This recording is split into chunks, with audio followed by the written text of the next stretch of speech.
version 2.7 will be available soon. Let's take a look at all the new content. The long-awaited Dragon Ball Super collaboration is officially here. They'll be bringing you 2 new game modes for this collaboration: Dragon Ball Super Theme Mode and Battle Royale Dragon Ball Super.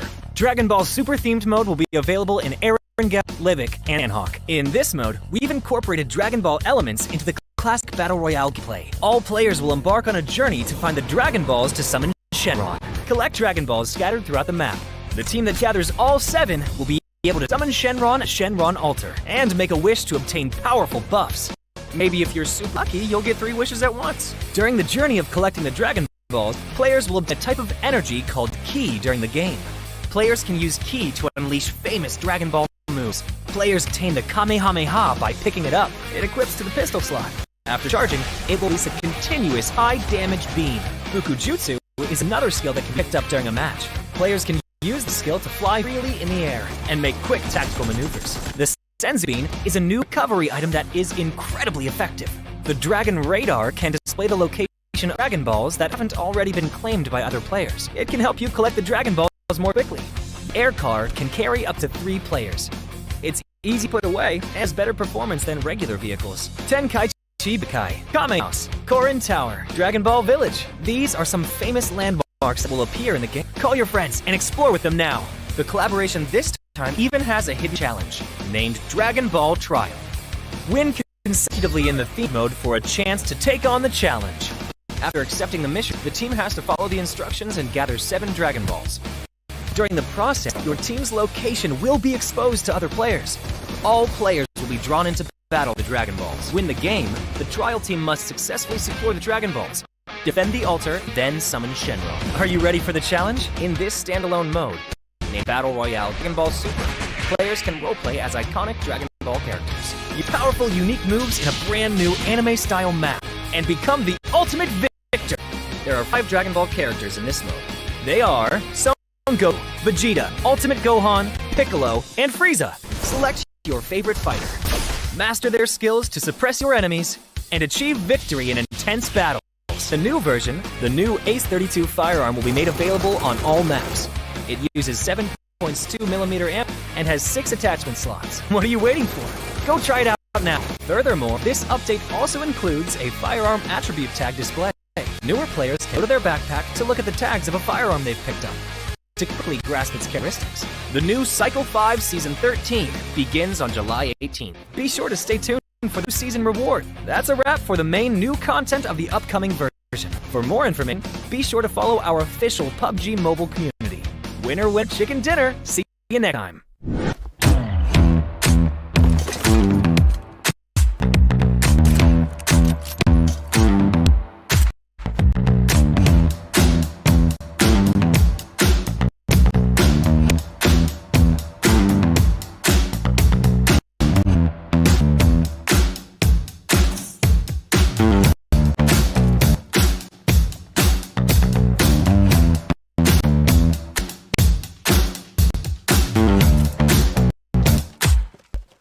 Headbound.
Royale Dragon Ball Super is now available in PUBG Mobile. In this new gameplay, you can do battle while playing as Dragon Ball characters. Let's get to know them and their skills.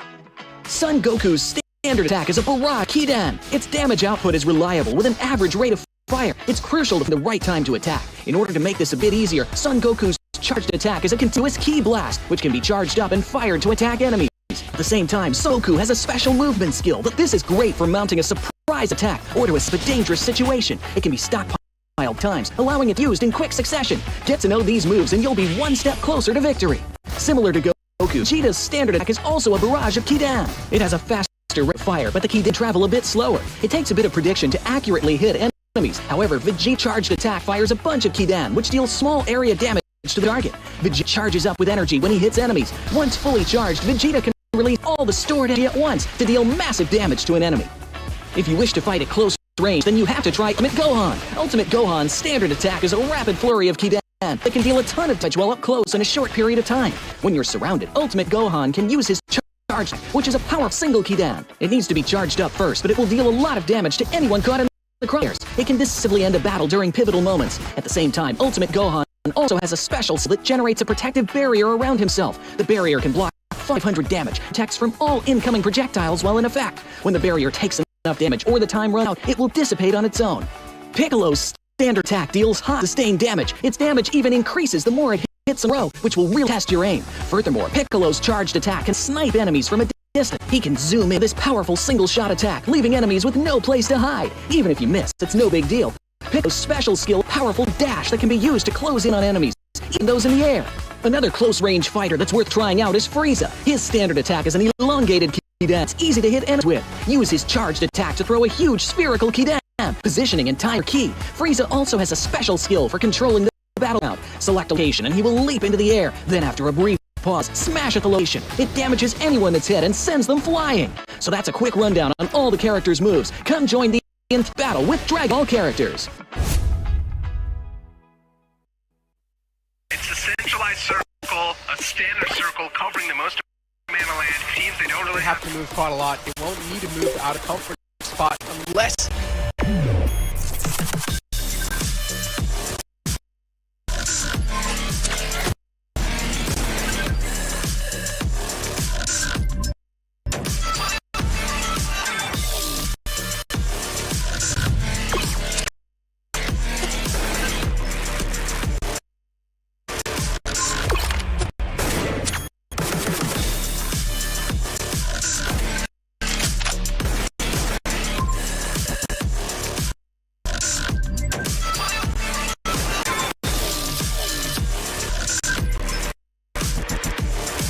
Get ready, South Asia.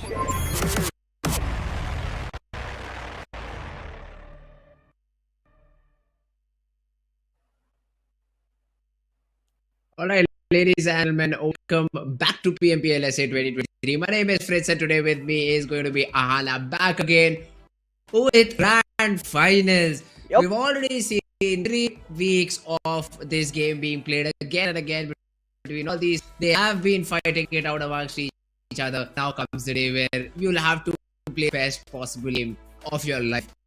Because these 6 games will just matter on a position you and how do you qualify for the South Asian Championship and everything else. So, Hara, I'm super excited to see which team is going to come up on top. Again, we'll hope for some Mongolian domination. We'll hope for some extra spice to be added by the Nepali region. But yeah, what are your expectations about the game?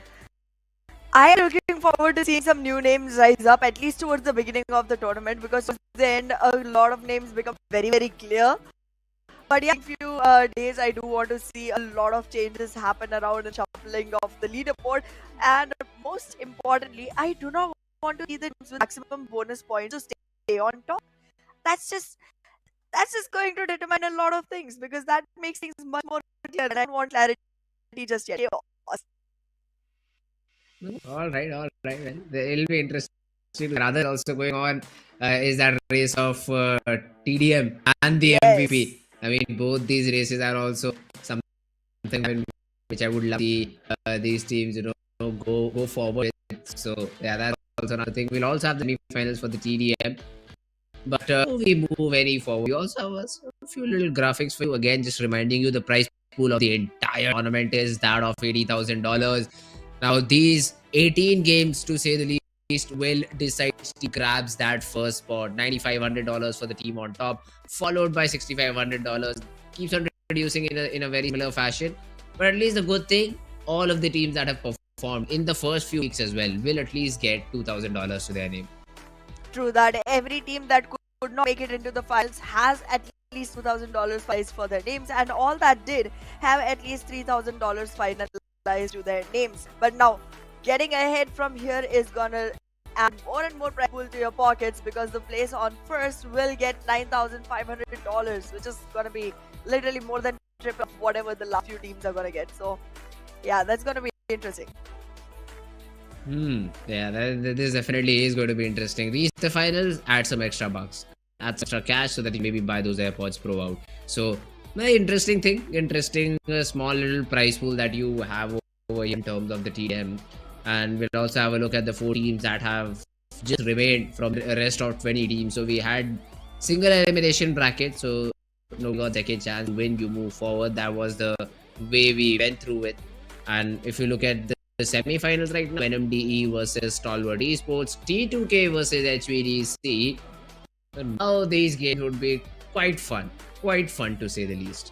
Sure will be, and I am pretty much optimistic that HVDC is gonna make it into finals, and from the two on top, slightly again what you would wish. I actually think Team Venom gonna be in the finals, but we'll find out to that one today itself.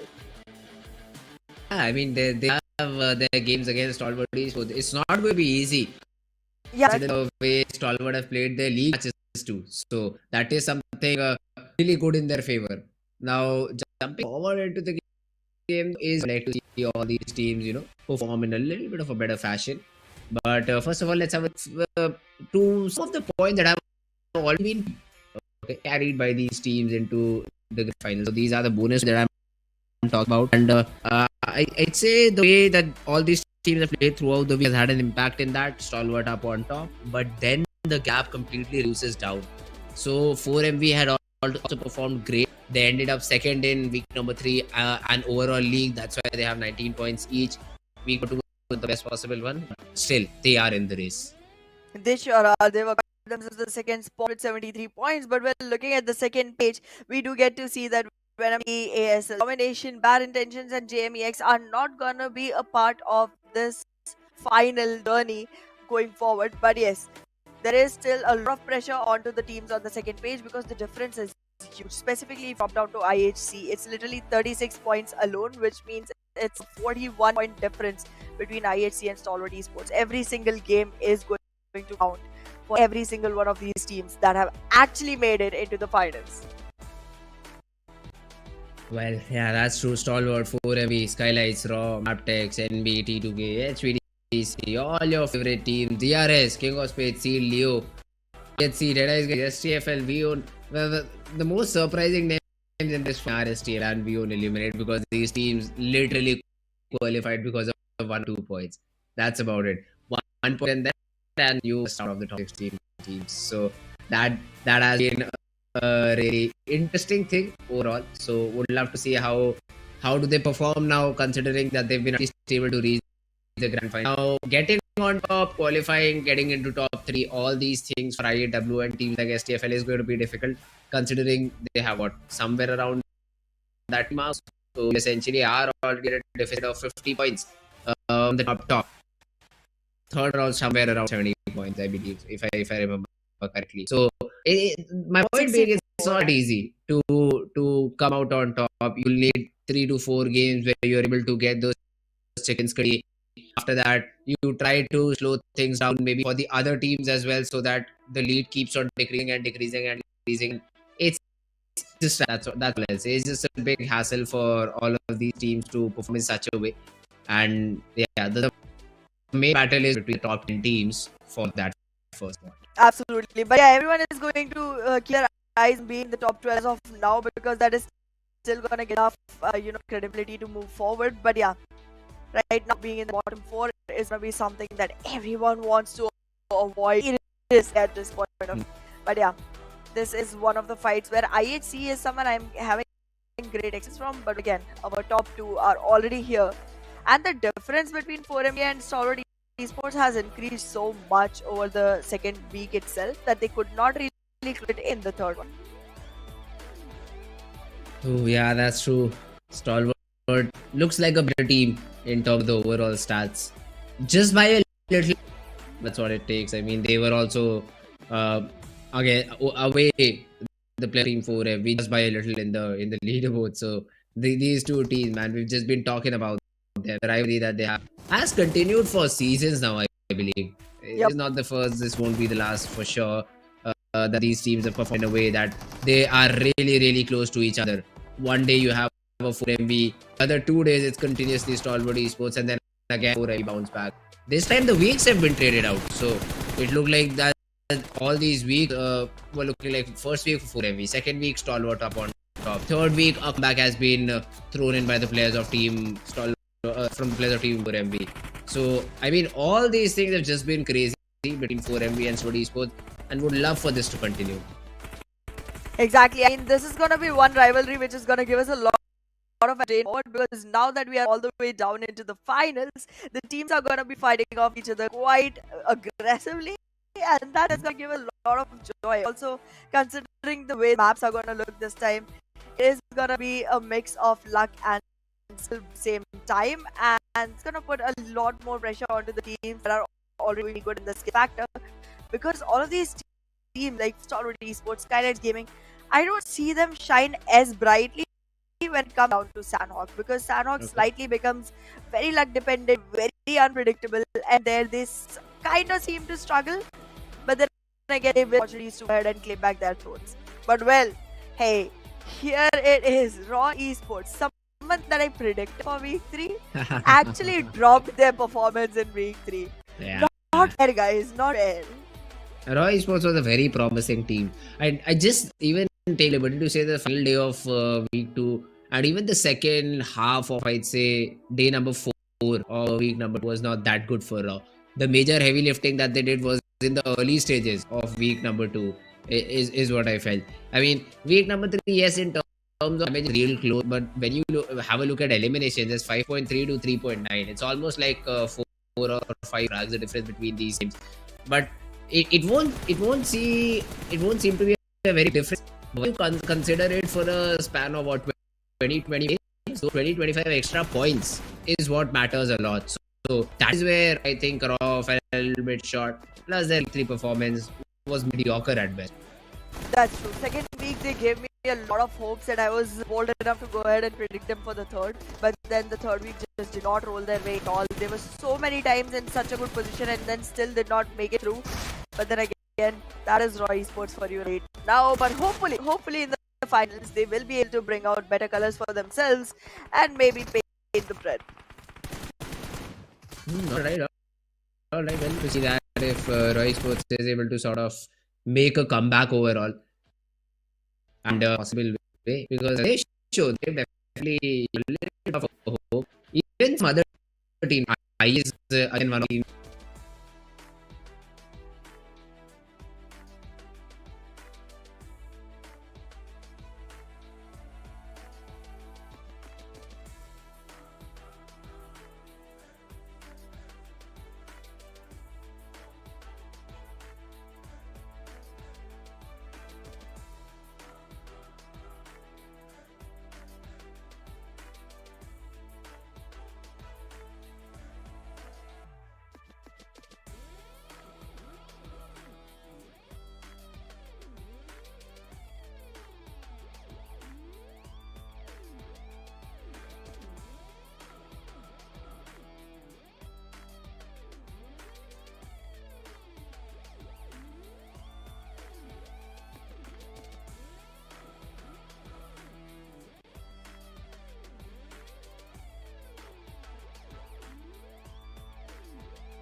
SA Fall 2023. I'm really sorry for the slight technical glitches that just happened, but we're back now and we are audible, I assume.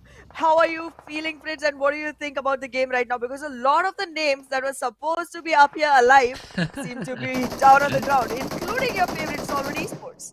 Yeah, and even 4M is struggling a lot. But the other teams, Yup. I'm super happy for them, especially T2K, man. They've been on a rampage. 7 frags already. Yeah, one of the players is down on the ground, but the revival is coming through. Same could be said for DRS too.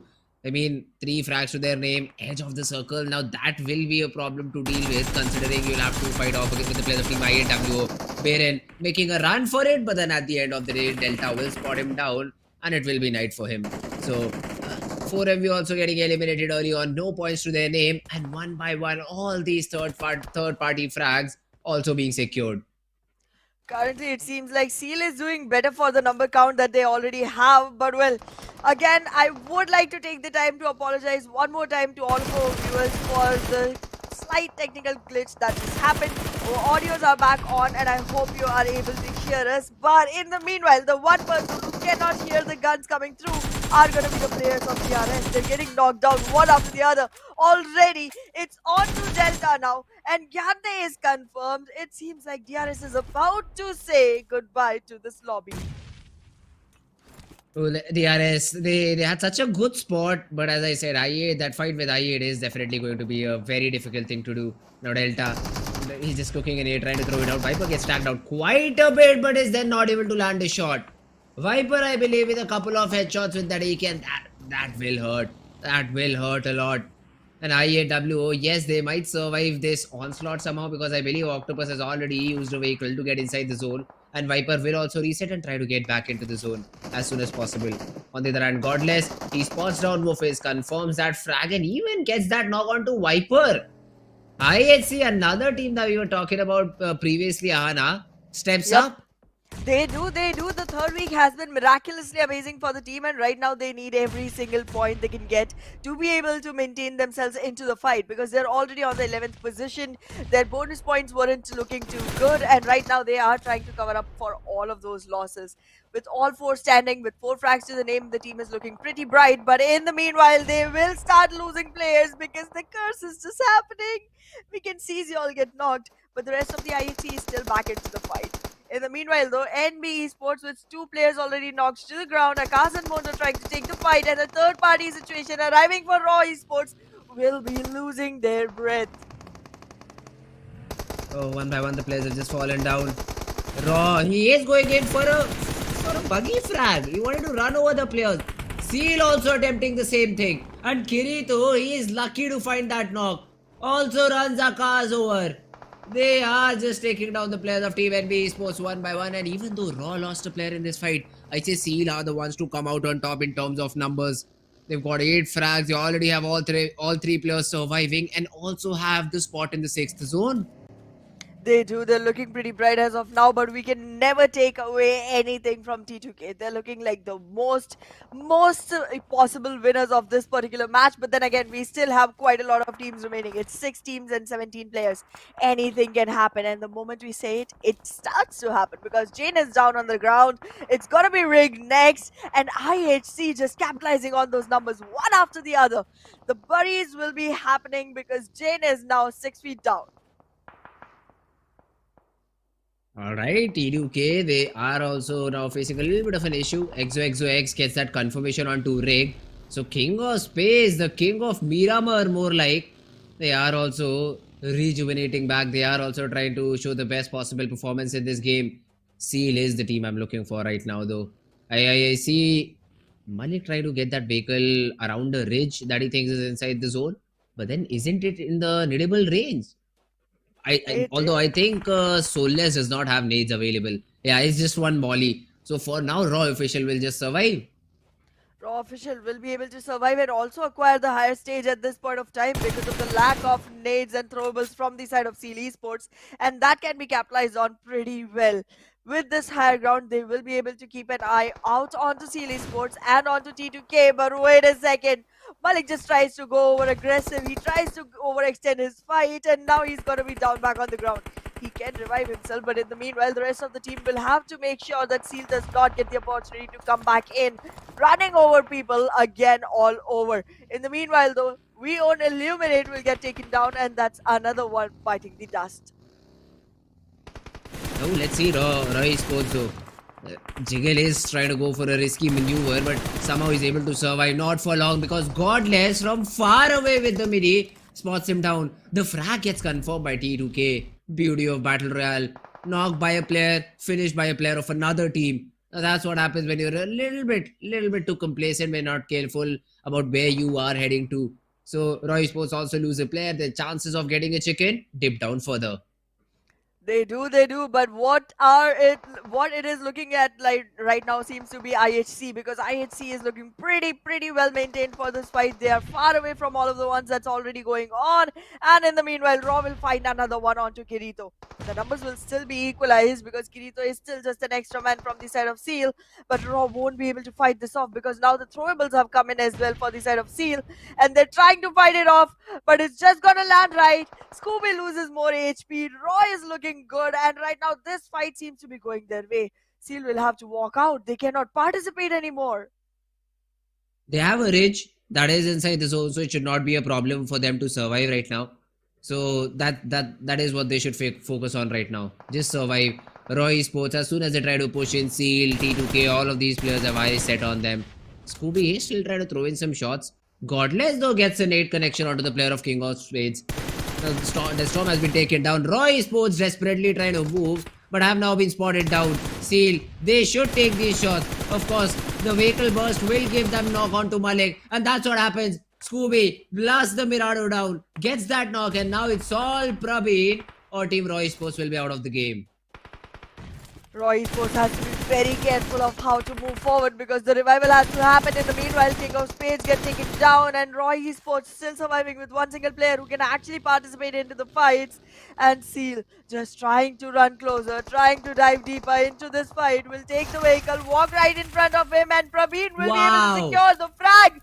Seal gets eliminated, and now it's top 3 teams remaining with 1, 2, and 4 players respectively. IHC has their name written all over this chicken. Yeah, IHC is starting off on a strong foot. Let's see, let them just finish first, and then we'll just talk about them because things like these tend to happen. XMPL already gets one knock onto the guy who was trying to create a different angle demo. And now the remaining 3 players, Godless, Alex, and Zio, all, I think so, without a vehicle in a shack, in a compound. There's a nade in XMPL's hand. If he is able to land it out perfectly, he really could get another knock. Tosses it out. It does a lot of damage, but does not get the knock. And from the other hand, Roy Sports are the one to confirm that frag. So Prabeen still playing proactively. The molly will connect onto Ziol. Oh my god, T2K is turning tables right now. Ziol is trying to crawl back to help to get that revival. But once again, Roy Sports, they will make sure IHC do not have such an easy game. IHC is right now looking like they are gonna have to find a way out of this shack. The shack is not a safety zone anymore. Soon enough, the circle will start closing in, and the only good spot is gonna be the one that XMPL has. He will, however, have to be careful of where Prabeen is because Prabeen might be able to do some third-party damage onto him, but the circle is closing in. Prabeen is moving out. He's walking right onto IHC's faces, proning down, trying to find out a shot on Prabeen. T2K already gets that done for, and now it's a 2v2 between T2K and IHC. The numbers are balanced. The game is still going on, but Love will fall down. 1v2.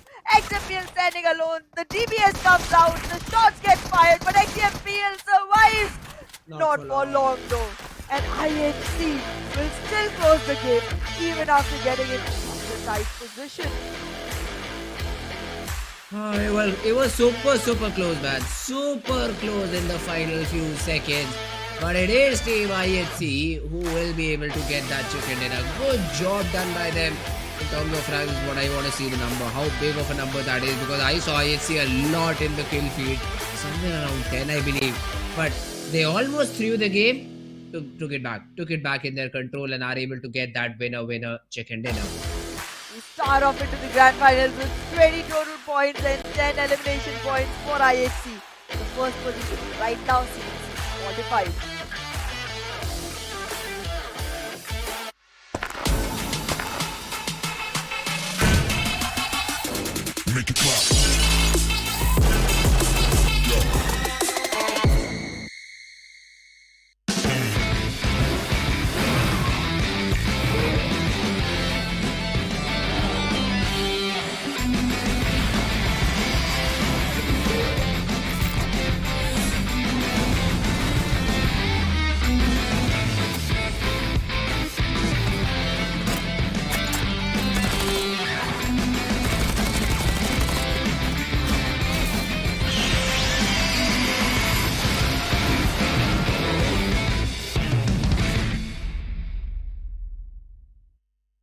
Alright guys, welcome back after a short little break. Me and Anna are back at it, man. What a game number. I know guys, again I'll just apologize for the short little technical difficulty that we have through the first half of the game.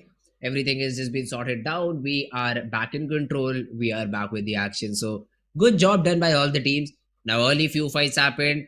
I'd say Stalwart got eliminated, 4MV got eliminated, not a lot of points. Stalwart still had 3, 4MV had none. 0 points from their game. So a lot of I'd say surprising things have happened behind our backs. But when we even saw the game, there was a little moment where I thought IHC might just lose the chicken. But in the end, T2K helped them a little bit by taking down the last remaining player of Team Raw Esports. And that's how IHC got into a 2v2. Love all out in the open gets taken down. DBS for the final frag. Absolutely. IHC was able to take back control of the game even when it seemed like it wasn't possible. But well, once they got it, they were looking pretty good because 10 eliminations in Yep. total, making their overall points go up to 20. And I think it's 36 that they had from before this. So that's not looking bad. 36 and 20 is gonna put them all the way to 56. Yeah. That's a nice start. Yeah, well, if you want to be in top 3, that's for sure a great start. That's for sure is a great start. And IHC achieving it this early on in the game, let's see if they're able to put it out consistently. Because I still remember week number 3, the way they played the early few days, it was looking like they wanted to top the week. They were so consistent. They were getting so many good frags in the games, which they ended up in top 5. Overall, played like what do you say, the perfect team that a team should play. Faded out towards the final few days, still made it to the grand final, so that's great for them. But yeah, now in the grand finals, you won't have any other chances. So these are the only 3 days. These are the only 18 games that you get, and this is where the SEC teams will also be decided. So you have to just prepare for the best and play for the best possible action. 4MV, second chance. Stalwart Esports, second chance. King of Spades, another team that made it good.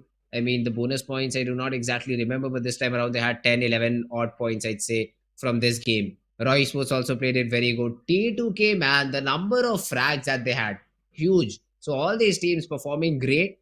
The other ones will for sure make a comeback overall, and hoping for the best possible performance from the other teams. Absolutely. But well, let's take a look at the person who had the most performance in this one. It's going to be Godless with 7 eliminations to the name from the side of IHC. Now the team in total had 10. This guy had 70% of it. Yeah. I mean, Godless, it was too easy for Godless. It seemed like he just was a superior person or the player to get over by the other team, which nobody was able to do. And Godless easily does the job, 7 frags overall, and is the MVP of the game. Beautifully done. 1052 damage for the guy and 268 healing. Total survival time going all the way to 29 minutes and 18 seconds. This team put their mark on the maps already. And now they must be carrying a target on the back. But well, let's see who else was able to make as much impact into the game. We can see XMPL up here with 4 of his own. Soulless with 3. Prabeen with 4. Mostly stolen ones. And Kirito with 4 more. Good job done by all these players. I mean, they didn't make an impact in the overall game. T2K for sure, this player had to be there. XMPL did most of the heavy lifting. Seal also had good number of representatives. The only problem that they faced was that fight with the players of Team Raw Esports, where IHC third party. So if the third party could have been avoided by the players of Team Seal, I'd say it would have been a 2v2 at the end, because the zone forced the last remaining player of Team Raw to stand up and run towards the players of IHC. T2K found his back turned towards them and got that frag. But if there were 2 players of Soul, could have been an entirely different result.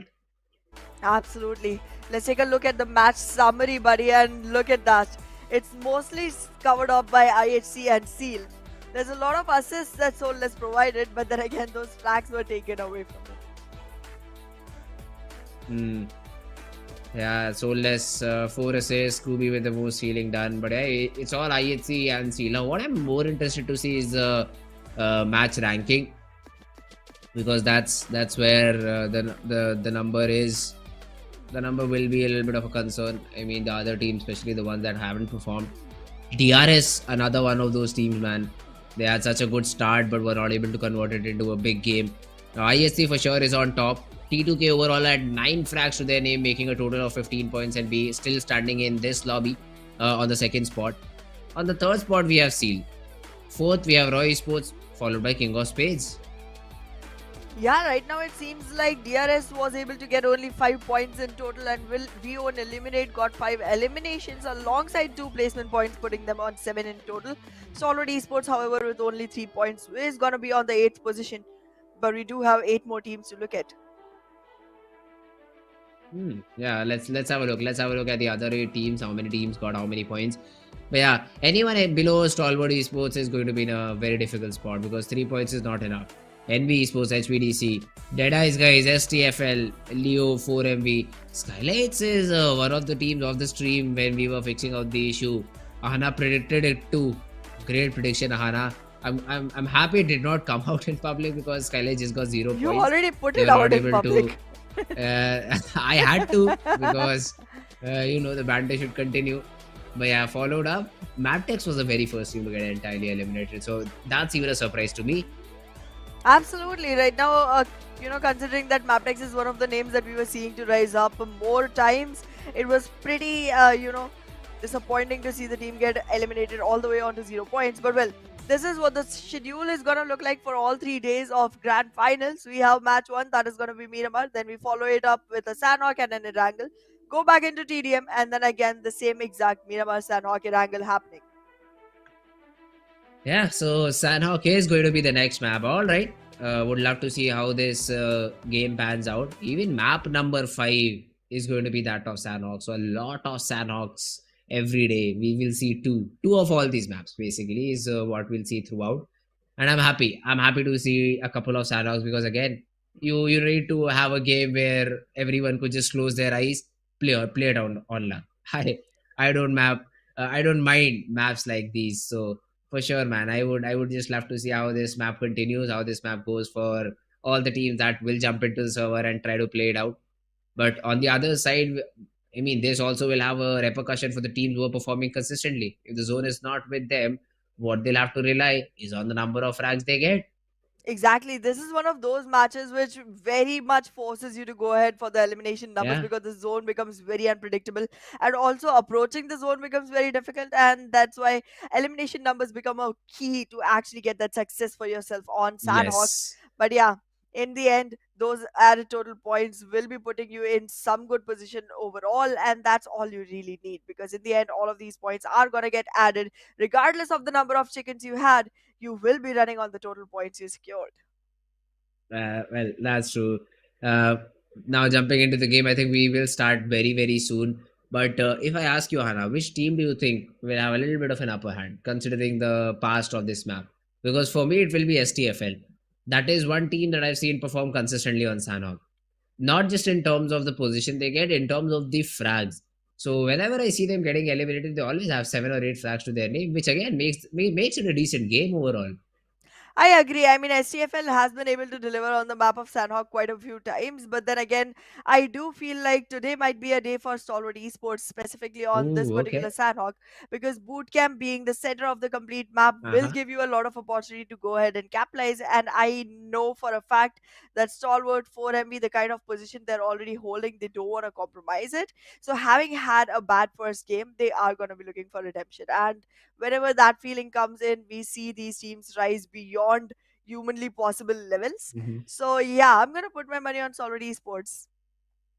All right, all right. Well, let's see if either of our prediction or either of the teams that we choose really plays in the way we want. Let's just jump right into action. We have all our beautiful players up and ready for the game, and we will be jumping into it very, very shortly. I do see a lot of table fans, you being used Yeah, nowadays. I like it. reminiscing you that old Fritz that you remember table fans. It was one of the equipments that in the early days I thought was very good, but nobody used it. And when I shared it with my friends, what do friends do? They just make fun of you. That's what they used to do to me. But now professional players using it, so it has become cool and all. But I always had, I always liked table fans. There are multiple different ways to use that, so I just love table fans. I would definitely want to know what you get from a fan other than cool air. No, but when you play the game now, so the fan has two purposes. One is to not let you sweat. The other one is to keep your phone cool at the same time. And I mean, I used to think that it's a great thing, but when I used to play, haha, my friends used to make fun of me. But now I see players using it, and I'm super happy. I'm just super happy to be right at least in one place. I'm pretty sure you're gonna take a screenshot of that and send to all of your friends who laughed at you in the past days, Yeah, because you sure, are the sure. kind of man who would actually make it count. But well, Rub it into their face. you would, you sure would. But well, going back into the game, I do see Deadeye's guys in a very optimal position as well, to be very honest, because they seem to be having a great scattered loot for themselves. This is gonna make sure that they have, optimal weaponry, optimal kind of utilities to go ahead with, and also they are literally in the center of the circle. But well, I was too soon to say that. Oh man, we on Illuminate, they've already gotten their first frag. That one Deadeyes, guys. Now this is not a team which usually loses players this early on, but now they have to work with it, man. IAW securing the first frag. I think IAW is the one who have changed their drop location, because I think Trix was not even expecting any company around here, because they've played throughout the group stages, they've played throughout the normal games, normal league, and they never had to face a fight with a team like this. So they were a little bit complacent, and IAW were punishing them for it. Exactly. This is not the time to get comfortable at all. You are going to be pushed out of your comfort zones time and again, because this is the moment when teams start experimenting with things that you did not expect at all. And I mean, expecting the unexpected is going to be the key to actually moving forward into the game from here, because the finals are going to matter a lot. It is going to be finding you a lot of money and also a lot of bragging rights. Alongside that, a slot for SAC. So you definitely don't want to compromise coming all the way here. Be careful, be alert, and that's the only way to go forward. Well, yeah, that's true. I mean, you'll have to be really, really careful about how do you move forward now. Deadeyes guys, with one player less, they are taking every precaution that there is to make sure they do not lose any further players before taking some good fights. I do see a little bit of another zone. So this first zone seems more like third zone in terms of the playing area that it has. True. Because it's most of the area is still inside water. 20 to 30% of the area is still inside water. Also considering the sea in between. But right now, the biggest question: do you rotate towards the northern part of the map, or you still stick around boot camp? Because one north side shift is what it takes to put you into utter confusion. True that. Whenever all three islands are a part of the complete periphery, people get confused quite a lot, and we are seeing that happen. So already Esports already decided to go on to the Hathan Island, and they are trying to find themselves a good spot inside. But then again, their general rotation is towards the Paradise Resort, not exactly on it, but halfway through it from boot camp. And that's where we generally find them. They try to move north, but towards the eastern side, and now they had to go on a completely different island. That is going to be creating a lot of ruckus for the team. But then again, Stalwart Esports right now having all four players is going to be pretty happy going forward. But yeah, in the meanwhile, there's a long, long rotation awaiting stronger fake love. Let's see how they make it through, because right now the team is very scattered apart, and that is going to be an invitation for anyone to go ahead and secure some free frags. Well, not entirely free, because you will have to fight it out. But again, IAWO, the start that they have, one frag onto Deadeyes, they should give them enough confidence, is what I feel. So really excited to see how changes are thrown in by IAWO. Do they really go in for the fight if though Viper gets a knock? Although I don't think so, because even though we see both these teams very close by, there'll be a lot of trees and a lot of grass in between. So the vision for sure is going to be hindered. Now, Stalwart Esports, on the other hand, I do see IC on my screen. He has, what do we call that? S12K, the shotgun. Did not find a DBS till now. So we'll be looking for some better loot and then maybe a fight. Hmm. Let's see if there is gonna be any opportunity to go ahead and look for better loot, if there is gonna be enough room to do that. In the meanwhile, take a look at T2K, my friend. They're rotating all the way from north inside the water. They have a boat to their name. They are going to be trying to come back into the island from up top. And that is one thing I feel most teams do not expect right now, considering that it's a very long rotation. It's going to be going all the way from the water body. And if they are not expected, they might be able to surprise attack. That is going to be scary for a lot of teams. But well, in the meanwhile, we are seeing struggle with the blue already going on for DRS and Mabetex Esports, both teams who have a lot of promise but haven't risen up to it just yet. All right. IAWO though this time around.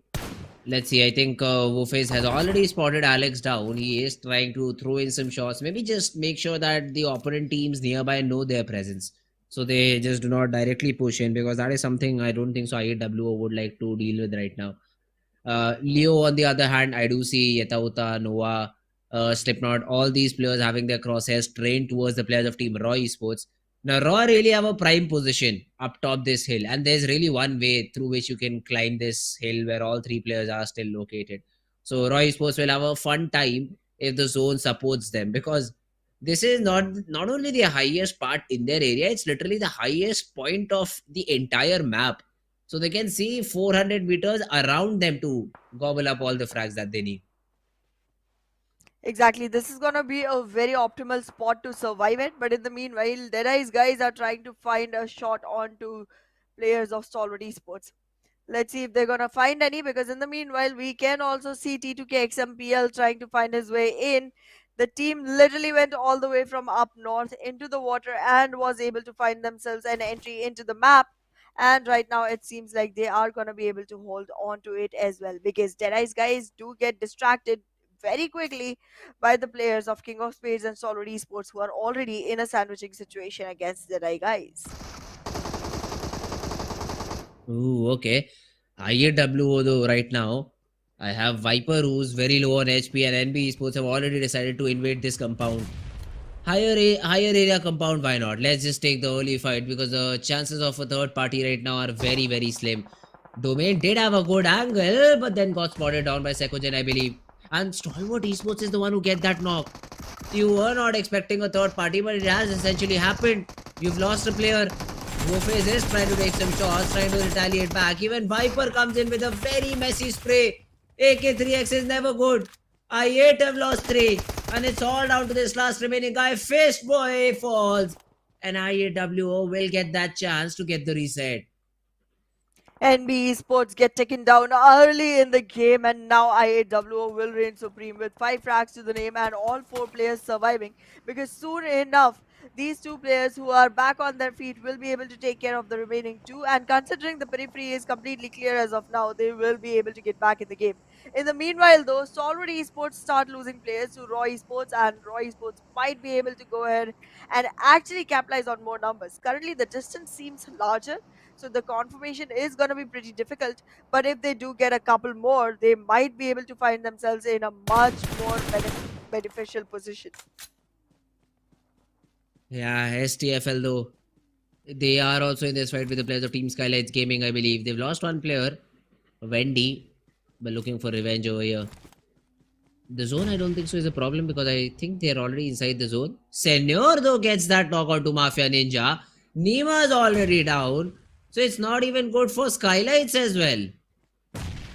SKYLIGHTZ Gaming, this team has been struggling since the 3rd week. Time and again they get opportunities, and time and again they lose those opportunities. Mr. Boro gets taken down as well. Mafia Ninja is already down on the ground. It's going to be very little that can be done for survival of this team. And now with Mafia Ninja getting eliminated, SKYLIGHTZ is going to be finding it very difficult to go ahead and back themselves up into the game. The team is almost at the verge of extinction. But in the meanwhile, look at DRS. They're still struggling to find their spot inside the safe zone. The blue is bothering them. Oh, the blue is definitely bothering them a lot. Now let's see though, I mean, how do they want to play this one out? They have to first of all get inside the zone. On the other hand, Deadeye's guys is also in this fight with the players of King of Spades. Only 2 players is what I think remains of Deadeye's guys. Only Precious Sir and Slayer Sir. The good thing that they are doing is sticking with one another. So both these players will play together unless and until Slayer gets third partied. The shots were good, almost took down Slayer sir in the process, but for now he will survive and get the reset. Well, the reset will definitely come in, but it's still looking very difficult for the side of T2K though. Because in the meanwhile, T2K is trying to come back onto the land area. But King of Spades have their eyes set onto this reward. This is going to be the frags that they can capitalize on. They have all the cover in the world for themselves. And right now, this fight seems very dangerous for T2K. And this fight will also invite other teams to participate in it. And look at the way the circle has shifted. It still has a tiny little bit of the southwestern island, but mostly it is comprising of the main island and the Hathan Island, which is going to be slightly difficult for players to choose onto where they should stay. Most probably move to the northern place. That seems to be having more area onto it. But well, bootcamp being acquired by HVDC is going to be a spot that can become a hotspot for now. And in the meanwhile, we on Illuminate will try to take care of players coming in, approaching their ways. I don't like the position for View and Illuminate though. The circle just does not support it at all. Look at that. Yeah, the circle does not support any of these teams because the teams that are still stuck around the bootcamp region, what if the circle does not go their way? All of them will just have to jump into the water and hope for the best possible rotation and not get taken down one by one. That's what they can do right now.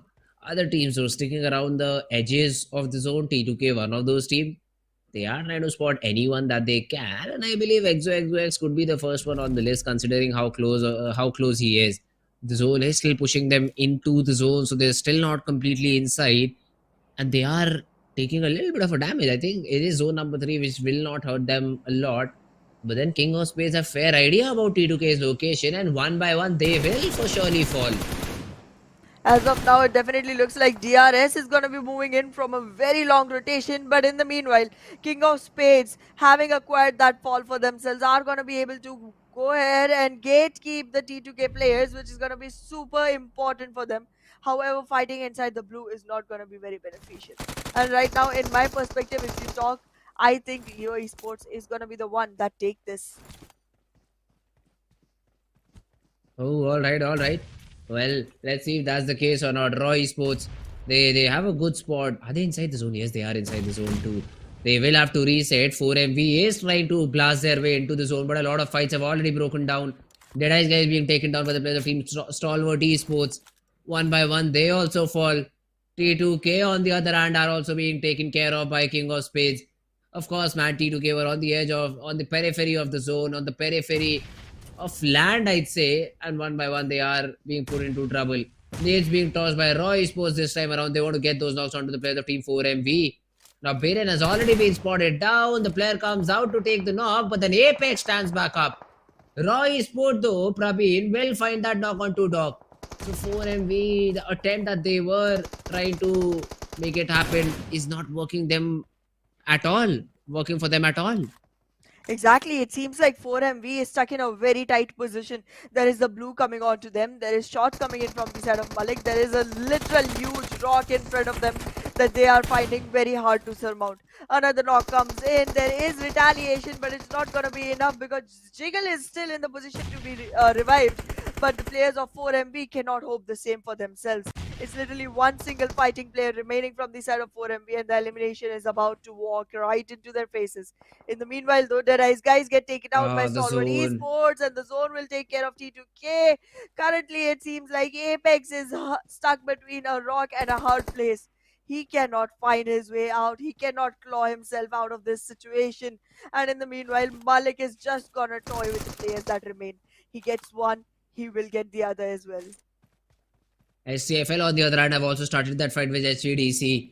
That's another battle that is happening. Look at the prime position that Stalwart have in the zone.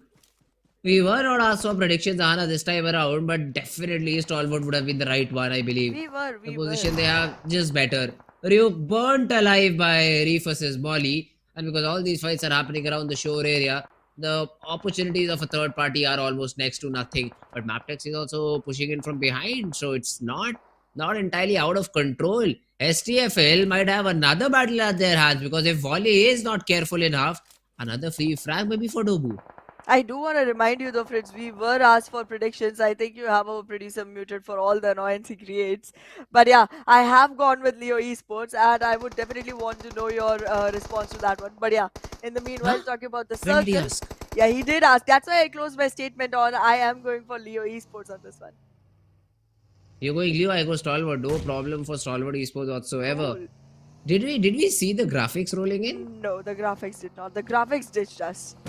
Ah, okay, never mind. But yeah, I'll go with Stalwart Esports. No problem in that prediction. But IAW one after the other is taking down players. 4MV in the meanwhile gets eliminated without any points. Kirito, on the other hand, has been able to take down one of the Raw Oh. Esports' player. And this is the problem. You could be on the best possible range, but if the zone is not with you, the game is not with you. It's as simple as that. And now DRS will also fall prey to that particular statement because they literally have to fall from up top. And Jiggle might just be able to collect a lot of picks from that particular position that he has right now. Jiggle is looking like he got this. He definitely got this. Right now, the DBS will, however, come in and Jiggle will be able to secure the frag. Anywho, the car is rolling in and with the vehicular power, they will be able to take care of Jiggle though.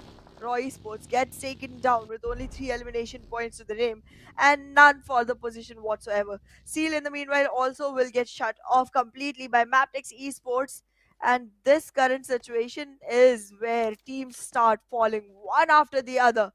Leo still standing with all four against Stalwart Esports, but DRS has the capability to actually shut everything down onto the faces of Leo.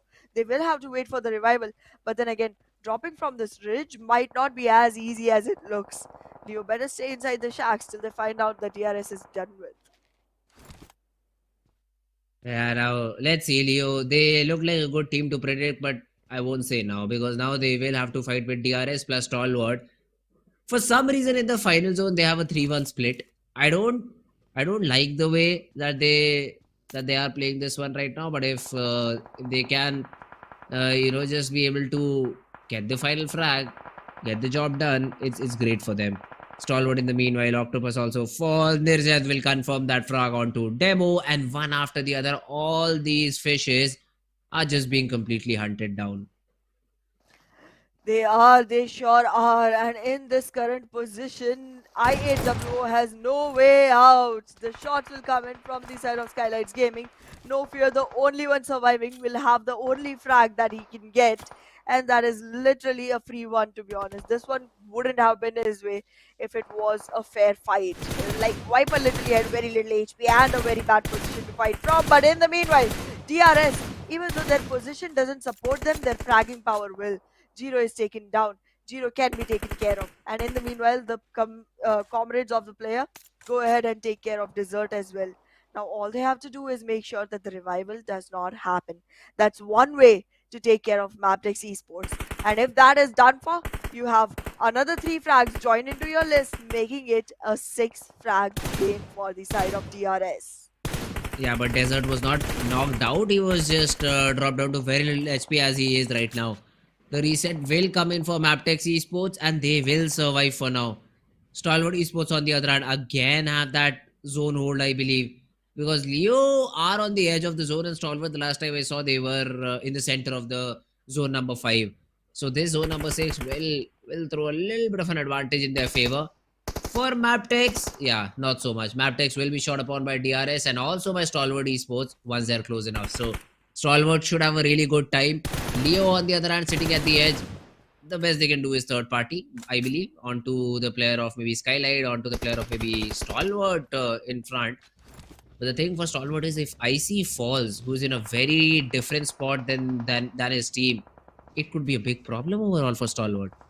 It could be. It definitely could be. They are working in a 3-1 split, which is fine, but they are working on such a huge distance that no support can arrive on time. In the meanwhile, No Fear will also get taken down by the zone itself, and now DRS is trying to walk into the fight, which does not look very optimal. The shot will come in. Novex will get a knock. However, he does get knocked in retaliation, but the revival will still be possible for the side of Team Leo Esports.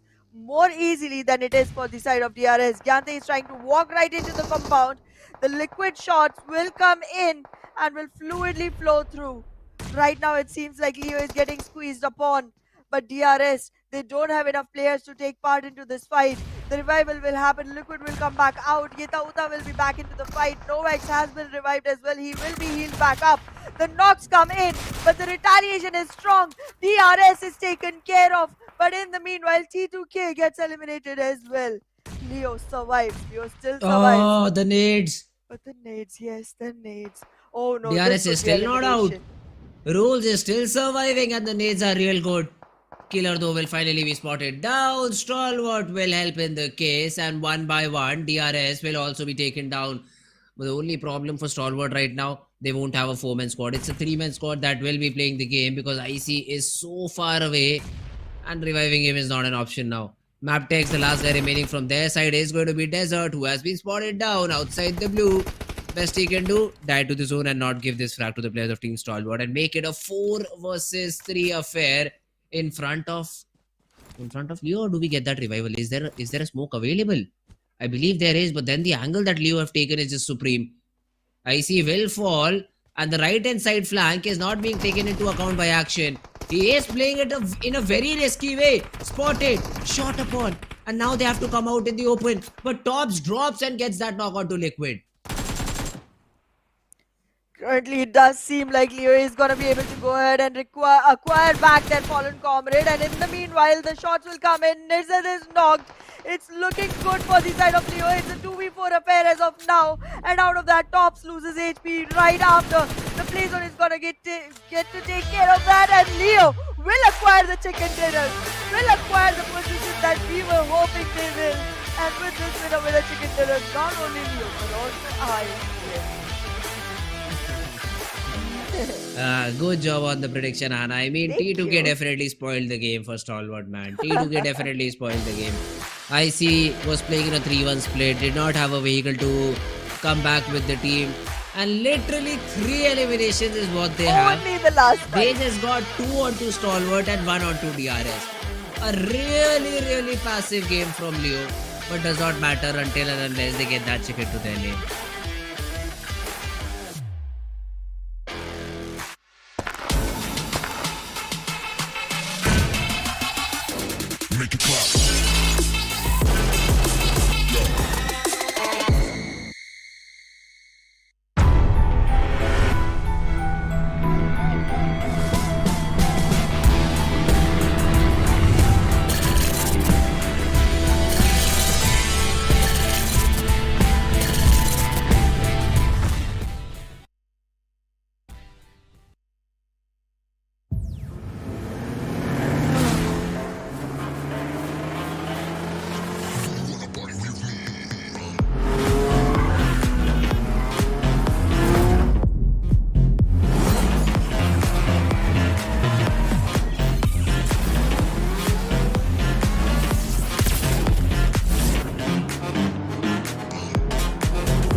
Alright guys, welcome back after a short little break. Me and Ahana are back at it.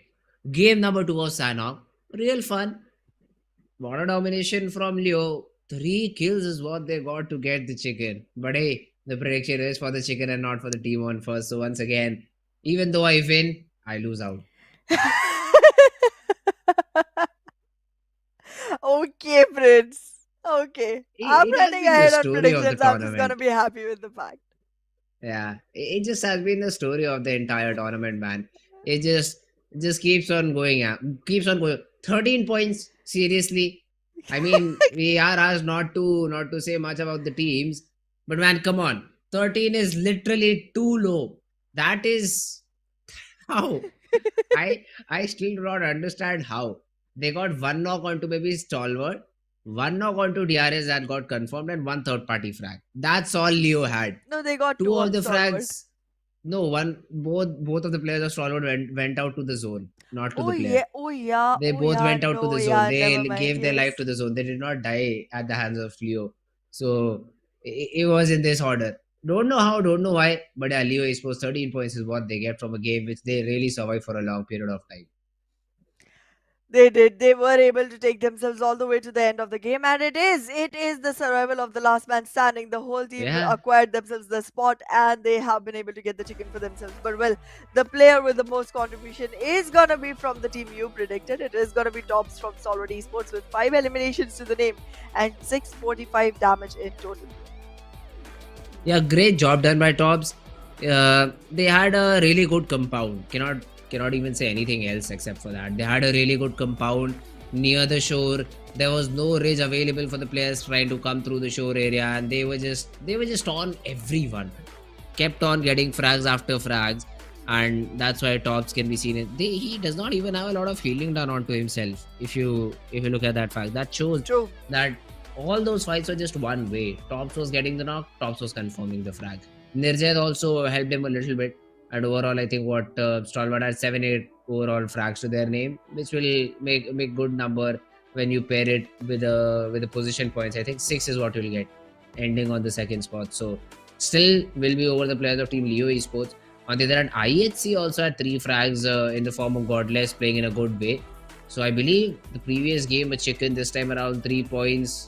At least some more points have to be thrown in by the remainder of his teammates as well.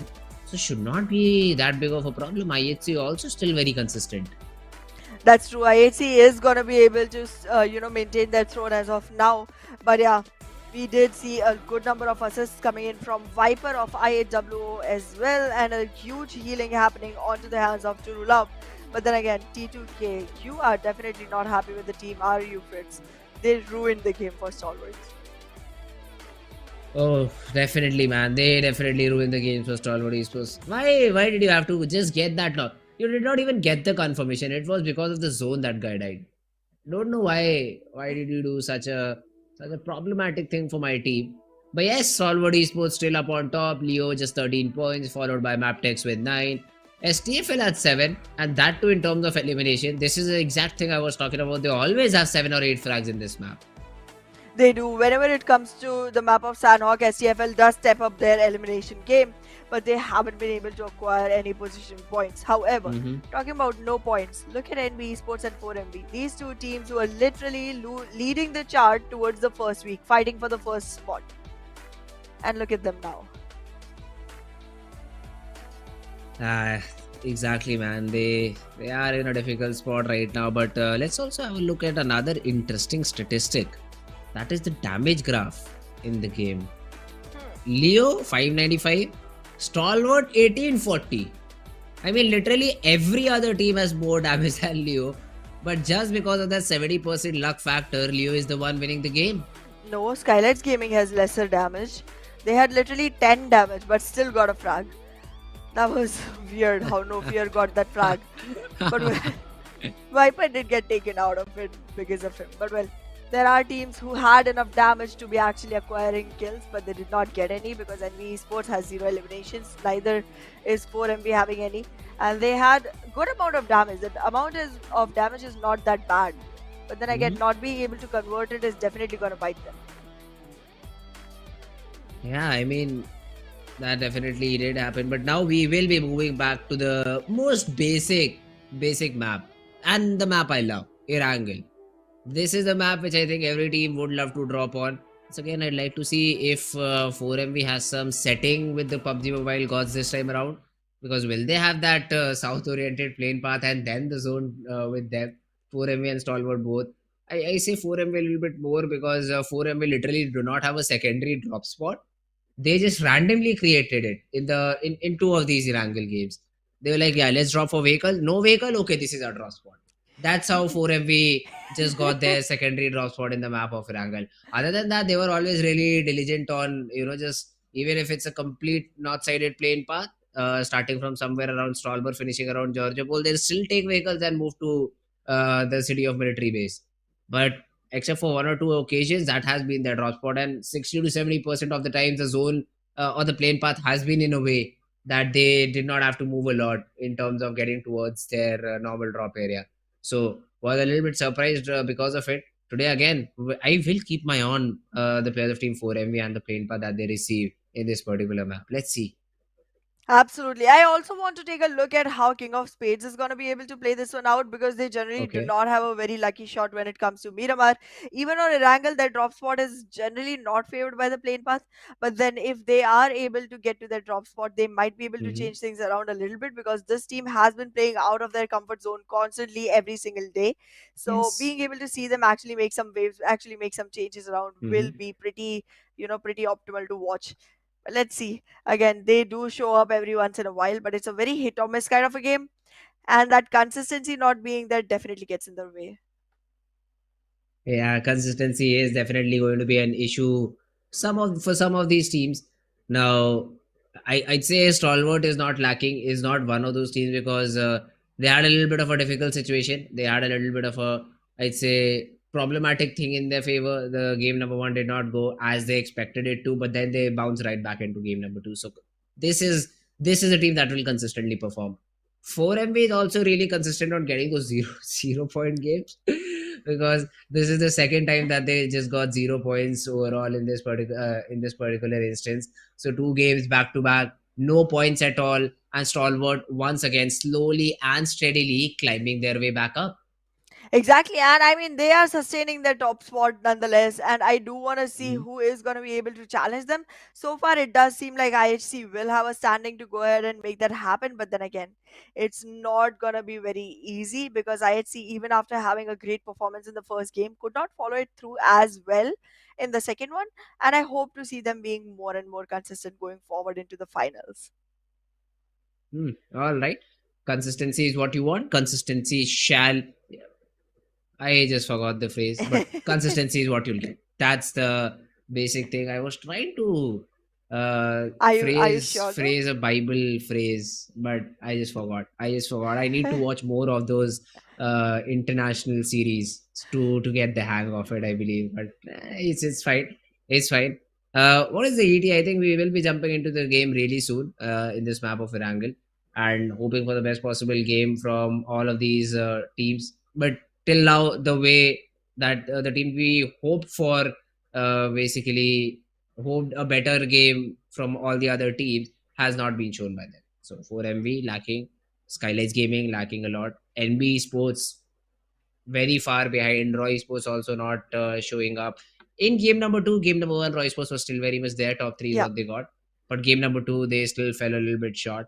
The comeback kings, I'd say, that we were hoping for. STFL throwing a good performance, did not do the best possible job in the map of Miramar. On Sanhok, also 7 points is average. Now you get it with seven elimination, that's great and all, but at the end of the day, only 7 points will be added to your tally. So that's an average thing to have. IHC though is one of the teams that I'd like to see because this game also they got 5 6 points. Previous one was a chicken, so they get that leeway. They get that opportunity to stay away. But now, if you ask me that Leo getting 5 6 points the next game, they do not get a leeway. 13 points is not a good game. Not a good game at all. I agree. Specifically, if you are in the position of Leo Esports, you're not doing very well just yet, and you are going to Yeah, need a lot of consistency going forward. Getting yourself a chicken or two won't help because, again, the way you're getting those chickens is just by surviving, just by having the yeah, zone come over exactly. onto you constantly, one after the other. And that's something that cannot be replicated. You cannot hope for the zone to be with you every single game. You have to go ahead, take the fights, find the right spot, follow the zone, follow the circle, and find yourself in the top two and then take the final battle, the final bow of the map.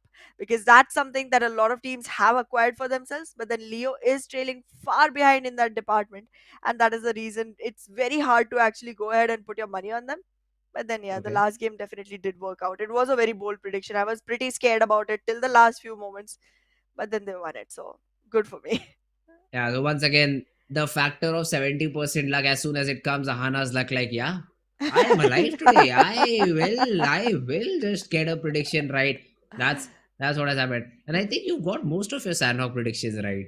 Correct? Yes, whenever it So comes to that's luck, I got this. just luck, yeah. Just pure blatant luck is what my co-caster has. Well, great for her. She is leading in the prediction game 10 to 9, I believe. 10 Just to one 8. point away. 9. 8. I'm talking about the future. So I'll get one prediction correct today and you won't Okay. be able to get anything. That no, wait a second, you have Mhm. Sanok. I Yes. I don't know. I don't know, man, Yeah. how many predictions are going I to be already correct hit today or double not. digit though, bro. I'm Eh, not worried. I got good this. job. Talking about the weekly predictions though, I still cannot remember week number 3. Which team did you predict, Hana? No, don't care because Esports. they did not come out on top. So it was Stalwart Esports. I'm really happy of leading that chart in 2-1 fashion. Not Hmm. even 3-1 fashion, because 4FB is the team we predicted both in week number 1, and then the other 2 weeks I was with Stalwart. She was with multiple different teams. Did not work out for her. 3-1. She, even if she's able to predict the, I'd say, tournament victor, she still won't be able to beat me because that's 3-2. So I have basically won in the prediction game on one level entirely. There's no chance of a comeback. Here I can make a comeback. So I still am the victor overall. So we'll be looking forward to I some like more how correct you're so predictions in the proud of upcoming being days. able to win in the victory department on Yeah, predictions. yeah. I Like have. we'll see you in the Why game not? someday, bro. But We'll see you when in the you game. when you get the prediction correct, at that point I don't care. Okay, so at Yeah, that yeah, point yeah, I yeah. won't care. I've But noticed. when it comes to justification, I can give the best possible justification for the perfect prediction. So yeah, that's just me being a little bit diplomatic. We just get taught a lot when you have to just cast PUBG Mobile a lot. We are taught to be diplomatic, so I just take it into every other aspect of the game and try to implement it to my favor. Right. I still am on top in terms of prediction, and two more to go to just equalize the number in future. We'll see about that. We'll see about that if that equalization ever happens at all to begin with. Ah, okay. But yeah, I mean, this is one equalizer I don't think I'm willing to hand over. So we'll see. If there's gonna be more Sandhogs, there's gonna be more maps I can do the right prediction on. And then again, Mhm, I okay. do have tricks for Miramar and Erangel as well. Sometimes it Mhm. is very clear that it's gonna be a Erangel that is going to T2K. It is a Miramar that is going to DRS. Even though it's very hard to expect or believe because both the teams have not been doing great in the chicken numbers, but then it happens. It just Yeah. happens somehow. So yeah, I mean, I'm gonna stick to those methods, to those patterns, and see if that works out. Even though since I actually worded it out loud, and since I told you this is how it works, since then I haven't seen it work. It's like I jinxed my own prediction pattern by showing by sharing it with you. Yeah, I had my own pattern. Take the team who has Yeah, to see the TDM. most least amount of action. It is still working. You literally chose Leo and they had no action to their name and they got the chicken. So mine still works. Maybe it's just a breakthrough that I've got. Maybe just the best possible equation that could have been created in terms of prediction. But then I don't use it. I don't know why. Just a stupid guy, I believe I am, and we'll have to maybe change that. But had a lot of faith, man. In Stalwart did not see that 3-1 split earlier. Otherwise, I would just change my prediction instantly to Leo 2 because that team had a very different mindset to play with. That's what I felt in the entire game of Sanhok. But yes, all these things won't be able to be replicated in Erangel because this is now a really defaulty map. Yes. You try to survive, say for example you have the center of the zone and you're like, yeah, I just won't be peeking, I will just keep myself hidden inside the compound. 14 will push on you, they will fight for sure, but then they will take all of you down too. Does not matter if only one player from all these 24 players fighting survives. Only there'll be just one player surviving, but you'll get eliminated. That's my point. So being super passive does not help in the map of Erangel. The only team who has been able to actually be super passive, refrain from all the wars and still get themselves a chicken on the map of Erangel has Okay. been NBeSports. They have avoided multiple battles and still sometimes somehow gotten the chicken on Erangel. But well, it's not going to be very easy now that we are all the way into the finals because they were being shown a lot of mercy earlier. That won't happen anymore. Now it's not going to be a 1v1 battle. It's always going to be multiple teams trying to seize onto one single team. And if you are one of those teams that is trying to stay concealed inside a compound, if you're one of those teams that thinks this is going to be my safe haven, I can hide out here for the longest period of time possible, you're not looking good. Not looking good at all. The mirror is Ah. going to curse you. Yeah, well, that is true. That is for sure true. I mean, we'll have to see about that. Although now I do see on my little screen over here that the lobby is about to get ready. We just might jump into the game super soon. But before we do, again, I'd like my audience as well to predict in the chat this upcoming game of Erangel. Who do you think, guys, is going to win this one out? I believe Stalwart have a fair chance. They should not have a lot of trouble just closing this game out. It always has been their domain, Erangel. They've been very comfortable throughout. Yeah, 4MV is again one of those teams who really know how to play the game. They really know how to play it in a very good fashion. But the games they win is the games where they get the most points. So 15, 16 frags a chicken, or they crash out with a little number of points. So that has been the case previously. Let's see though if this time around it's the same thing or not. Exactly. I mean, I'm going to have my hopes high for 4MV in this particular game. I did not believe they were going to get a very good game in the first two matches.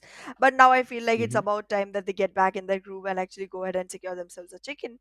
If they actually show up to the occasion, they might become the prediction for this particular game, at least for me. But let's see, because their performance hasn't been reflective of their reputation just yet. But then again, this is one of the teams that just shows up out of nowhere all of a sudden and then seizes so many frag points that they get the maximum number chicken overall. Like they were undefeated for a really long time until towards the end of third week, we finally saw someone get a chicken with 19 frag points, and 29 is the highest we've seen this season in PMPL SA. Oh well, yeah, that's true. 29 points is the highest that we've seen. Let's see. I mean, it's grand final, so of course, I think not we, but I think this record should be broken down. We should see Absolutely. the best possible game. We should see the juice, the aggression, the juice of aggression being shown in or being drank by all these teams and players, and probably have the best possible result in the game. So I am really excited to see if that gets shown in the map of Erangel or not. Because again, one of those feelings, unless and until we see 4MV or Stalwart performing in the best possible fashion, I do not expect another team to have that 20 I would 25 keep IHC in the point chicken. lists. IHC, yeah, but they're a hit or miss of a squad. So they will get a really maybe a good game, but then will fall on their face in the next one. So all these things have to be taken into consideration when you think about IHC is what I believe. I mean, yeah, that's true. But then again, whenever it comes to actually getting a chicken with good number of frag points, I think IHC is able to secure that sometimes, and they might be the team who break this record. But let's see. As of now, we are seeing a plane path that does not really go very south, but it still does not stutter very far away from a military base. And to be honest, Stalwart Esports is gonna have a very easy, comfortable drop for themselves, and that's something they can prey upon. All right. All these teams will slowly and steadily drop in. For Seal, though, it will be a little bit of a problem, considering they usually dropped around the city of Primorsk, but this time around, it is a very, very far away spot. So I don't think so. Seal is going that way. 4MV, do I see them somewhere? I think they've taken a little bit of a later drop, or are they experimenting in terms of their drop location? Because I do not see them anywhere near the city of military base. Exactly. It's going to be slightly difficult to actually find their new spot because, again, considering that they have dropped in the pool of so many teams together, it's not going to be easy to find them. But yeah, look at Yasna Poliara region. This time, even SKYLIGHTZ Gaming has given up on that place, and Stronger Fake Love is the one that actually survives in their location. There's a lot of switch arounds that have been happening, and somehow it seems like they seem to be working as of now, because Stronger Fake Love, even after being a team that was able to find themselves in the spot of SKYLIGHTZ Gaming, do become the one to take the first drop for themselves. But then again, the retaliation comes in. 4MV though, near Seal, already acquiring frag points to the name, and my confidence just boosts up. It seems like 4MV is back in the groove. will be able to get the frags, will be able to get the numbers, but in the meanwhile, stronger FAKELOVE taking care of the intruders that they found. And inside the house itself, SKYLIGHTZ Gaming get fragged out in their own homeland. Oh, okay. IHC this time around though are also in that early fight with DRS. So that's another team you are fighting. And I believe IHC will have that early frag to their name. Yes. 4MV on the other hand have also got 2 frags to their name. So could start from 4MV too. STFL have been able to eliminate the entire squad of SKYLIGHTZ Gaming. So fights all around. This is for the very first time, Mahana. Exactly, so many drop clashes, so many early fights in the game. I mean, I'm loving the way this game is going as of now. But yes, stronger FAKELOVE. The intruders have been able to capitalize onto Yasnaya Polyana. It's a big enough city. They will have perfect loot for themselves to go forward with. And also, the spot is very clear out in the open. Nobody is around their periphery. Nobody is going to contest them. And the first circle is not even going to force them into an early rotation. All right, now the zone has been formed now. The first zone, I think Stalwart will be a little bit comfortable considering they do not have to rotate a lot, and 4MV is dropping back. So no secondary drop spots. The only drop class that they had was with the players of Team Seal. Probably both the teams were looking for vehicles to rotate towards their drop area, where 4MV, because they stuck together as a team, could be one of the reasons of success for 4MV, because they got 2 frags out of Seal players. Now Soulless is looting Query. Scooby will loot the small little compounds around Ferry Pier, and then they will also make their way towards a better spot because they're already inside the first zone, towards a better spot inside the zone. King of Spades fighting Georgia Pole entirely empty. IHC also changed their drop. Usually they used to drop around that Georgia Pole city, but this time I can see them around the area of Milta Power. So that's where they, I think, had that early battle with DRS and were able to get that 1 frag to their name. It does seem like being able to find themselves back into their own homeland. 4MV is going to be very comfortable in the fight. But yes, DEADEYES guy is very close to Roy Esports, might not be able to sustain a very long time because this team is running slightly low on confidence, and DEADEYES guys, after having lost their player that early on in the last map, might be finding it hard to actually go ahead and participate into battles. King of Spades will be able to find themselves a very clean entry all the way onto Georgia Pole Crater Field. Georgia Pole Hill area, and that's gonna be one good position to hold on to if the circle supports in the next one. In the meanwhile, though, I feel like IHC and DRS have a duel in hands, which is gonna be slightly difficult for IHC to walk out of, and they might not become the high fracking team that we were looking for, at least in this particular map. That's true. Let's see though. I mean, how do they come back? How do they make a comeback? The zone number has already started to close in. So the teams on the periphery, IHC, Mabetex, STFL have to move in. TDK have already started their rotation. So they dropped in, I believe, severely, and now have started to just rotate into a different spot. So that's good. King of Space as well will soon start their rotation. Other than that, all of these teams are already inside. I mean, we already know Stalwart will use that Novo Repnoi bridge, easily cross over it, and then try to play or maybe fight against the players of IAWO, or maybe have that rotational clash with DRS. One of these possibilities is an option. So let's see Stalwart get engaged into any sort of a battle. But for now, just holding in, just waiting for the zone to close in, and maybe get some frags early later on in the game. Let's see if that opportunity will arrive for Stalwart Esports.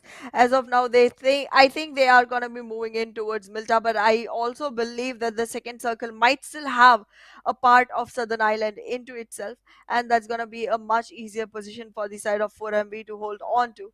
But well, as of now, 4MV is just going to focus onto the loot, find themselves the best exact weapons, the best exact utilities and the gear, just to make sure that they are able to survive the highest and the longest. The helmet looks good on Doc, the vest looks good. As of now, it seems like Doc is going to have all the right abilities to go ahead and actually fight this off. The vehicle is also on board, so being able to rotate is also not going to be very difficult for the team. They have all the right things in all the right places. 4MV, I think, yes, one of their players has a vehicle and he will be bringing it and probably just doubling up on the number of players you have. and then rotating inside the zone. Although, look at this. STFL is the team who got 4 frags, eliminated SG, and now are looking really strong. 4MB and IHC. Those were the only teams that got that advantage in the early battle, and now it has been quite ever since.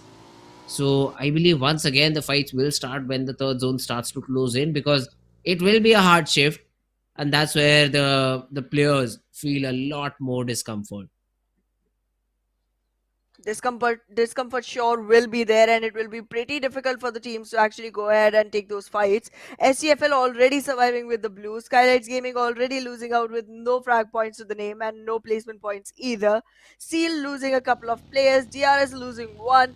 This is not the best opportunity for these teams that early on the game, actually losing players. This number is not going to go alongside a winning team. So these teams will have to be fighting for their survival really, really long time without actually indulging into any fights that can lead to their own loss.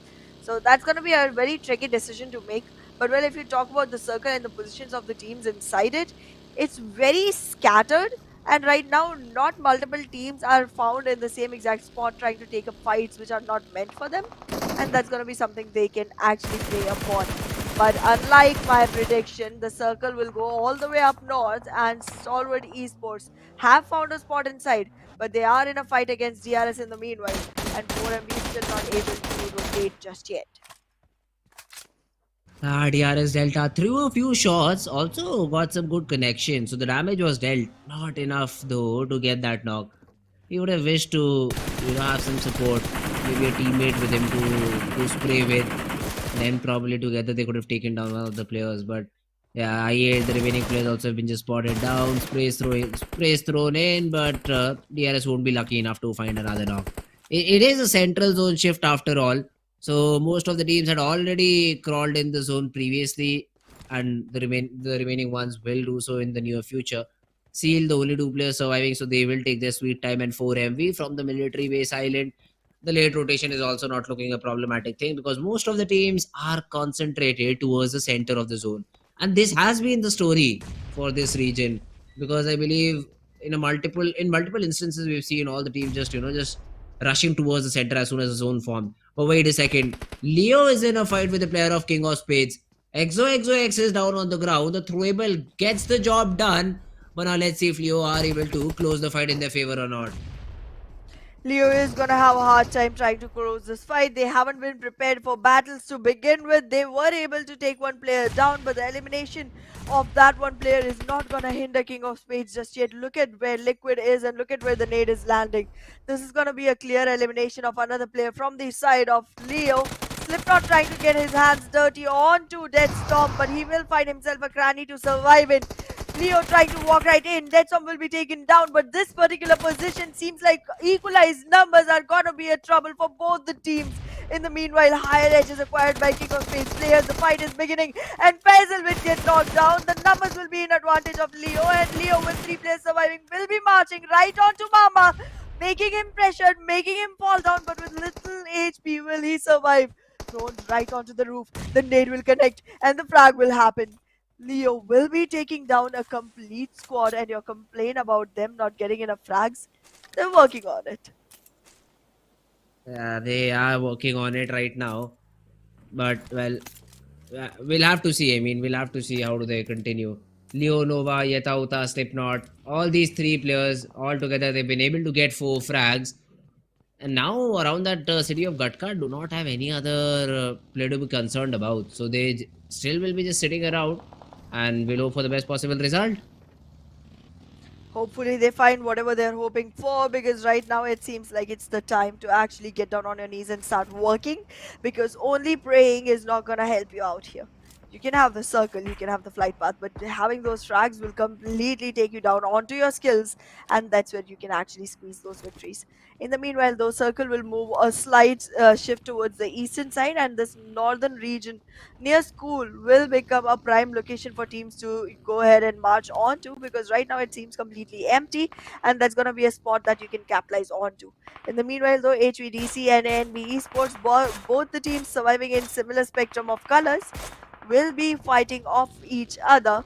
But then again, both of them have all 4 players alive. Both of them are very far away from each other. Knocks can happen, but confirmation won't. However, Stalwart Esports will find themselves confirmations onto the players of Seal, and with Nizet taking that one down, they will have another frag added to the team. Stalwart, yes, this is their frag, but Action is not in the game, and Action has been a very key player in all of the games that Stalwart have played. Somewhere, if they zone and somewhere around poaching, it will be a fun thing to see. 4MV is in a fight with the players of Raw Esports, and Jiggle is knocked out. Sky was also in the same position, but has been taken care of. 4MV lost 3. It was East who came to the rescue, I believe. The revival is being attempted over here, and Apex should surely get that revival. The run over being attempted in a 1v1. Praveen was very low, but is able to get the final confirmation, and 4MB once again bite the dust. This was a very early elimination that 4MV will have to embrace. They were not looking that weak in this particular game. It seemed like they will be able to go ahead and acquire themselves frag points early in the game, but they're losing players so quickly that it resulted into an elimination that quickly. All the way on to rank 14, 4MV loses with only 3 players so that they were able to send to sleep. This could have been a fight that actually resulted in 4 more, but they were just not able to fight off that march-in coming in from the side of Raw Esports.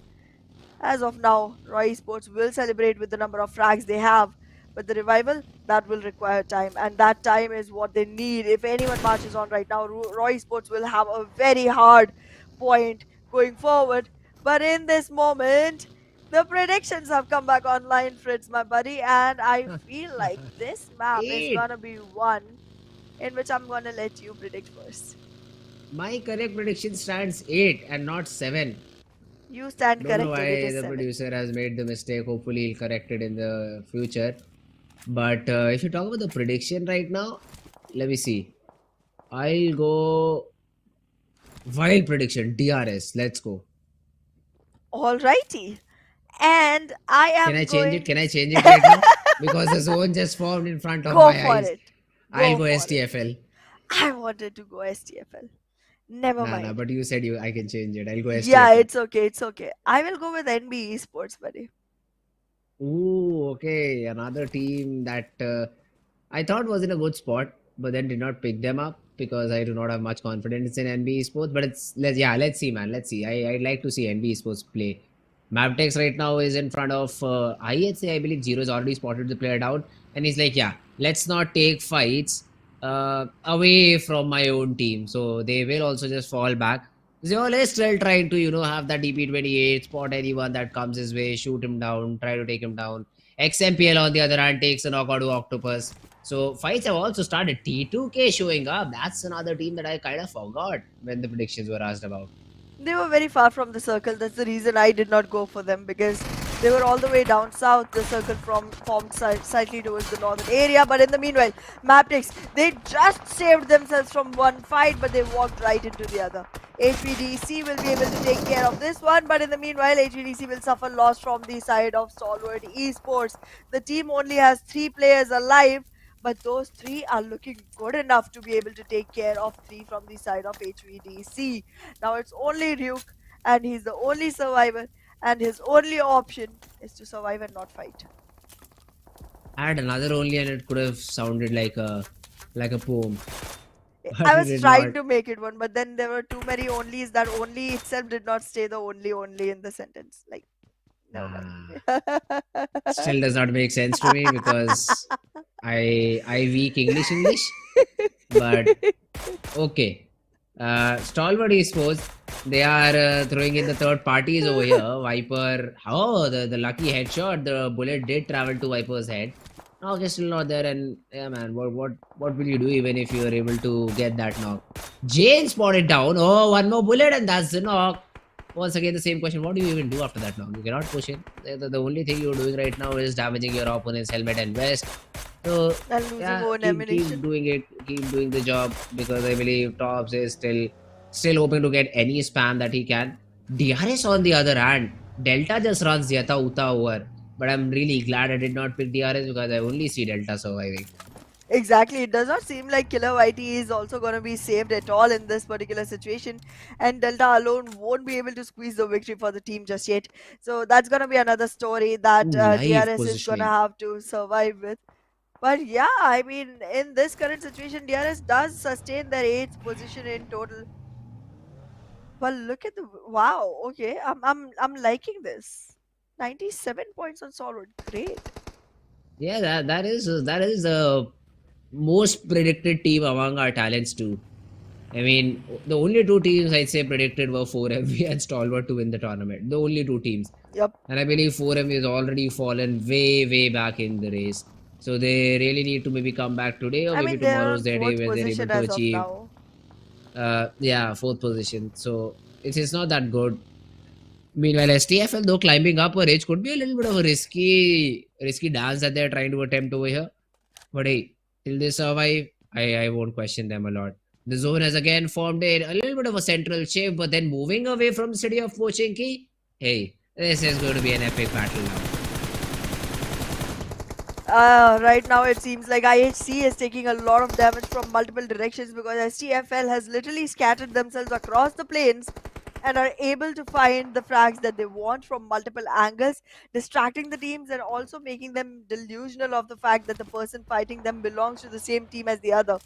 So that's gonna be, one hell of a game to play from the side of Stronger Fake Love. But then again, they are losing players as well in the process, and being able to go ahead for the revival is gonna be pretty difficult. So I feel like this team is not gonna be surviving with all fours going forward. But the position of Stalwart Esports at this point of time definitely looks optimal. They are able to take care of multiple teams around them. HVDC will be falling to the ground, and that's another one taken off. And now it's literally all onto Deadeye's guys. They are being targeted, they are being pushed upon. But then again, no, not having any action come close to them will make them survive a little longer. In the meanwhile, though, NBeSports find themselves in a very difficult situation with Stalwart and Deadeye's guys sandwiching them from both the directions. Oh, STFL Dobu is trying to hit those shots. He's not able to connect any. And the rotation will also be this thrown in. So STFL, they will also have to rotate back from their normal spot. Delta on the other hand gets a runover knock out of Slipknot, runover finish out of Slipknot. And just with that, Leo Esports will be eliminated out of the game. STFL, they somehow brought their 5th player back into the game. Don't know how, but it's a pleasant surprise because I did choose them as my prediction. But as soon as I say that, Demo just goes back up, gets the knock onto Dobu once again. Well, the current situation does look very optimal for the teams trying to capitalize onto STFL players. IHC has an option to actually move closer. In the meanwhile, Roy Esports can find themselves a third party that they can actually capitalize on. DRS, the solo player surviving, can find himself an option to actually get back closer into the circle and find a more secure spot to survive onto. In the meanwhile, though, NBeSports will go ahead and commit to the fight, take a few players off, and make Deadeye's guys struggle harder. This is the position where NBeSports is starting to invite Stalwart Esports right onto their faces, and this is where the prediction will start to fall short. Let's see if Stalwart is going to be able to make much of a wave here, because until the ground is moved under the feet of NBeSports, this is going to be a situation they can recover from.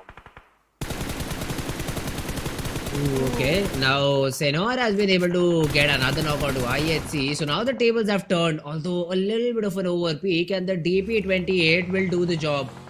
That's a good knock onto Senor. It will release some pressure. But then Dobu is pushing in with the vehicle he has. The Dacia is being thrown in and try to get the revival will be attempted overall.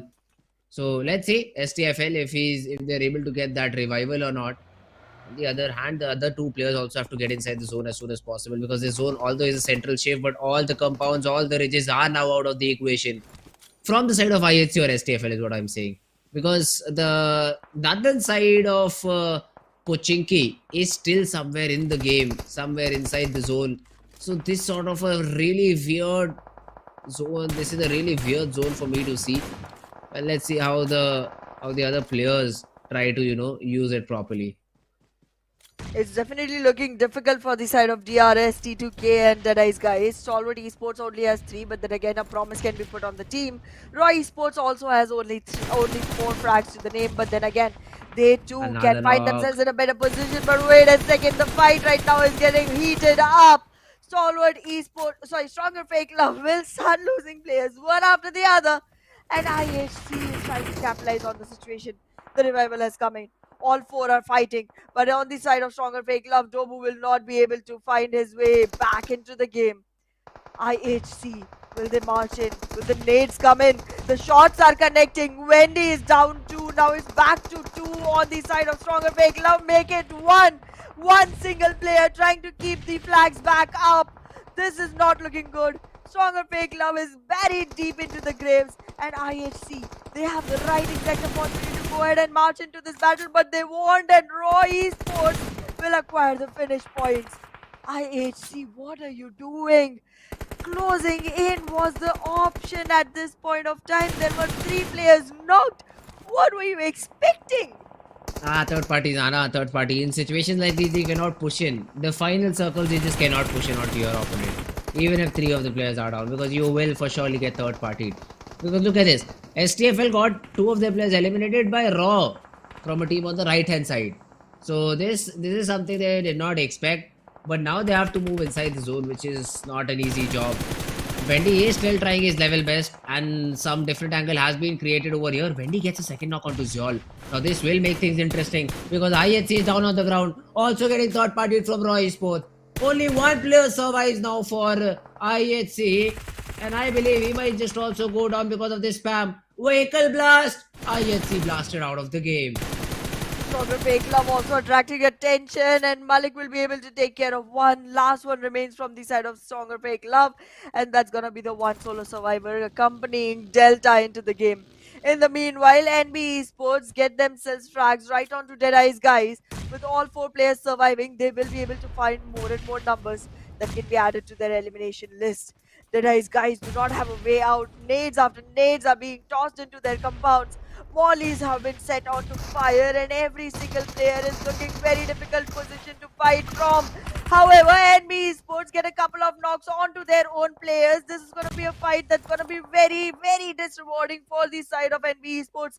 Slayer Sir has to be taken care of. He will come back into the fight. He is taking a nade. He is throwing it in, but then there will be survival that can be expected from the side of Mondo. However, Akash gets knocked too. The drop will come in. Mondo is fighting, but he won't for long. The last elimination, and NBeSports gets taken down as well. DEADEYES guys somehow survive, but now Stalwart Esports, they're not gonna let them live forever. Good days from DEADEYES guys, but they will do damage but not connect. Another one down. There's a down to very little HP, but he'll still survive. IC on the other hand has been able to take down T2K. Another nade from Precious Sir. This time it nails. It nails Nirzed down in the grave, and because IC is very far away, there's no opportunity for Nirzed to get that revival. So Stalwart will also survive with just 1 player.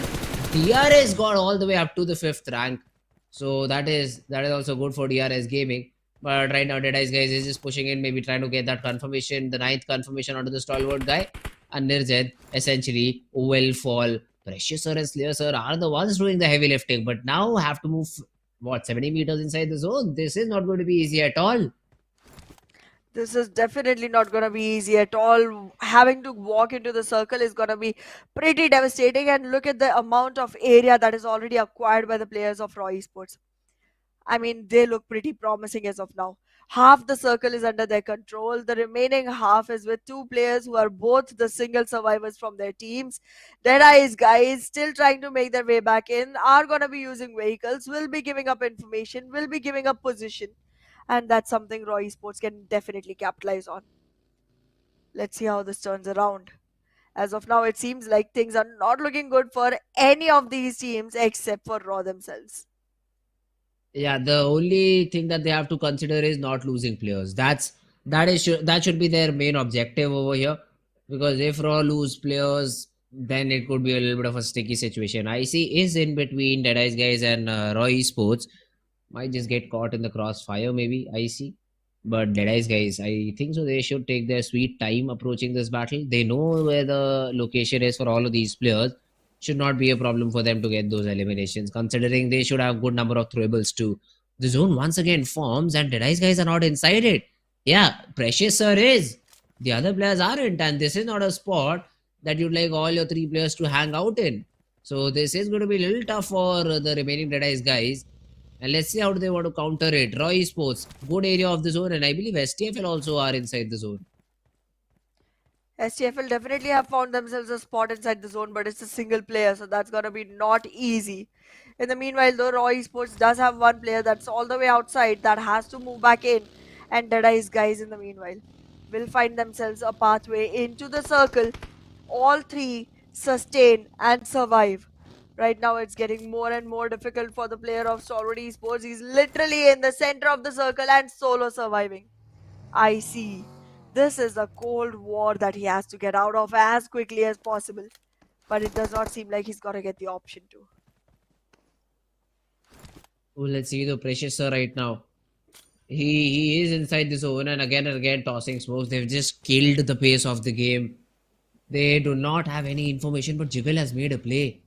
He wants to be the person who just spoils the game for the guys of Deadeye's guys. Now the nade had been thrown in and a little bit of damage done onto Slayer Sir, but it's not concerning at all. Another smoke being just prepped up and being just thrown in. They are ready with all the utility that they need.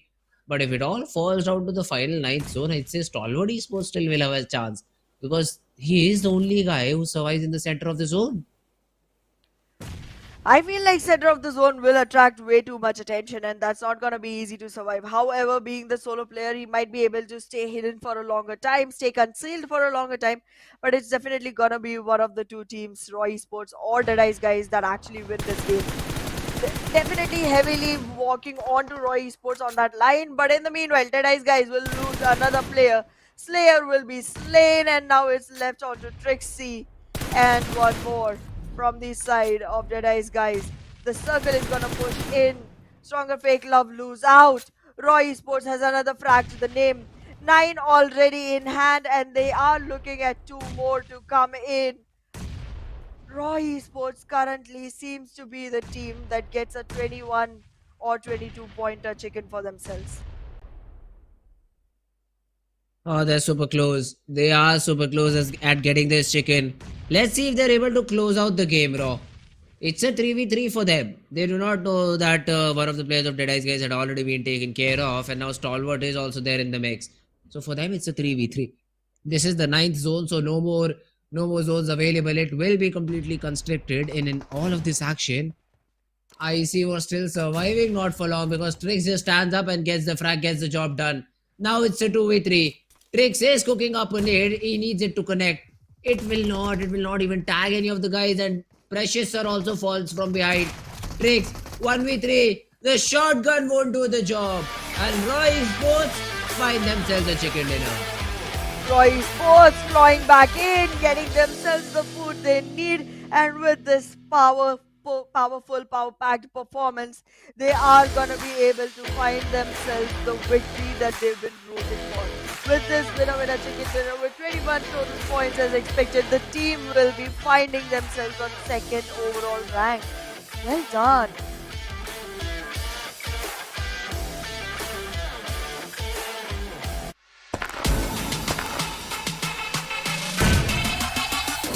Make it clap.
Alright guys, welcome back after a short little break. Me and Ahana are back with PMPL SA 2023. A decent game in the map of Erangel. Was expecting a big frag chicken that did not come because again these zones when they end around the city of Pochinki, you have a lot of solo players surviving because they can just survive in any compound they want. You have a lot of snakes around there in the grass. STFL also were a snake in the grass that literally spoiled the entire game for DEADEYES guys, because I believe a 3v3 would have been far more beneficial for DEADEYES guys than what they had currently. So, a little bit of an unfortunate thing, a little bit of an unfortunate ending for DEADEYES guys. They wanted the first spot, had to end on the second one instead. The number of frags will also be a little bit of a concern for both these teams. But hey, good job done by Raw Esports. But because this game has put them into the second spot. Exactly, they have found themselves in a much better position. 21 points for one single game. That's looking good Yeah. enough to go into the finals with. Because again, when it comes down to the finals, getting yourself 27, 29 points is very difficult Mhm. because all teams are trying to go ahead and collect those eliminations for themselves. Yes. But yeah, I'm still hoping for someone to break the record, okay? Like, I do want someone to go ahead and get more than 29 point chicken. Oh, all right. Well, let's see if that happens or not in the near future, because 29 frag chicken is a little bit 29 point chicken. 30 pointer game, I'd say, is a little bit difficult. 20 frag chicken is what you want for that. So, a little bit difficult. Really limited number of teams can achieve this big number in this sort of a lobby. But yeah, Wendy is going to be the MVP for the game. If you talk about the top players, Wendy is still up on top with 5, followed by Precious Sir, who also had 5, and Slayer Sir had 4. So DEADEYES guys at least had 10 frags in the entire game. Raw, how many did you guys have? 9 between Praveen and Malik. What about the rest of the players? I'd say both of these teams then had a really good game. I think Raw had in total 11 frags to the name. So it's 2 Not frags bad. distributed between the rest of the two. Yeah, 21 point game for Raw Esports, 10 point game for DEADEYES guys, with 16 in total added to their, overall. But yeah, there are 4 teams with double digit points. That's good. This shows the game has been close. So it's not a one-sided domination from either of these teams, which is a good side. Lobby being competitive is always a good side. But let's have a look at which teams are not able to perform in the most optimal way. For MV, of course, this team does not have the best possible start to a grand finals. Has been the case for a very long period of time. But Vion Illuminate with just 2, NB with just 2, Seal 2, King of Spades 1, Mabetex and SKYLIGHTZ Gaming. It's like they did not even play the game. Yeah, SKYLIGHTZ Gaming is going on getting eliminated way too quickly into the game these days, and that's not looking good for the team. But if you take a look at the overall, 105 points for Stalwart Esports. They've already hit the century for themselves. They walked in with 77 to begin with. Raw Esports with 98, closing in onto the same exact spot. But well, for MV, they are gonna be struggling to make their way back into this scoreboard, and it seems like Raw Esports is challenging everyone right now. Oh yeah, Raw Esports is definitely challenging everyone. We talked about this team. They had a great day overall. But after that, they were sort of a hit or miss kind of a squad. Again, they showed a good performance. Won't say anything regarding that. They've definitely shown a good performance overall in this game. Consistency is what I demand. If you can give me the consistency, then definitely you will be a team to be watched out for in the upcoming games. Absolutely, consistency is definitely going to be one of the most important things for any teams that wants to make it through. Even if you don't keep getting consistent chickens, being able to get any eliminations, any good placement points is going to be helping the overall score line that you're going to be walking with, and that's going to be very essential for every single team that is in this tournament right now. Being able to Mhm. get yourself the maximum prize pool is one goal. Being able to get yourself the bragging rights is going to be the other, but then again, making it into top 12, making it into SAC is still gonna be on the line. So being able to find yourselves in the top 12 is gonna be important for all of these teams. Oh yeah, well that's true. Being able to find yourself in that particular situation is definitely going to be important, very very much. But now we have a fun little segment. So it's that TDM battle, if I'm correct. I mean, we've already been Yes. through 3 maps, right? Stalwart and So Venom now we DE. will be moving on to that TDM game. It is between Venom DE and Stalwart. So both these teams have been having some good games in the, not Venom DE, because I think Venom DE just got eliminated, and now Yeah. this is This is the only tournament that they are alive in, the TDM tournament. Let's see if today is their last day, or will they continue it through to the grand finals? That's the biggest question that I have. So yeah, Stalwart Esports and Venom DE, a match to look out for. Absolutely. Taking a look back at the way the brackets were, Venom DE and Stalwart Esports. Out of these, Stalwart Esports did not play the round 1. They were placed in the round 2 to begin with, but Venom DE has been sustaining themselves since round 1, has come all the way to the semi-finals, and now is looking forward toward the finals.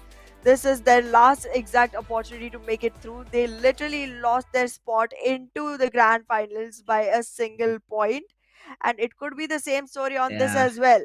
Let's hope it isn't.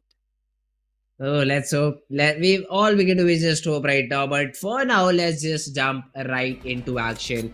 Let's see how this game of TDM is going to be. Will Stalwart just run over the players of D Venom, or is it going to be the other way around? Let's see what the situation looks like. As of now, no frags have been attained by either of the teams. And right now, Stalwart is definitely going to be struggling slightly, considering that they've played 3 matches that are in the grand finals and they have to play 3 more. They are going to be able to acquire themselves a frag, but then Venom DE will come back into action, get 4 for their own. 4 for Venom D. That's the kind of start, man. D Venom is so very aggressive, and these early starts have been sort of the way that they play. 7-3 still in that lead. You only need to send the team home once, is what I feel for Venom D. After that, they are able to always have that lead in their favor. Action gets taken down by Krita's Groza. There's a nade being popped by Nirzed, and it's a really good one just thrown at the feet of your opponent. And you have been taken down. Nirzed was caught reloading there, and once again the lead gets increased. Well, the lead keeps mounting from the side of Venom DE. They have acquired 11 points for themselves, already hit the double digits, and now they are trying to fight off against Stalwart Esports as quickly as possible, trying to aggress into the spawn through the warehouse, using throwables, trying to push the team back. And right now, they have literally more than double the points that Stalwart does. Oh, Nirzed also gets that connection with the nade. He is still trying to just drag this game back into their control and has a little bit of support from IC. But Riley, look at this, into their spawn, but gets taken down. The trades have essentially happened, but Venom DE, this lead of 7 points somehow needs to be contained by the players of Team Stalwart. Absolutely. Stalwart Esports currently is finding it hard to find their footing. Tops right now has very little HP. IC will get taken down. Action will get taken down. And the number keeps on increasing. 9-point lead for the side of Venom D. Make it 11. Venom D is just not stopping at all. Out of control. This team is a beast right now. Oh yeah, this team definitely is a beast. 26-12 from a team which is right now in your leaderboard leading the global charts, and you just come in and destroy them like this. Look at that peak. IC did not even have a chance to react. The trade did not come in onto the D Venom guy, but still, man, 29. 11 more frags needed for Venom D to close the game in their favor. Tops is very low on HP and is gonna be taken down as quickly as possible. Action will get down as well. And with this, Venom DE sustain themselves on 32. It's looking huge. This lead keeps on surmounting. 34-19 right now, man. This game, I think it just has ended. It just has ended in a fashion I, for one, did not expect. I knew that Venom D might just win this one out. I had that feeling, but the game, according to me, should have been close. Not like this, man. It's like a train just ran over the players of Team Stalwart Esports, and they're out of the tournament. Venom D, the first team to qualify for the grand finals. With a 19-point lead nonetheless. I was telling you, bro. Since the beginning, I was telling you the grand finals are gonna happen between Venom DE and High Voltage DC. And now it seems like the words are coming true.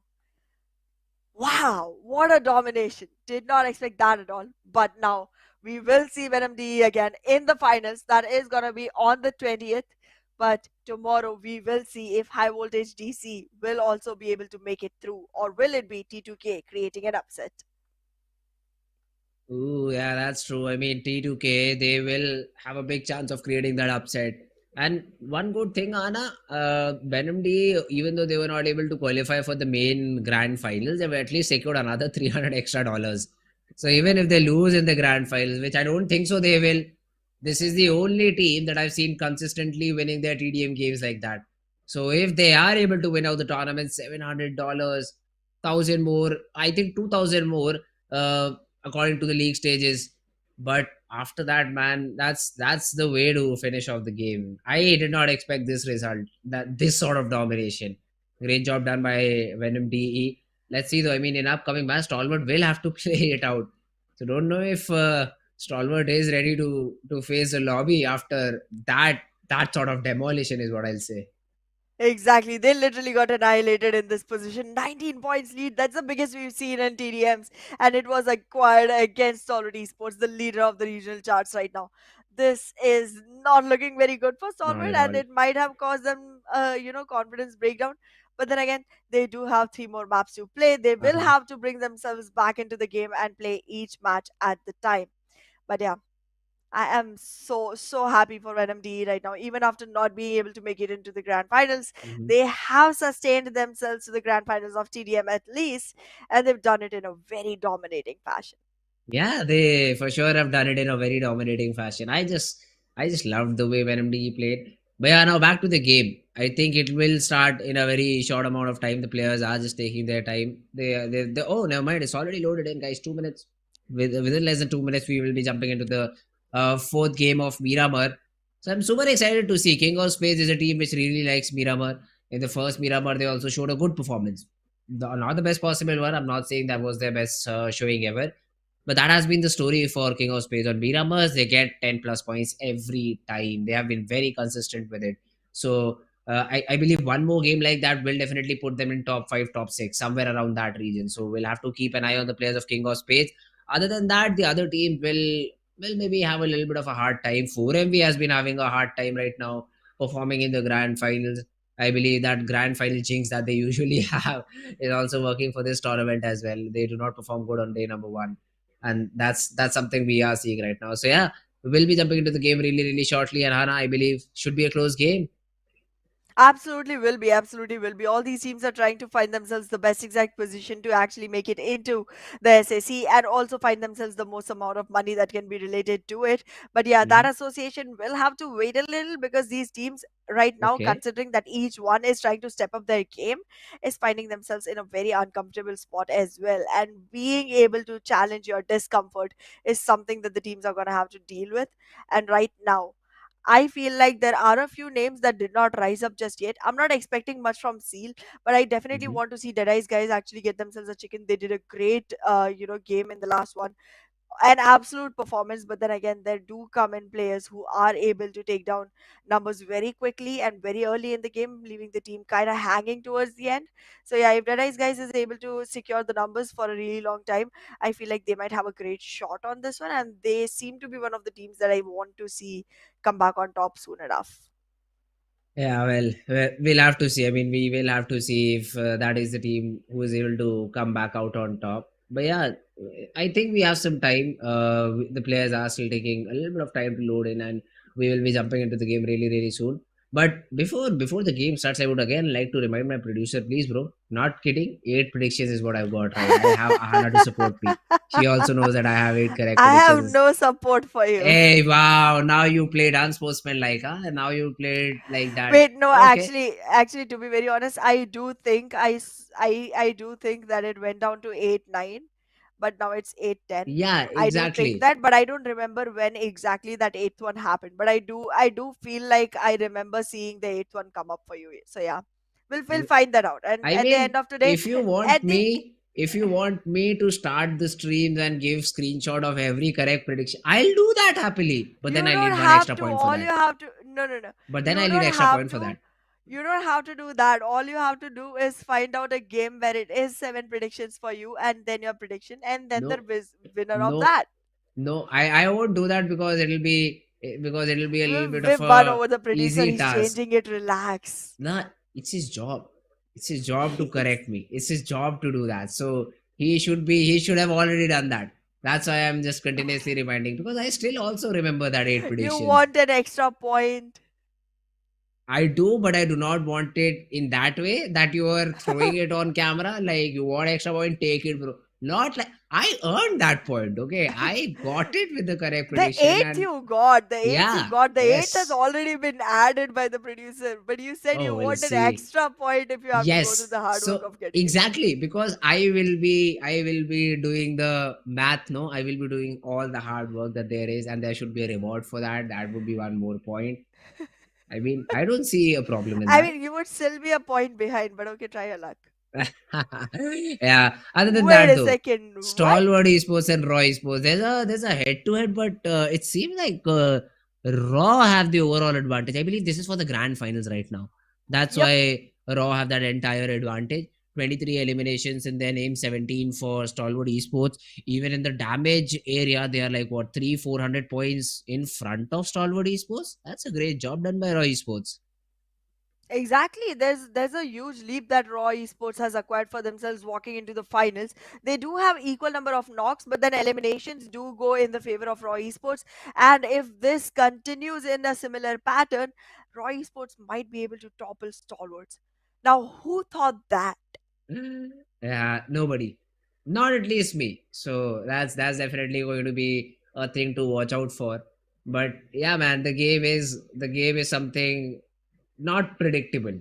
That's what I'll say. That is true. But it'll be too short to judge. I feel after day number two, third game, after that we can judge the teams on their performance. We have to give them this, I'd say this full day to make mistakes, do whatever you want.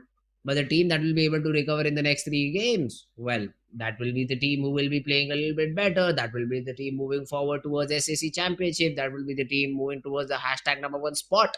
If you don't do that, well, we are just here to entertain the audience. You are the ones who have to play the best possible game.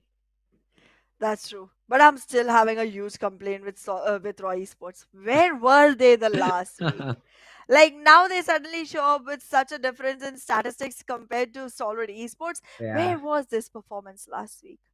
Guys, I put my money on you. I put my bets on you. I lost put all my of it. predictions on you. Now put it I am again. so disappointed right now. But we already went in with our predictions. I already predicted someone who is already letting me down so bad. It's okay, Anna. It's okay. This time I believe Raw will be able to win the game, and you will have your prediction timing incorrect, because of which you might just lose the prediction game once again. Why should I even lie? Once again, you will lose the prediction game. But yeah, the game of Miramar is all set and ready, and let's jump right into battle. I think it's a very north side playing path because I see Campo Militar on the line. The players will slowly and steadily be dropping in according to it.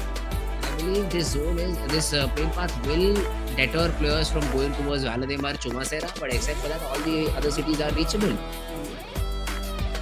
It definitely seems so. As of now, the northern area teams are going to be super happy. And okay. Never mind me. I was going to say that it's going to be a slightly difficult game for Venom D, but they're not in here, and I remember that. And it's slightly sad because we just saw them win. Damn it, they would have gone to Varadilmar. Why am I reminiscing? It's okay, Anna. It's okay. You'll get better with time. That's what the doctors say. Wow. So that's the line I'll say to you. But yeah, the other teams, Mabetex, Toreo, Muda, Leo, somewhere around Cruz del Val, all these teams slowly and steadily dropping in. I'd say 4MV still go towards Tumasera, right? I don't think so. They'll change their drop location because it's too far away. Because they literally never do that. Stalwart Esports, San Martin is the city that they drop. DRS, on the other hand, they are the ones dropping somewhere around Hacienda del Petron main building. It's a usual drop location, so no surprises there. Plus, the zone is also super supportive for most of these teams, except for the teams on the eastern part of the map. The other ones are being covered by the first zone. Well, most of the teams are going to be rejoicing this particular position. But well, it does seem like it's going to be slightly difficult for the teams all the way towards Mabetex, all the way towards Seal. And if Seal actually tries to go to their, individual drop locations, that's gonna make things even harder. In the meanwhile, though, high voltage DC already aggressing onto the players of IAWO, and right now it seems like high voltage DC is not gonna be in close enough periphery to go ahead and make those frags happen. So they are gonna have to look for better loot, look for better vehicles, look for a position from where they can actually march in towards the team. They know the location, they know exactly where they're gonna find IAWO. So it better be that they take their time and then walk in. But wait a second, is Octopus caught red-handed?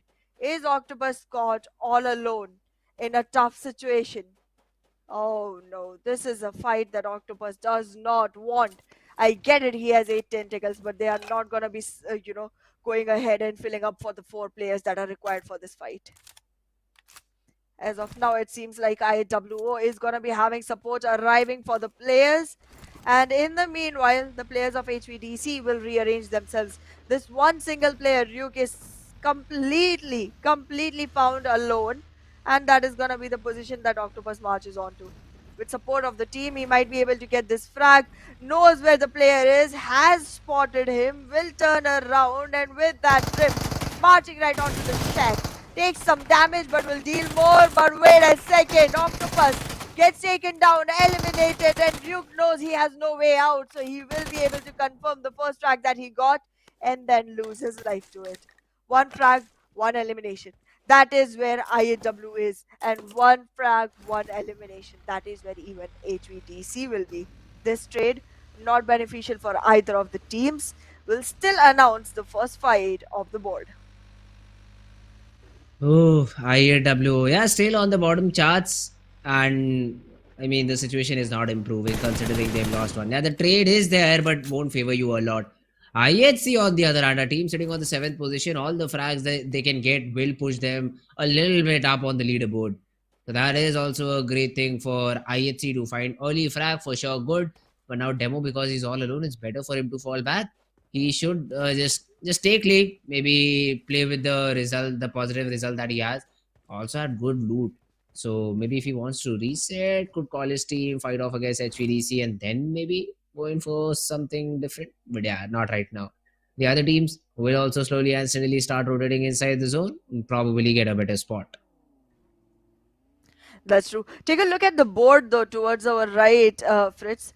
The team with the maximum number of frags is gonna be Raw Esports, leading everyone else with at least 5 points to the name. But well, in the meanwhile, IHC marching right on to HVDC will find Sanjir, will get the knock, will get the elimination. HVDC, multiple teams, they're picking fights and they are every single fight losing players. When did HVDC become that team? Earlier we were seeing them go into fights and literally win every one that they found. Oh, run over onto one. And now IHC will revive the fallen one. Yeah, IHC will bring Zol back into the game, and they will continue with all their 4 players surviving, have 3 frags to their name, no problem whatsoever. 800 meters is the distance that they have to cover in. The only little difficult thing I see over here, they have a minibus, but then nobody is near IHC. They will have to move a little bit further away to find T2K. And Godless will probably get that information earlier because that bus is the last vehicle to rotate. So they should not have a lot of trouble getting inside the zone. San Martin, as I said, Stalwart Esports would love to hold the city down. That's exactly what they're doing right now. On the other hand, DEADEYES guy is somewhere around the center. So between Montenegro and Power Grid, they've stopped. You can see it on the minimap, just letting you guys know. 4MV still haven't started off with their rotation of Chumasera. So, and why would they? The first zone still has 2 minutes, some seconds left to close. So they will take their sweet time and then get inside the zone. Let's see if the zone is gonna be favoring them going forward. But as of now, we can see quite a few teams trying to survive their way in. But in the meanwhile, King of Spades will try to rotate, giving out a lot of sound cues to the players of NBeSports. But then again, Mondo is alone, won't take the fight.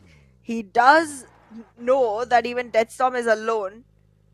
But right now, fueling up the vehicle, will be moving on. This is not a sure shot information that Mondo has, so he's not gonna aggress. But wait a second, Deathstorm, what? Why is he? Okay, finally back in the vehicle, running back to the team. It's a little bit of a thought. Then yeah, nah, let's not do that. That's what happened through his mind. I think. Oh no, wrong fight. Yeah, this is a little bit difficult for NBeSports to escape from because Sekujin will be a sitting duck. Oh, but there's a rage. Never mind, I did not see that rage, and he will be using Mondo it. will come And now inside. Deathstorm is in a death pit because he cannot get the information onto Mondo early on, and Mondo will easily be able to get that knock onto Deathstorm. None of the players of King of Spades seem interested in this revival. And I thought NB would lose a player. It's the other way around. King of Spades lose the player early on. Exactly, and now the King of Spades vehicle that was right here that just got refueled and replenished can be used by Fistboy to actually relocate himself because right now the rest of the team is not interested in this fight. NB Esports players are very far apart, and for Fistboy, the best option would be to go ahead and reconcile with the remaining team. However, from a longer distance, NB Esports is trying to attract attention from the side of King of Spades, and in this position, it seems like Fistboy will be able to find frags that King of Spades is not expecting from the angle. This is difficult. They walk out of the compound, they're taken. They try to run away using vehicles, they are taken. NB Esports has literally imprinted their names onto every single frag that comes in from the side of King of Spades. Yeah, King of Spades. They are in trouble right now. The zone is already closed and it has gone south. Now I already see 4 MV inside the zone. NB Esports also have a really good powerful position. And majority of these fights will happen on the northern part of the map. 4 MV for the very first time could enjoy a chicken dinner this time around. Let's see if they do. Let's see if they do. They have no fights coming their way. They have a great position in the circle. They are gonna be able to find it very close to Chumbasera itself. But as of now, them marching towards the center might not be the best decision. They will attract attention, they will attract bullets, and some might even stick. So this is just a position that 4MB should not compromise very early. But well, in the meanwhile, NB Esports still surviving with all 4 players, having a frag to the name, will be rejoicing with that one elimination point that they could add. But in the meanwhile, HVDC will try to enter in from San Martin into the circle in a very difficult position. Ooh, okay. Now, most of the teams have already made their way in, and I also see 4MB going a little bit towards the center area. Roy Sports have already started this fight with the players of Team Stalwart, and action is down on the ground. He is not spotted, but I think the third party will come in. Yes, Rig from up above will be the player who will secure that frag. So, even though the knock was achieved by the players of Team Roy Sports, the frag does not go their way. The frag definitely does not go their way, and now Roy Sports trying to wait for the right time actually slipped out on the right position. Anyways, they are gonna be able to find more onto Stalwart, and in the meanwhile, look at the chaos between Deadeye's guys and DRS. DRS already losing a player. Deadeye's guys trying to fight it off, losing another. Now the crossfire is coming into play. Every single player is trying to find themselves the frag. Trickster will try to go back into the compound, confirm the frag, walk back out, try to take the other fight. This is low HP onto Gyante that can be capitalized upon, but Trickster has a revival to go for. He goes in, picks up the fallen player. There's another one trying to keep a watch out, trying to make sure that any movement is detected. Precious Sir from that hidden position will be able to figure out that Gyante is ready with the throwables. The throwables will make sure that Trickster has to leave the position, walk right out, revive himself before going for the revival onto Slayer. Right now, Deadeye's guys with one lost player are already looking lost in this fight. Gyate is in a very concealed position. Will be able to go ahead with the revival. Rules will be back in fight soon enough. He's back on feet already, and with the healing done, with the throwables ready, they are going to be able to participate again. But Shifu Sir with that flank loses the battle, loses his life, gets completely eliminated. Deadeye's guys with another player down on the ground, deep in the burial. But now, 2 players from the side of DRS. Will that be enough to take care of Deadeye's guys? Because the revival has happened. All 3 are back on feet, back into the fight. Trickster trying to attempt what exactly was attempted by Shifu just a second ago. And now he's trying to find his way into the flank. Gets thrown back because the throwable has already been used. And now DRS is ready for the fight. there's a stalemate situation, both the teams holding back. But right now, this is gonna be one in which numbers advantage can actually put DEADEYES guys on the winning side of it. Yeah, DEADEYES guys could really benefit from the numbers advantage. Let's see though. I mean, still a long way to go. Still a lot of fights to fight between. And for now, they still haven't cleared out the remaining players. So that's what they're doing right now. Meanwhile, it's prediction time, Anna. Who do you think is going to get the chicken? This time I'll ask you first. This is difficult. I'm focused on the fight, but well, okay. 4MV. 4MV? Interesting. The fight is all finished up. I mean, there's a third party element, I believe, that will come in and finish the fight. But DEADEYES guys is not the team that like to push in, unless they get this nade now. So otherwise, the fight could be choked by them. I don't think so. They would like to push in over here. Mabetex is really pushing the boundaries. This could led to him being taken down because of a third party, but the nades have to be thrown in one after the other. Rules has been tagged up a little bit. The molly to follow up, but the knock yet not there. The distance for sure has been closed in. Rules is back isolated. Gyante is completely alone. This could literally be a 1v3 and then another 1v3 because the players are not close in together to actually take the fight. Gyante is knocked. It's a single player surviving. Rules alone has to take the fight. The position is known. The shotgun is in. The shots are coming, but the shots don't connect yet. Trickster loses HP but gets back into the fight. Gets his shots landing, and now Trix is going to be able to conceal the frag. Walks right into the compartment but loses his life. Wait a second. Rules will be able to take that one, and DEADEYES guys gets eliminated by the third party element of Mabetex Esports. What just happened? I literally predicted this when you asked me to focus on the fight. Third parties is what happens all of the times in zones like these. Third zone is the perfect opportunity for teams to capitalize on a fight happening far away, and that's what Mabetex did. They came in, they scooped up a couple of frags. They will get decent loot from the 8 crates available, and then rotate off to their merry way inside the zone. No problem whatsoever. Mabetex had the best opportunity in here, and they made the best of it for themselves. 2 frags to the name, 4 players surviving, nothing at the loss at all. In the meanwhile, though, your prediction's still pending. Go ahead. You took extra time. IHC. Wow. Okay. IHC. Nah, I did not take extra time. Never mind. I just took extra time. I wanted the zone to close in, but this guy just goes in and forces me to predict before the zone close. I would be super angry if the zone goes south.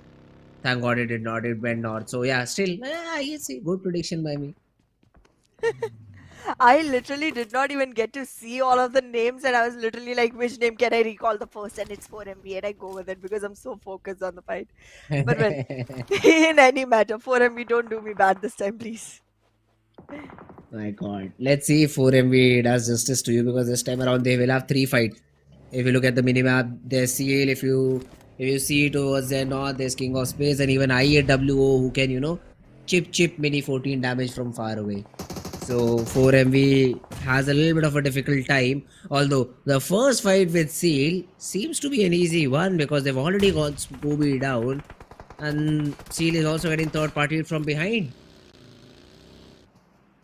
They are, but right now it seems like 4MV is going to be participating in the fight from multiple edges, and with Fearless down on the ground, that's going to be another frag that they can confirm. As of now, it seems like Scooby or down on the ground will give Baron another opportunity to participate with Kirito, but I don't like the weapon Kirito has. It could be damaging, but wait a second. Baron will just not be shaken. He gets both the frags, he'll get both the elimination points, and just find himself in the best position to go forward with. 4MV with 3 frags to the name is looking good as of now. Soulless is the only one who survived. His soul can be drawn very quickly with the numbers advantage that 4MV has. Yeah, Molly from Faisal though in this fight gets a knock. Let's see about the confirmations. Wolfiz is pushing in with the shotgun, and the shotgun around the corner is super deadly, but it does not land the shot. And Mamba, he somehow has been able to escape. How did that happen? Wolfiz literally saw him, shot him in the face once, but Mamba is just using the fallen vehicle as his cover and has been able to get the reset. That's presence of mind. That's good presence of mind. But still, that shotgun in close range can be devastating. Viper gets completely confirmed. The shotgun around the corner. Faisal also has one. He shows the last remaining player that Malik, you cannot be that complacent about this fight. You need to be really, really careful. Faisal pushing in with the piece around the corner, but Wufis is able to get that knock. And Faisal will be confirmed instead. That's a little bit of a heartbreak for the players of King of Spades. Mamba is the only one surviving, and fighting this off is not gonna be easy. In the meanwhile though, 4MB lose players after players. IW charging in, trying to find Mamba, won't be able to get the frag. Woofers will get taken down instead.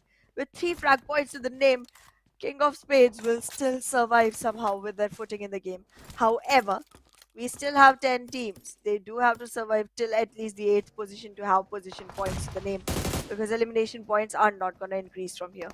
4MV though, with Baron already lost, Apex already taken down, will not have a great game going forward from here. They had all the advantages they could ask for, but then they go down and flush it down the drain. Yeah, now 4MV, two of the players have been taken down, but does this stop them from fighting? Nah, not happening. They get one knock with the weapon, one with the nade. And suddenly a powerful Raw Esport now only has one player who also falls to the nade. A 2v4 attempted, a 2v4 won by 4MV. Well, the circle is still gonna shift very away from them. They're gonna have to find themselves a way inside. However, it's not gonna be very difficult because the only player in their way is gonna be the Mamba, the only player of King of Spades. Because King of Spades, after losing everyone they had, is surviving on one single lifeline that they got. In the meanwhile, though, IHC taking damage from SKYLIGHTZ Gaming, constantly losing players one after the other, and T2K already attracting attention from stronger FAKELOVE. A team that suddenly started to show up, then suddenly disappeared, then suddenly came back in. A team that is a huge hit and miss. Yeah, that's for sure. That's for sure. Although on the other side, there's a lot of fights going on. SKYLIGHTZ, in the meanwhile, have a good position. Mafia Ninja with a good nade too on Godless, and Alex does not have a lot of HP to survive with. He will pop that first aid in time. The nade still connects onto Alex. A lot of damage dealt. The knock is still not there. Not for long, because the follow-up nade from Mafia Ninja will get that confirmation and the knock onto Alex. So IHC also survive with only Zol now. IHC in this particular situation will be now taken down because of the march in from the side of SKYLIGHTZ Gaming.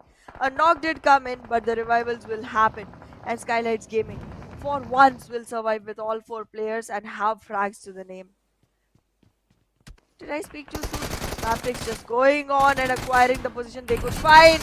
And in the meanwhile, T2K taking care of stronger FAKELOVE one after the other. All 4 players are dealt with, and T2K has their 3 still on the ground. Oh, T2K. Now, they have been able to win this battle, but what about the bigger war? Because you've lost one player, XMPL is a very crucial player for you to lose. SKYLIGHTZ on the other hand, as you said, I think you spoke a little bit too early because 2 of the players are knocked out and I still cannot see the revival. They are still fighting it out with Mabetex. Leo falls out. Leo has been taken care of. But Doc from far away on the other hand has been able to take down Mamba. Desert. This guy, he is just confirming those knocked players. And yes, SKYLIGHTZ get one player back up. But will that be enough? Well, we'll have to wait and watch. Let's see who is gonna be the one that got taken down from the side of SKYLIGHTZ Gaming. Because as of now, it seems like SKYLIGHTZ Gaming with only 3 having 6 frags to the name might still be able to secure themselves something, might still be able to stir the game a little. But 4MB, look at the number of frags this team has. 9 frags to the name, but only 2 players surviving. Even after an impactful game, they are not looking like they're gonna be able to squeeze another chicken for themselves. The circle is still a couple of meters away. They still have to walk in, and on the inside, NBeSports is waiting for the welcome. T2K, however, they can make things difficult for NBeSports by charging in, but I don't think they will.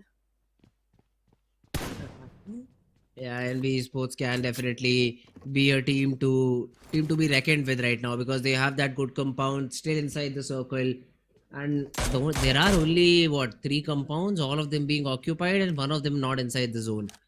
T2K had one of the compounds, and now because it is outside, you will have to rotate in Leo and NB, two very strong teams. But SKYLIGHTZ, if they somehow are able to tackle either one of them, it could be a great game for SKYLIGHTZ as well.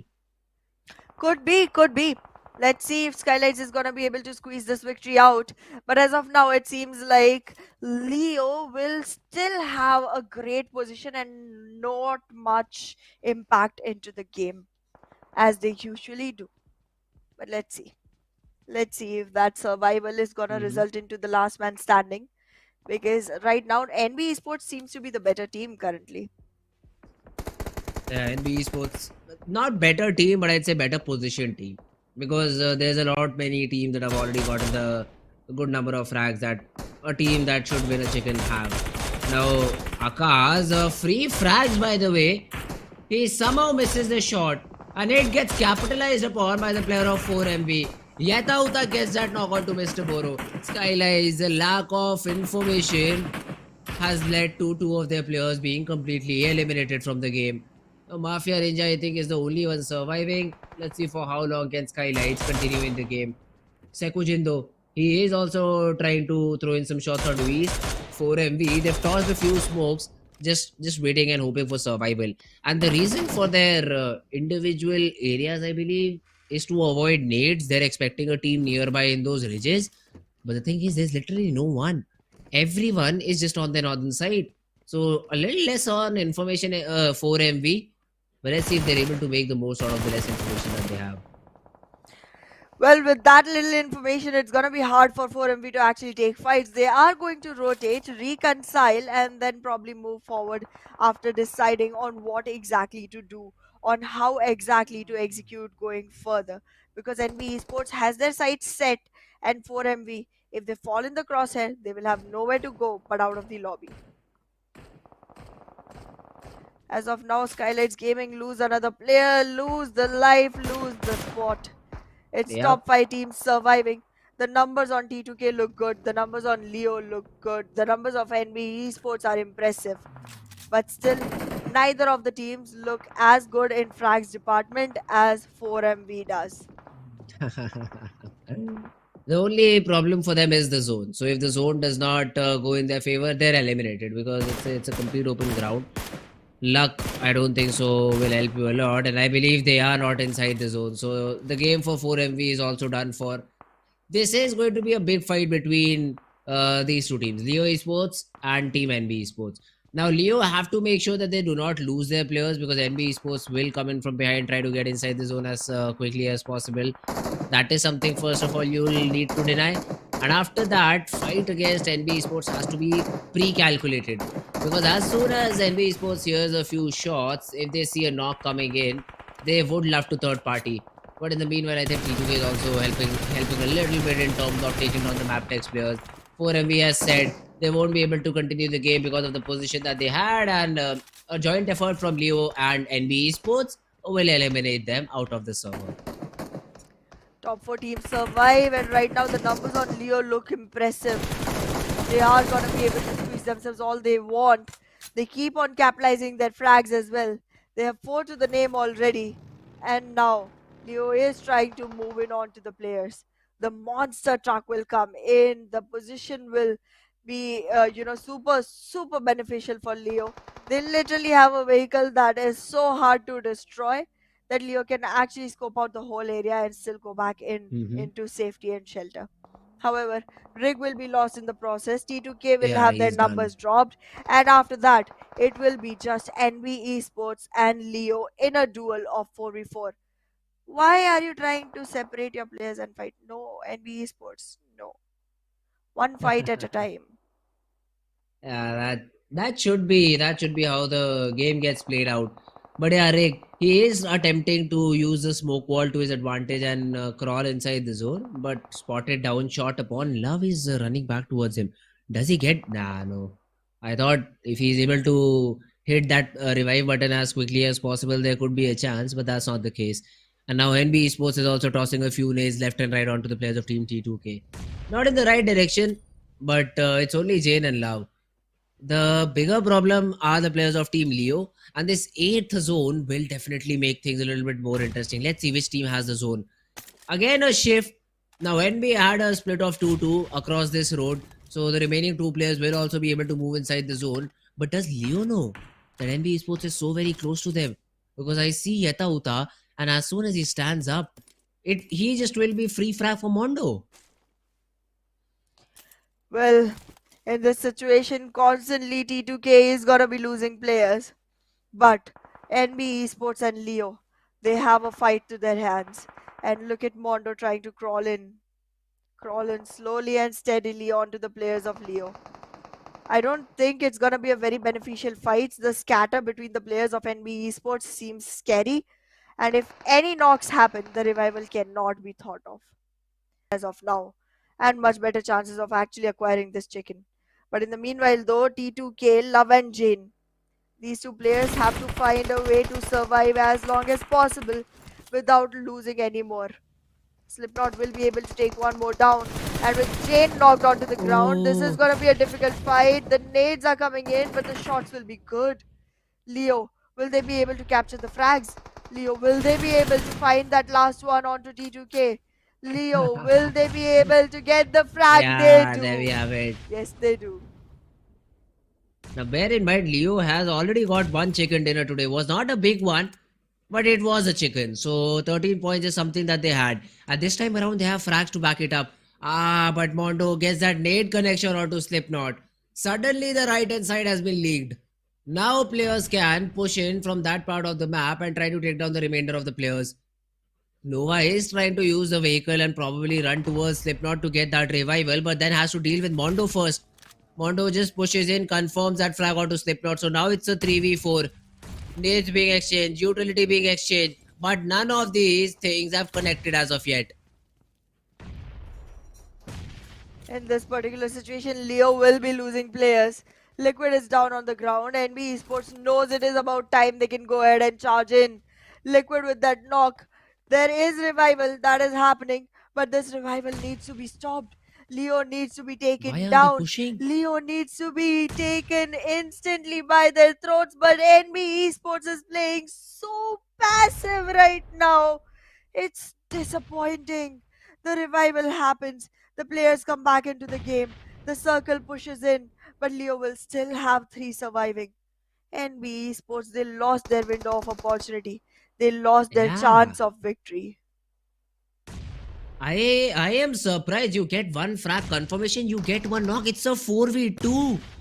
You just charge in. That does not happen. All the damage is still being dealt onto Leo, and they are completely compartmentalized. They just put in 1 single pocket, and I think the push and the spam will get the job done. Mondo gets 1 knock, second one achieved by Fizzboy, and now it's all down to Liquid. He is able to get 1 knock. Liquid also gets the confirmation, but the game will fall in the favor of NBeSports. What a good chicken dinner. Again a lucky one, but a very needed chicken dinner achieved by the players of Team NBeSports. NBeSports looked strong in the beginning itself. They were almost losing pace when Leo was supposed to be charged in, but they did get themselves the chicken dinner with 17 total points.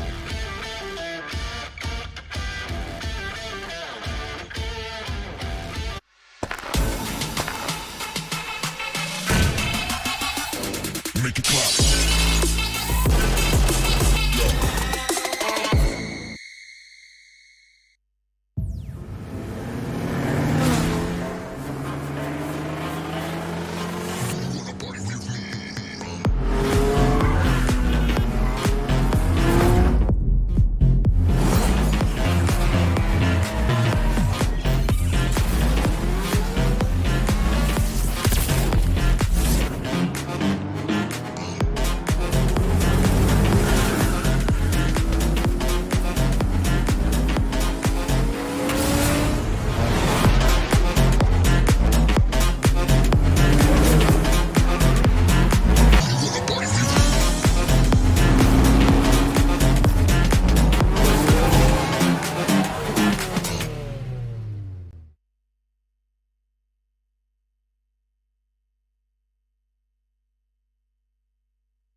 Alright guys, welcome back after a short little break. What a great game on Miramar. Again, our hopes are of that a big chicken dinner, 15 plus frag chicken that has yet to be taken into consideration by any of these teams. But man, gotta love the way that these teams have been playing. NBeSports once again just took a compound in what third or fourth zone, found themselves lucky. Every other zone just went their way. And after that, they had to be a little bit careful with the players of 4MV, with the players of team T2K. They just had it in their back. They are easily able to get that chicken dinner for themselves. Although again, I this time around I will comment the performance from Leo Esports. This time they had good number of frags, ended up on second. Good job done by you guys. You should be commended for this particular performance. But NB Esports again, a chicken but only 17 points. Not proper justice to the position, right? True that, but then again, still slightly better than 13 that we saw today. And even though it's gonna be looking slightly off on the leaderboard, but then again, getting that chicken will add 10 points in your tally, and that's something that they were all trying to look at, and that's something that they were Yeah. all trying to work Well, for. So, not really gonna complain much with 7 frags because, to be very mhm. honest, it's okay. But then, yeah, it's Oh, all definitely right. it's definitely not the best because I do want to see more than 10 frags coming in from the teams that actually get themselves the chickens. But MVP will be from 4MV. Doc with 5 eliminations and 643 damage. Yeah. Now that is a great performance from Doc.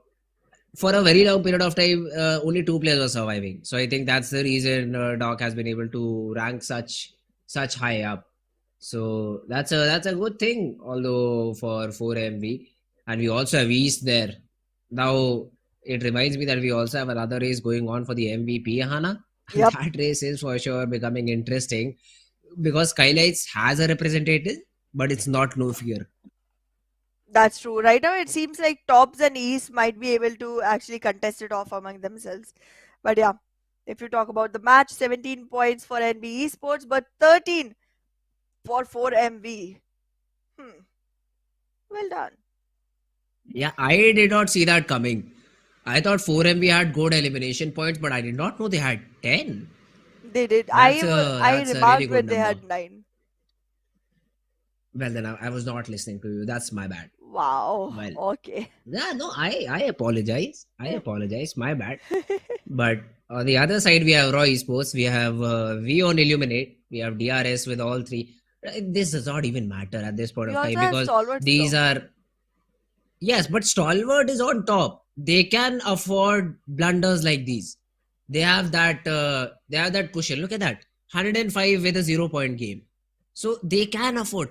Now that's where the advantage of the bonus point comes in, Anna. You True. perform consistently throughout the tournament. You're rewarded for that. Roy Sports is still in the close vicinity. It's just a 4 point lead. T2K is in the close vicinity. It's just 6 point lead. But then again, you'll have one of the stalwart games where they're in top three, followed by a game with a chicken. So they will again skyrocket away with the lead that they have. That's just typical stalwart behavior. So looking forward to the upcoming games. But the other teams, yes, 4MB with a good game, 89 points on the fourth spot, looking solid.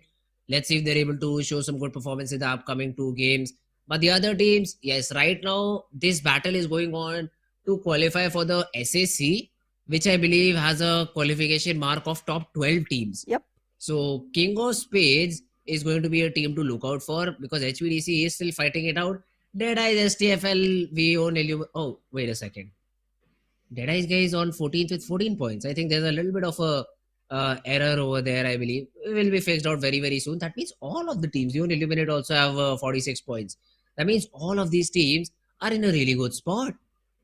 That's true. The teams are definitely looking like they can actually fight it off to be in the top 12. And that's what we want. We want teams to be in a position where they can create their comeback from. Because again, the more options there are, the more opportunities there are, the more chaotic the match becomes. And that's where the fun is. But well, we are going to be walking into the land of greenery. Sanhok is the match that we're looking at right now.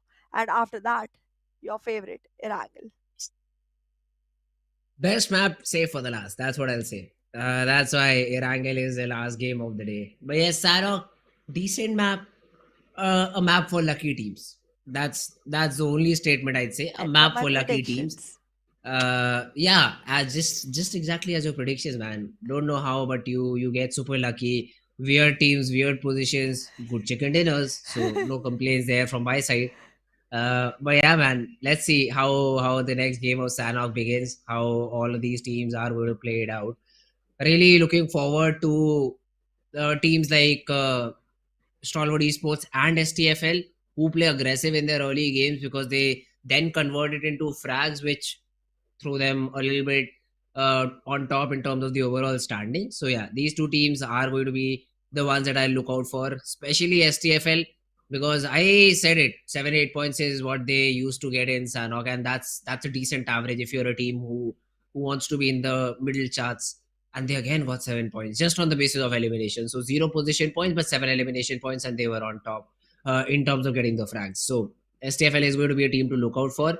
Hopefully the zones supports them this time around, and we see a great game from their side. But it's all just predictions, it's all just rules.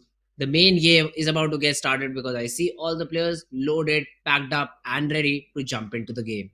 Exactly, and currently it does seem like Sanhok is gonna be one fun ride that we are all Yeah. prepared for. This is gonna be one in which I have already imagined all the scenarios that can go on, but then again, I Okay. know that it is not going to work out because this match is completely unpredictable. I was thinking of T2K. I was trying to recollect the Hmm. times that this team was actually able to get themselves in a good position in this map. There were multiple when they went for late rotations all the way from the Hmm. east going into the western circles, but then it hardly turned out to be a victory. So I guess that name is not going to be one that I pick. Ooh, all right, all right. Well, we'll have to take a few other names though for that in that case. And also a small little update, guys. Our producer somehow did some detective work and found my only correct predictions are 7 and not 8. I'm still not satisfied, and I'll go and check it for myself. But if I get all the 8 predictions correct, I'll show it to him and demand an extra point because I will do all the hard work, to get my prediction proven as the correct one. But yeah, I think then it's just 7. He usually is not wrong. So he also predicted NBeSports in the previous game. So I don't think so. He's always wrong. So I believe I will have to change in that particular matter. But yeah, well, I'm excited for the Sanhok game because that's a map where I will get that opportunity to make my prediction correct. I will get that opportunity to Yeah, make that yeah, number yeah, 8, definitely. and maybe Ahana gets 11. Highly unlikely, guys, only 1% of a chance. But then it gets converted to 70% considering it's all luck based map and only 30% skill. Whereas I like to put my money on the skill rather Yeah, than there were luck. so many more maps Has of not Erangel and has Miramar not been compared to working. Sanhok, and you still failed. So See, let's not talk about that's you and skills. That's where no, it's still me and skill. That's where I blame the teams to throw action all alone. I still remember one game I predicted, Oh, goodness. which was a team. I believe it was NBeSports. Had four. It was a 4v2v 1v1, and somehow NBeSports is all four player fell to all four different players. And this just right now in real life. I was like, bro, I just had a correct prediction. Nah, man, I have to do that again now. And those are the moments which I cannot wrap my head around. So I just want this to end. I just want all these players to play the best possible game, play the best perfect game, and just go according to the textbook, which for some reason has not been happening. Well, that's because we weren't taught this textbook in school, and school is what everyone was focused on. But well, yeah, My God, thank God. Yeah, now you're he is. back. Yeah. Hello I guys, was welcome back liking to you. I was PMPL SA liking you in the other 2023. phase, though.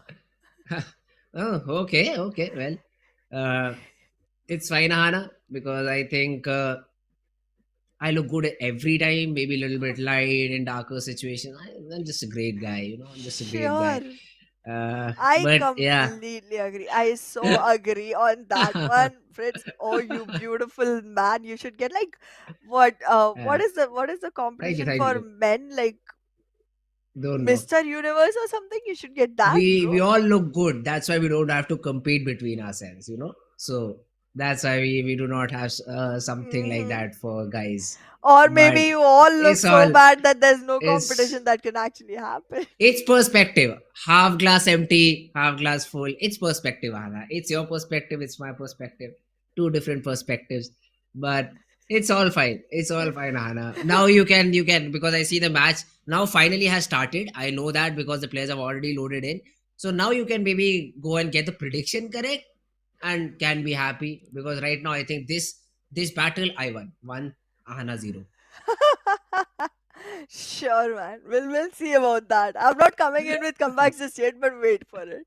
Once the Okay, cameras are okay, done with, we'll have a okay, word. okay. We'll have a word between ourselves. now I'm now gonna include that's the it, guys. producer also on If that one. you see any blue eyes tomorrow on stream, you know where to put your complaints in. Okay, I just want to get it out clear because she is really a very, what should I say, fearful person to have or to work with. But it's fine. It's fine. Only predictions is what she gets the correct, not the address. So for her to come to my house and beat me up is It's going to be okay. You'll have to difficult. come to office someday, anyways. Ah shit. You got me there.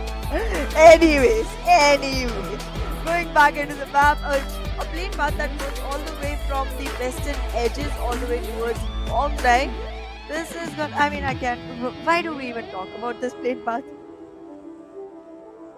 Every single It's thing is all, in reach. Yeah. yeah, it's all in reach. No problem. One day's journey is what it takes. So I don't think so there'll be any problem, there'll be any trouble for any of these teams. Drop clashes is what I'm looking towards. Because earlier you always had that excuse that this group is not playing, that group is not playing. We do not know where they drop in, so we did not know this fight was coming on our hand. But now it's all 16 of you playing every time, so you better be ready for maybe an early battle or something like that, or maybe just get eliminated, go down in the server. That's one of the two options you have. I already see no drop clashes happening, but all of the areas are just being taken by every player. Look at how uniformly they're spread across the map, Ahana. Looks beautiful. Yeah, exactly. It's colors all across. Nothing is overlapping. Everyone is in a very isolated region. There's some teams that have gone ahead to take an extra step and scatter around so much. You can see the areas around Camp Alpha being taken by Raw Esports, areas around Camp Bravo being taken by T2K. I mean, even DRS is very spread across between Nakam and Shami. But wait a second. Look at the circle. Haven't we seen this before today? Uh, yeah. I mean, would definitely. I want my protector and you because I don't know how to use one. But I believe it's literally the exact same circle. Yeah, it is. It is the literal I exact mean, same circle. Oh goodness. Echo Boy, do we have that confirmation that this is the live game and not a recording of the previous one? Because I think it's a recording. Even Man, the how players are on the same exact spots. exactly? No Yeah. early fight, nothing of this sort happened. I mean, sorry, exactly all of this happened in the previous. Let's see if Leo again get that chicken with just 3 frags. That should be their target now. Just get 3 frags and get the chicken once again. Or maybe just, as soon as they are done with their loot, just hold the spot or hold the compound that they previously had to help them get the chicken. That's what I'll urge them to do. But yeah, Stalwart Esports, they are towards that boot camp area. Have already started off with their rotation. They want to just run towards that Camp Alpha Island as soon as possible because they know this zone is not coming back to the main island. So that's their early gamble that they're taking. Well, swimming across is going to be the mode of transportation for the players of Stalwart Esports. And well, with this dive deep, they might be able to find themselves some frags once they acquire the higher ridges for themselves. But then again, there is protection coming in. They are going one after the other just to make sure that there's a clearance on the land that they enter into. And that clearance has to be acquired as quickly as possible. But then again, if you talk about the players of King of Spades, they have a good enough position for themselves to start off with. But then again, they have to be sure that they find the right spot inside the circle as well. In the meanwhile, Deadeyes, guys, I was gonna pick you this time. Never mind. Okay. Well, you can save it because we are yet to have any sort of battle happening for them. But okay. We have King of Space right now on our screen in the city of Khao. Stalwart have already started off with that fight. Seal, they have lost one player. Revival, not sure about that. But I believe these fights are the response of, I'd say, a rotational clash or a rotational drop that happened in the previous game, because you had that idea, so you were sitting and waiting. Kirito is down, Kirito will be picked off, and never mind. I take my words back, Hana. You should be worried because DEADEYES guys just lost again. Yeah, I mean, they had one knocked in the beginning of the game itself. The elimination took a bit of time from the side of I8. But yeah, I was gonna pick them, but then they just eliminated themselves that quickly into the game. Stalwart Esports, however, they are facing some retaliation from the side of Seal Esports. You've already lost a couple of players. Why are you trying to participate with a team that did not lose any? Oh goodness, Fearless. There's supposed to be some amount of fear which drives your decision making. This is okay, this is whatever it is.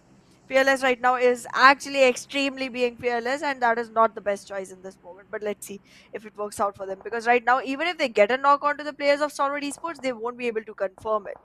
Same can be said for Stalwart Esports, but because of the numbers advantage, they can actually go ahead rampaging onto Seal players, and that's something they shouldn't be inviting Stalwart for. In the meanwhile, they distract themselves onto IAWO. Viper is taken care of. And now I think Stalwart will have an easier position trying to fight this battle instead of the one with Seal. Oh, okay. Tobbs right now though has that weapon, and look at the ammo. This guy 450. That's a big number. Wow. And the QBU will get the job done. Viper is down on the ground, and the revival will be attempted. So IAWO, not the dream start that they were hoping for. IWO already struggling a lot on the leaderboard to sustain into top 12, and now in a position where they're gonna have to keep on finding ways to revive their fallen comrade, because every single time Viper is coming back into action, he is getting taken down by some teammate of action. This is not the best position for the team of IAWO. In the meanwhile, Stalwart trying to deviate themselves towards Seal as well, and 4MV probably approaching the occasion. Let's see if that's gonna be a fight that happens, because 4MV in current situation can actually capitalize on track points on the Stalwart Esports. All right. Now let's see. Stalwart has spotted down, I believe, Fearless, and they would like to take some shots. They already know if it's Seal, they've already taken a couple of players from their team, so should not be a difficult fight to go with. Now Action is still trying to break the door, I believe, and then maybe take down Wolfes in the same spray. Attempt was made, won't be able to properly execute. On the other hand, STFL, they find Alex. So IHC also lose that player early on, and a multiple number of teams, I can see them already rotated towards that Camp Alpha Island, because of which all these fights are still happening. These fights definitely look like something that's gonna be, changing things around for the teams that do survive. But yeah, as of now, it's definitely Stalwart Esports that's gonna have the best of it, because they do get track points to their name, they do get positions to their advantage, and look at the way the circle is formed. Leo is literally rotating all the way up north near Hatin, and they are in the center of the circle, but they also have nothing to watch on their back. They're that close to the shoreline. The circle this time, the shifts are going to be slightly different. It's going to be a very northern area, and a lot of water area will stay inside. And now the fights have to happen. You won't be able to find enough real estate inside the circle to accommodate this many teams. HVDC in the meanwhile will lose a couple to the hands of 4MV. Baron still has to get back into full HP. He will go ahead and finish his process. In the meanwhile though, East still trying to find Ryuk. And Ryuk still trying to run away. Oh no, you're not aware of raw players. Don't, 4MV. No. Never mind. You speak as if they hear you in game. Don't know why. Okay though, just pure emotions. The pure love for 4MV just being showered by Ahana. It's okay, Ahana. Hopefully one day you get to meet the players. Although Hopefully, HVDC, on the other hand, they've lost 3. Ryuk, Rogue, Sanchir all gone. Most hero can do survive. My man can survive because he has a lot of ammo, but not a lot of first aids though. T2K Jane on the other hand gets a knockout to SKYLIGHTZ, but SKYLIGHTZ is answering right back with a couple of knocks, not just one but 2. Exactly. SKYLIGHTZ 2 players will still survive. They are not taking away Turulov's life just yet. They do now. And now, no fear. challenging the circle, will be moving back in, but then again he has a fallen comrade to take care of, so he'll definitely be going in for that revival as well. Okay, it's gonna be Mr. Boro that picks Nima back up. First circle, not gonna be that much of a damage. There's still gonna be enough opportunity to go ahead and pick your comrade, go back into the fight. But then again, T2K being on the advanced side of it, will be able to hold off a gatekeeping spot inside. So that's something they have to be very careful of. In the meanwhile, 4MV with all their players are trying to move in inside the circle. Camp Alpha could be a good spot for the team, but they are being followed by DRS and they are unaware of it. Even DRS is unaware of it, but soon they will know. The what was that? DRS just flipped the vehicle of his own teammate and wanted him to ride with him, I believe. Wants him to trust his teammate as a driver. Now, 2 vehicles would have been better, but it's fine. Now you have to work with what you have. So it's better to not complain. 4MV on the other side, I believe they've already taken over Camp Alpha. No team near that particular camp area, because of which 4MV has found free ground. And they know one of these circles has to come down south. It cannot keep going north, as the zone will essentially otherwise go into the water. And that's something the teams are not ready for. IHC, look at that. The long rotation is still being attempted somewhere around ruins, and they are slowly and steadily still moving in.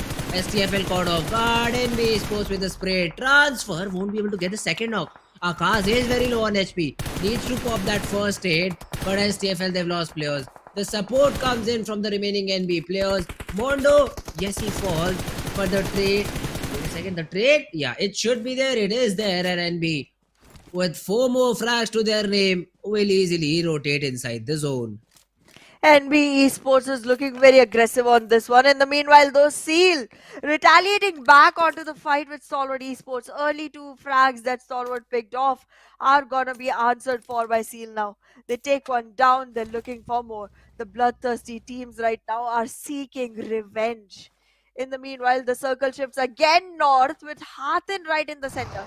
Leo still finding themselves inside the circle. 4MV is still in an area that is good enough for themselves, but now they cannot go for late rotations because that option now will deal a lot of damage. In the meanwhile, IHC gets taken down by Mabetex. That long rotation gives nothing to them with 0 points on the board.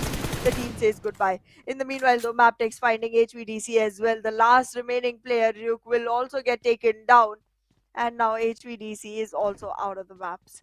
The current position of the teams definitely seems very favorable for the side of Leo once again. But I think there will be an option for NBeSports and 4MV as well to go ahead and find themselves great location inside. This is a very weird zone, Ahana.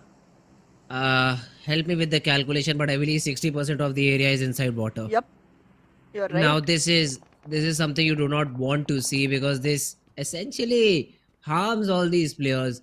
They do not have much land to work with. This is essentially zone number 7 in the form of, what is this, zone number 5, zone number 6, something like that. Yep. But the playing area is as small as zone number 7. So now all these teams will face a lot of trouble. Rules is trying to survive. The shots will not connect, and Apex has whiffed all of it. Little does he know, Rules is literally 1 HP left, and but 4MV Apex has been forced to fall back. He has been. There is support coming in from the side of DRS players, and Apex is completely alone in the situation. Needs to run away, needs to save his life. Anything that comes in from the side of DRS will essentially put 4MV in a huge troubled situation. Right now, it definitely seems like one of those points where 4MV could actually find themselves in the better of the fight. But then again, not having a spot inside the circles makes me skeptical. Okay, never mind. Raw Esports. What the heck?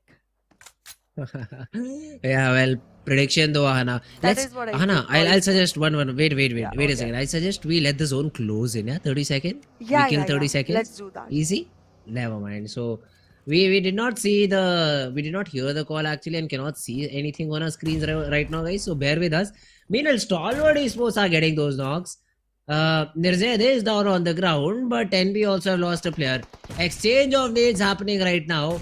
Tops gets another good nade onto Fistboy. Very little HP left, and the molly will do the job.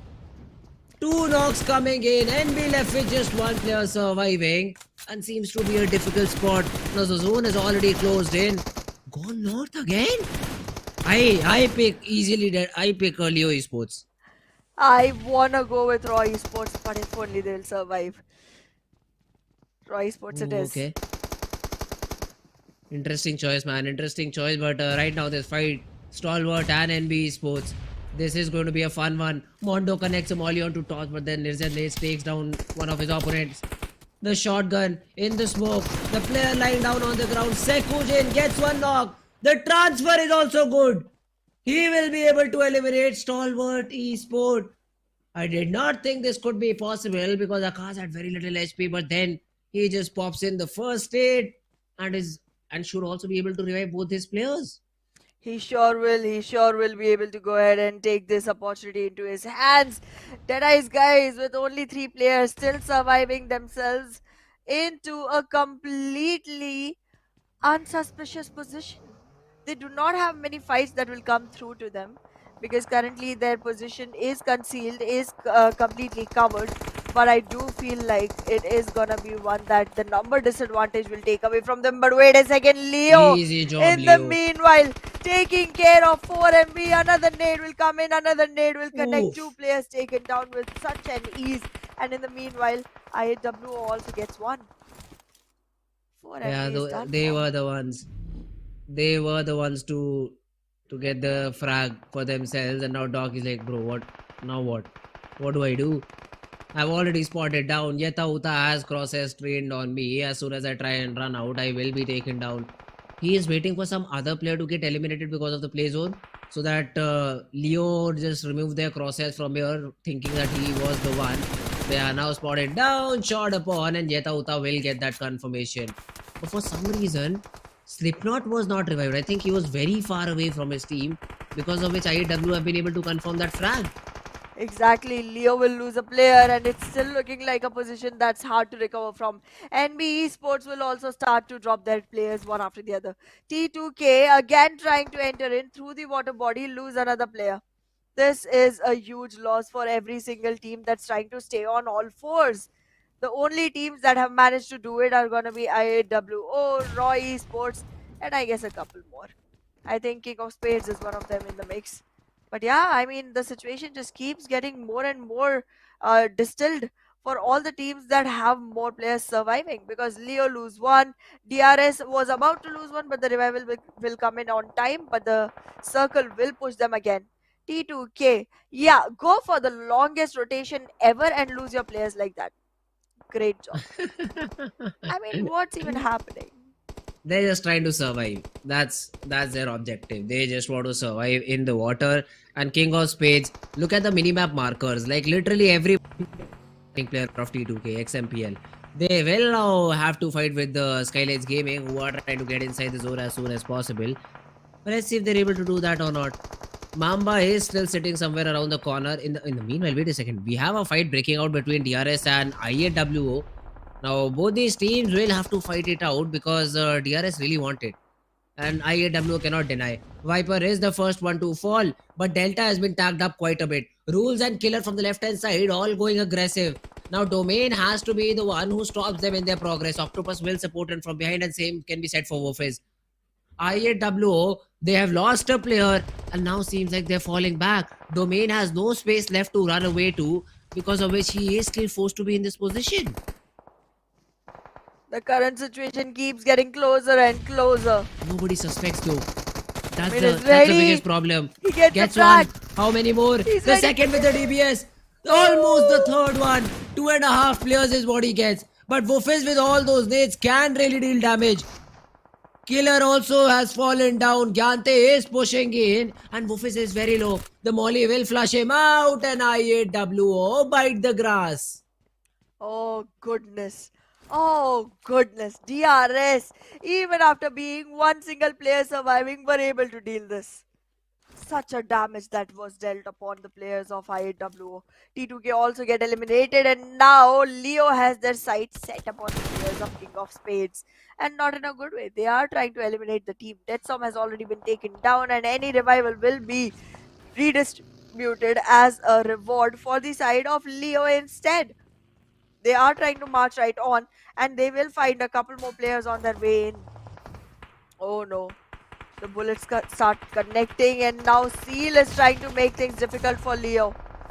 The nades will come in, the damage will be dealt, the mollies will get tossed, everyone is concealed inside the shack, but Mamba will be able to take this fight.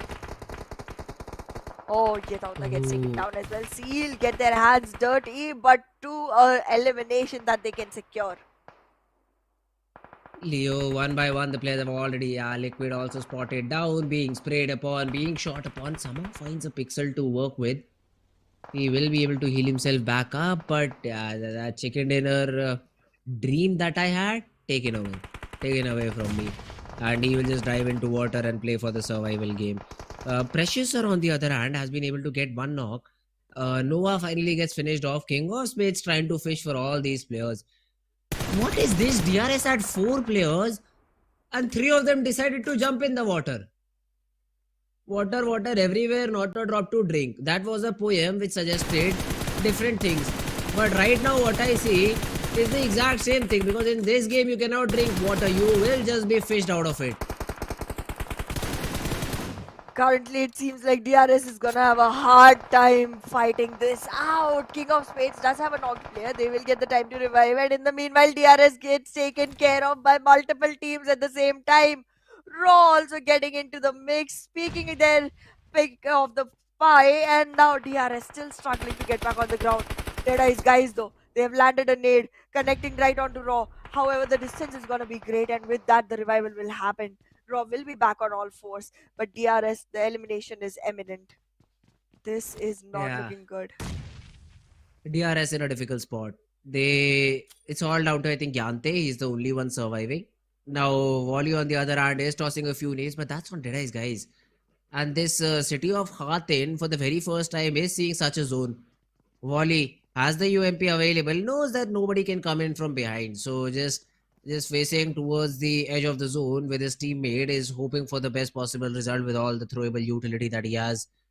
Cannot get inside the container. That is one thing he would have loved to do. King of Spades, try to spot this last remaining fish in the water. A random nade maybe from XOXOX is not even needed, because Mamba just spots him down, finishes him off, and King of Spades will be a team to be reckoned with. All 4 players surviving in this final zone. 5 frags to their name. They are looking strong right now. They are, but not for long, because now Leo will be the another fight that they have to deal with. They get that one as well. And now King of Spades dies down to the play zone. A knock has arrived and another will too. Wow, the zone damage. King of Spades lost to the play zone. They did not even have time. They did not even have time. On the edge of the zone, they had to make a move. Nobody shot upon them too, but it was just unfortunate. The damage the zone dealt was just too much for them to work with. Now a nade got connected onto Raw, but this fight is still happening. Wally has very little HP left. Literally what you call 1 HP is what this guy has. But he is still fighting and gets another knock. Jiggle is very far away. He is cooking a nade, and if it lands perfectly, Wally will be taken down. But does it? It does not. The frags are... No way Wally just clutches that out. A nade from him. A 1v4, I believe. And Raw Esports from a very impactful position. Down in the drain. This is so sad. DEADEYES guys will win the match. Nonetheless, taking down Wally. But Raw Esports almost had it. They had it. Anyway, kudos to DEADEYES guys for winning this one. Definitely one that will actually support their cause a lot, and one that will put them very up high on the leaderboard. They were already on the 2nd position. Not much was done from the side of Stalwart Esports. So Raw Esports will still be changing tables, but now 10th position for DEADEYES guys with 15 total points.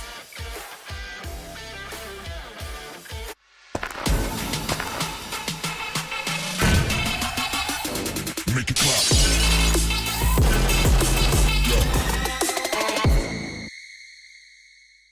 A new 1.6 by 1.6 kilometer map is coming to PUBG Mobile version 2.7. In this map, there are several energy zones where you can receive random attribute boosts, such as increased speed and health recovery. At the same time, lots of supplies spawn in the area. Be sure to grab them while you can. After finding all the supplies in an area, you should keep moving to find more supplies. The fastest way to move about is through portals. Go through one to teleport to the other side somewhere else on the map.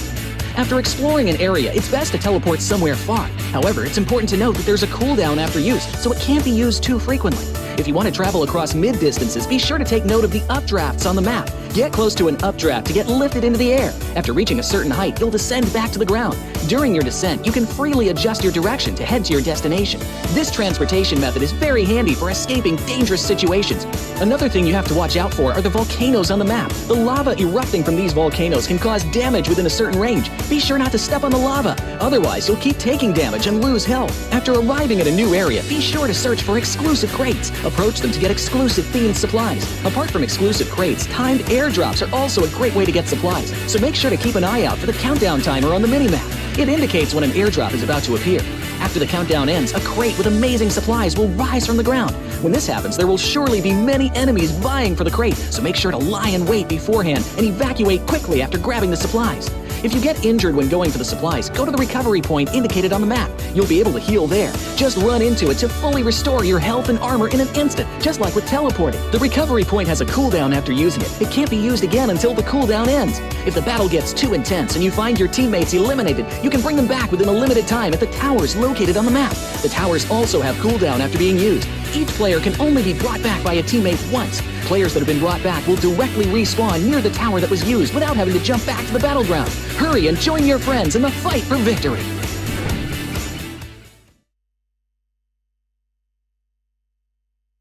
Alright guys, back after a short little break. What a game of Sanhok, man.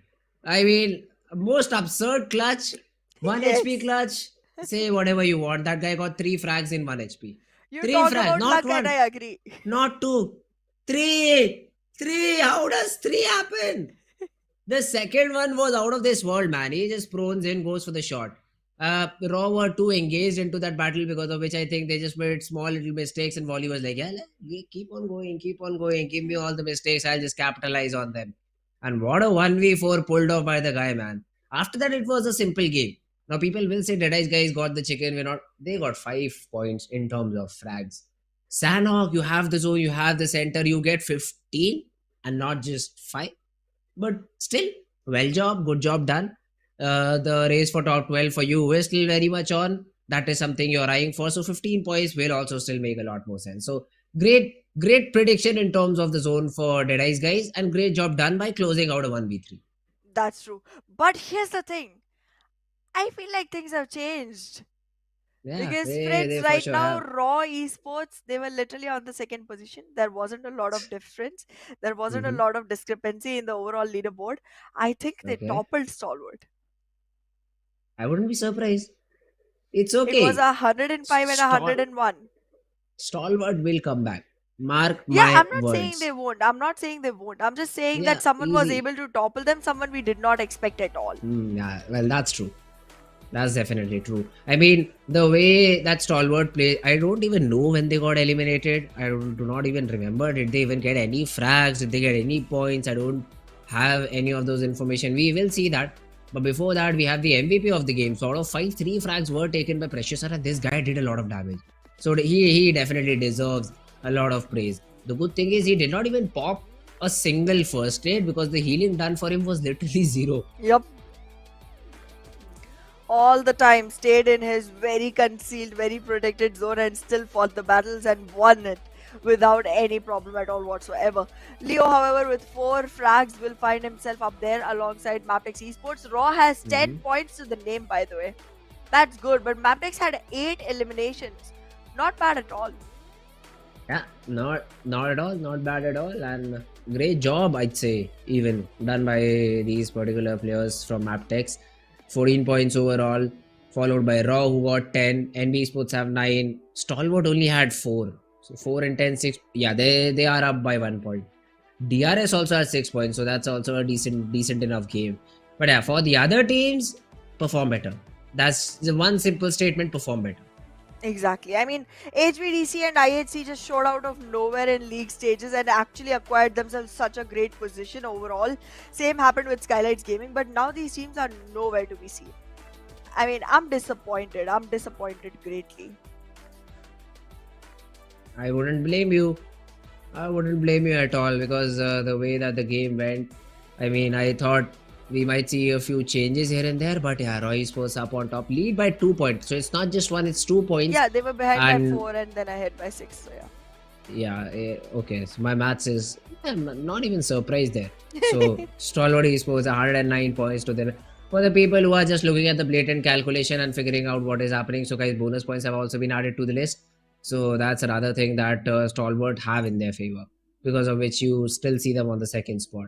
They are being followed by some other teams. So we have DRS with 71 points on the ninth spot, DEADEYES guys with 68, IHC with 68, King of Spades with 67. All of these teams still fighting for the top 12 positions.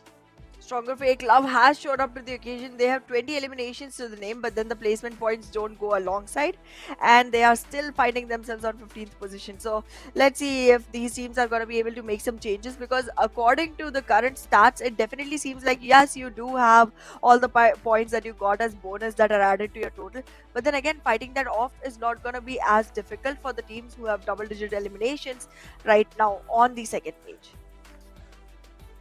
That's true. That's true. And this second page definitely is a place you would not want to be in. The only good thing on that second page is it has 12 ranks, and the top 12 teams will qualify. So I think that's the only thing that you can talk about.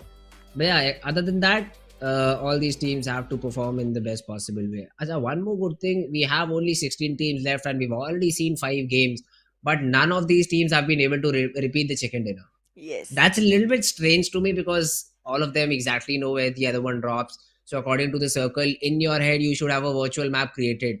This team drops in Nova Repnoy. The circle is like this. The possible rotation path is that. So we can play around it. But I don't see any of those calculations being put into consideration by either of these teams. You've seen 2 maps. Probably teams will get some more time after today. They will have tomorrow till 4:45 IST to do all the homework that they need to and put us into a good position. Put not us but themselves into a good position and maybe have these reads. But other than that, I still see a lot of confusion among all these teams. There sure is a lot that the teams need to figure out. But now again, a lot of things have changed since they walked into this grand finals, and I Hmm. think it's gonna take some time to adapt to that. And tomorrow will be a better Yes. discriminator of how these things are working out, how Hmm. these things should be calculated going forward, and we might have a clearer picture of who is actually gonna be able to show up to the occasion time and again, and actually put themselves on a consistently good game position. So far, it does seem like Stalwart is doing a great job for themselves, but Roy Esports out of nowhere, they have delivered great performance. I mean, yes, Stalwart is doing great. I'm not taking that away from them, but they had 77 to begin with. I think Yeah. Roy Esports has something around 36 that they came in with. So they have definitely made some huge waves through the day to actually be able to topple Roy Esports. That's a 30-point difference right there. Yeah, that's true. That's true. But yeah, this time around, I can safely go ahead and say that the game is about to be ready. Hopefully, yeah. Yeah, producer sir, please give confirmation. It is.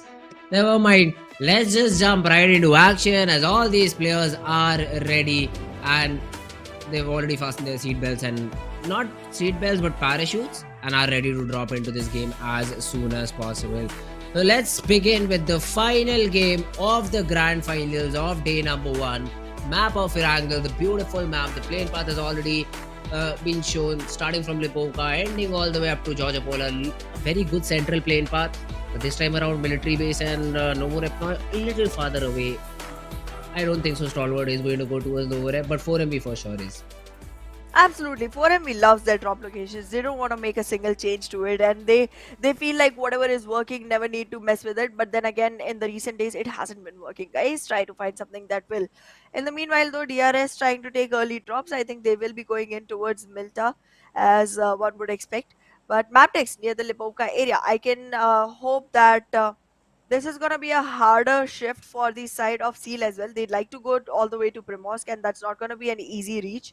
But then again, it's not going to be completely impossible either. Let's see what happens. Again, a drop clash on Yasnaya between SCRFL and SKYLIGHTZ Gaming. Sign me up. I'm in for this. All right.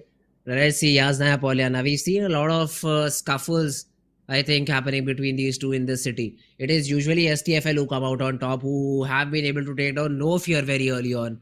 And the zone is also supporting this battle. Let's go, guys. Please fight it out.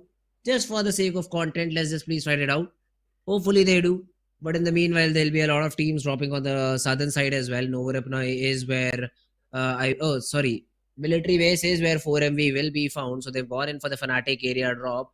They will get the vehicles and then rotate in slowly and steadily towards military base.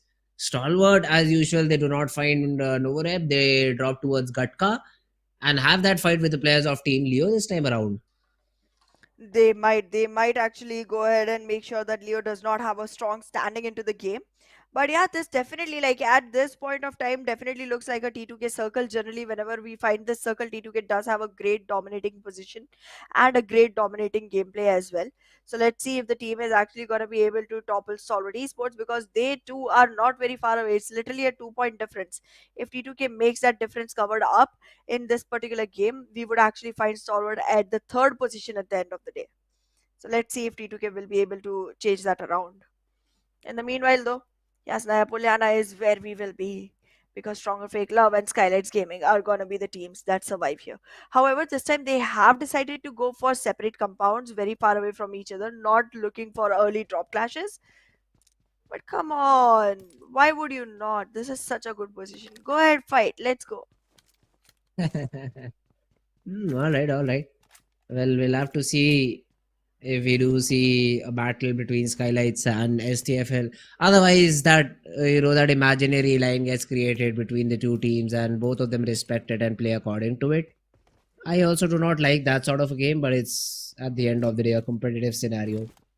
So both SKYLIGHTZ and STFL will like to respect it and probably loot accordingly.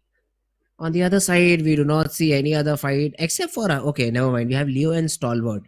That is a potential fight, though. It's not happening right now, but could be a dirty one too, because all four players are in all four different positions. That's true. Currently, it's gonna be a difficult fight for both of the teams. So they are gonna have to wait for the right time to strike on the heating iron. 9 point difference between T2K and STE. I was wrong at the point difference in this particular game. So let's see if that's gonna be an achievable goal for T2K. In the meanwhile, though, STE already trying to sustain their position, already looking out for any fights that can happen, and Leo will just fall into the crosshairs soon enough. Let's see. Stalwart right now. There is a fight available for IC if he chooses to take it. Has a close range weapon available with him, so has that UMP. But then it's a 4-man squad push. It's a 4-man squad push into this compound, and IC needs to get something done. Not even one Yeta Uta's DBS will do the job, and the guy will be meleeed out of the game. IC falls Stalwart. They are a player low, and they needed this game very badly.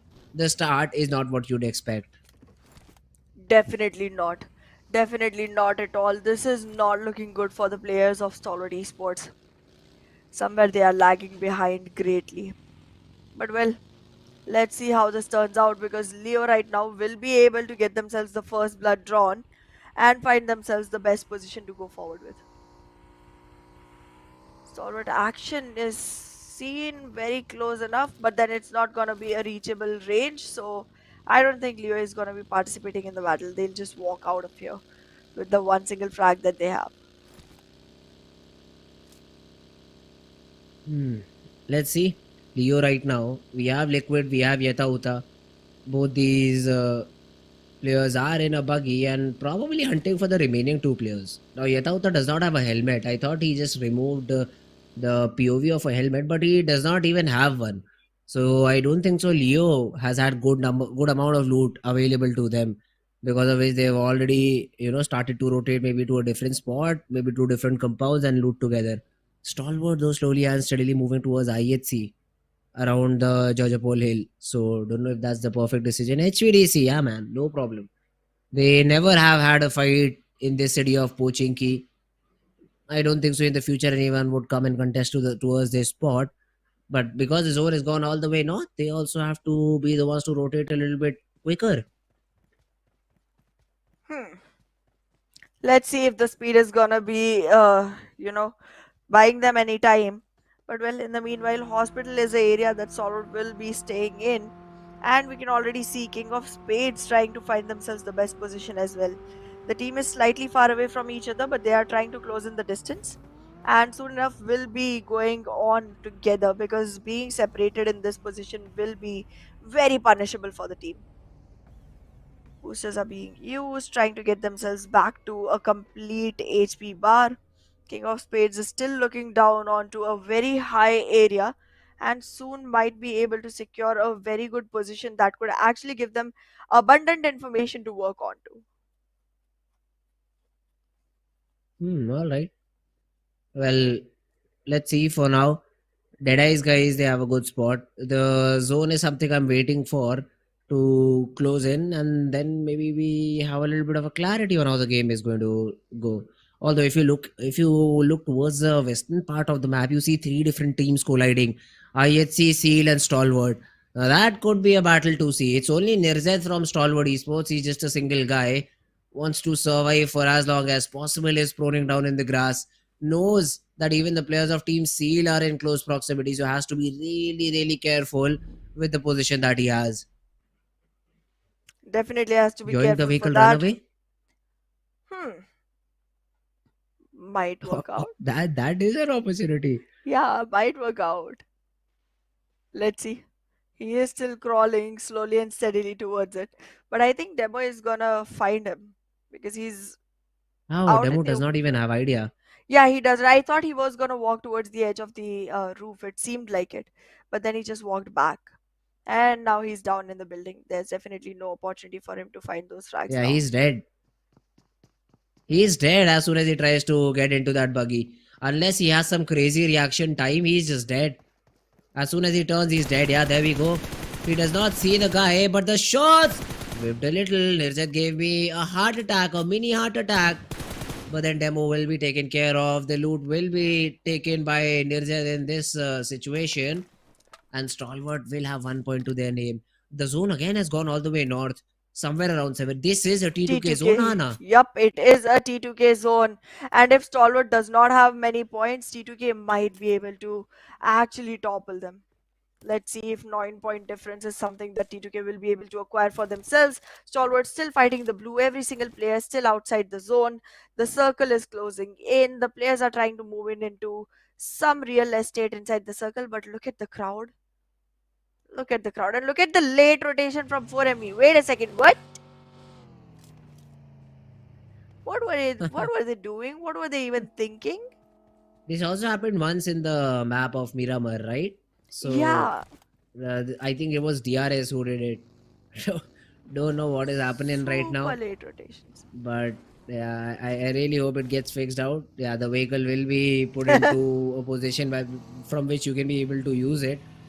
Now the rotations have already started, and once again, that cluster around the center is going to be something to watch out for because there'll be a lot of third parties happening around. True that. IHC will become prey to one such. And the predators are gonna be Leo Esports. They will get a frag to the name, they will confirm it. Rozok is where the edge of the circle will be, and HVDC will have to move towards the northern island. Staying on Rozok won't really help. I think they should be using the bridge, but I think they might actually go for the swim through. Let's see.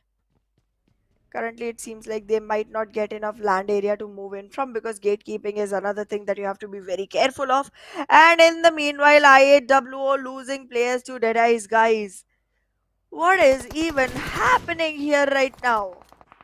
Why are you trying to invite a battle you cannot really pick? Woofus, you're literally alone. The rest of the team is already down on the ground. Deadeyes guys knows they are your team. What? Wow. IAW just lost 2. That's the worst possible start. Even Leo have started leaking players, losing players. Raw Esports, that fight happened, and they've also got that frag for their name. Now let's see all these teams with 3-3 players. How do they want to continue the game? Also, Stalwart is a 3-man spot right now. 58 players still remain, but none of these teams have taken an early exit. So some representative or the other survives for all of these teams. Interested to see how do they continue the game. NBeSports also joined the battle, and it is Team IAWO who I believe will be the first ones to fall. Tricks on the other hand gets taken by HVDC. Now, Deadies guys, we just saw them winning a fight, but Tricks went a little bit too deep. HVDC punished them. The punishment has come in. Like HVDC will be able to capitalize on the number. The circle shifts again, keeping T2K literally in the center of it. But the number of fights that are coming their way might be slightly scary. But let's see how T2K will be able to deal with this situation. In the meanwhile, IAWO now falling right into the crosshairs of King of Spade players. That is going to be another one to deal with. And IHC slowly and steadily approaching the circle. Leo also comes down into the mix alongside Seal. This is going to be one where Seal is able to take care of Leo Esports. Novax will get taken down completely. 4MV finding themselves players that they can feast upon and currently busy with HVDC. In the meanwhile though, IAWO will get completely eliminated and so will be NBeSports. Stalwart Esports not in a great position now either.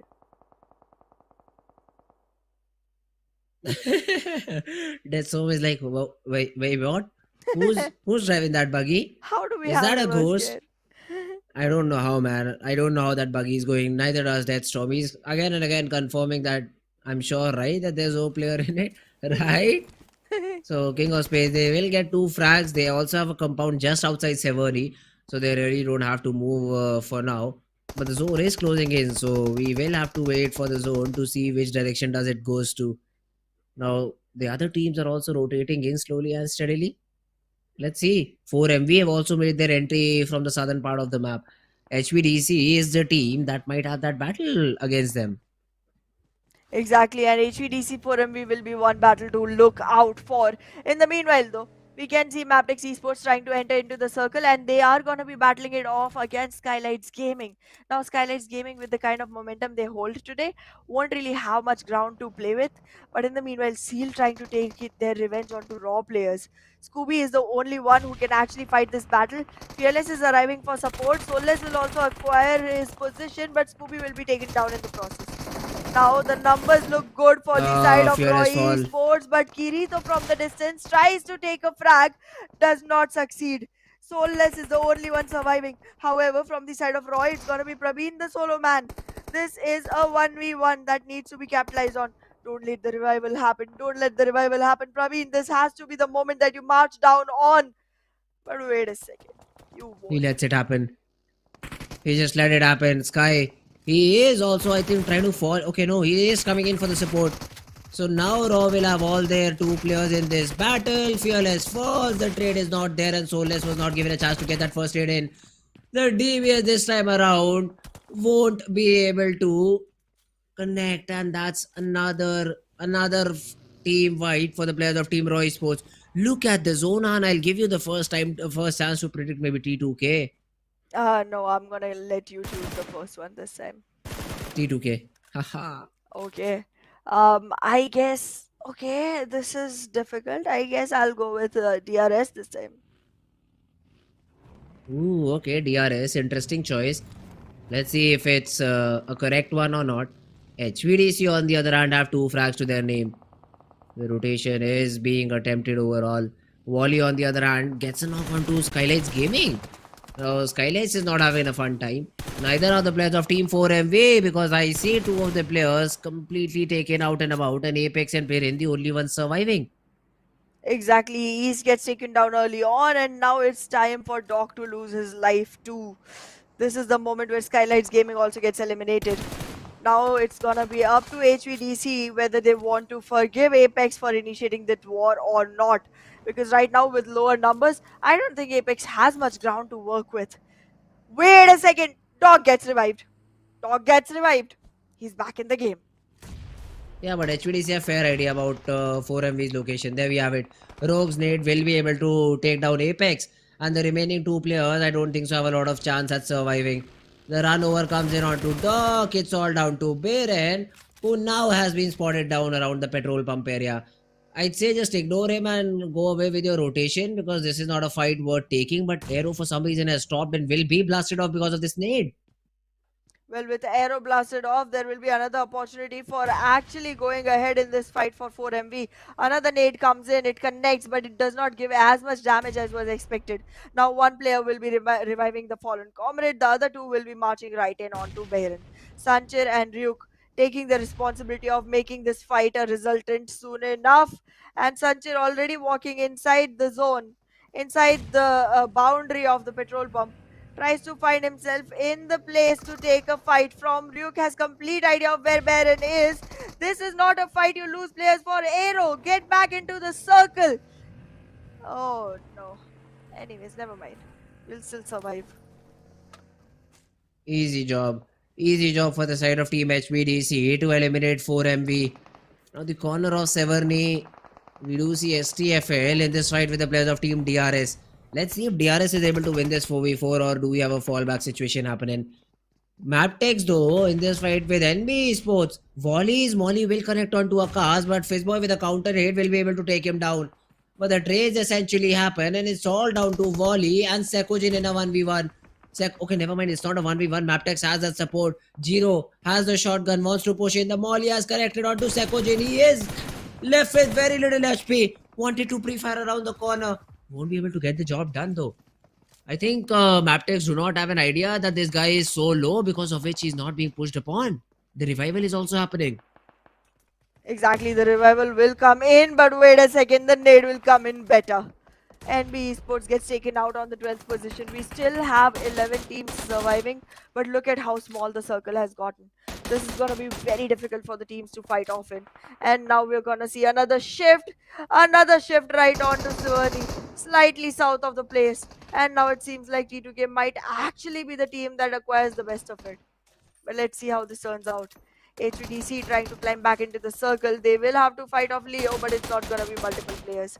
In the meanwhile, though, DRS and Stronger FAKELOVE fight it off amongst themselves, and Stronger FAKELOVE will be losing players. Yeah, and DRS now pushing in with all the nades and all the utility that they can muster up. The smokes have been thrown in first, maybe to just close in the distance. Nades being tossed out.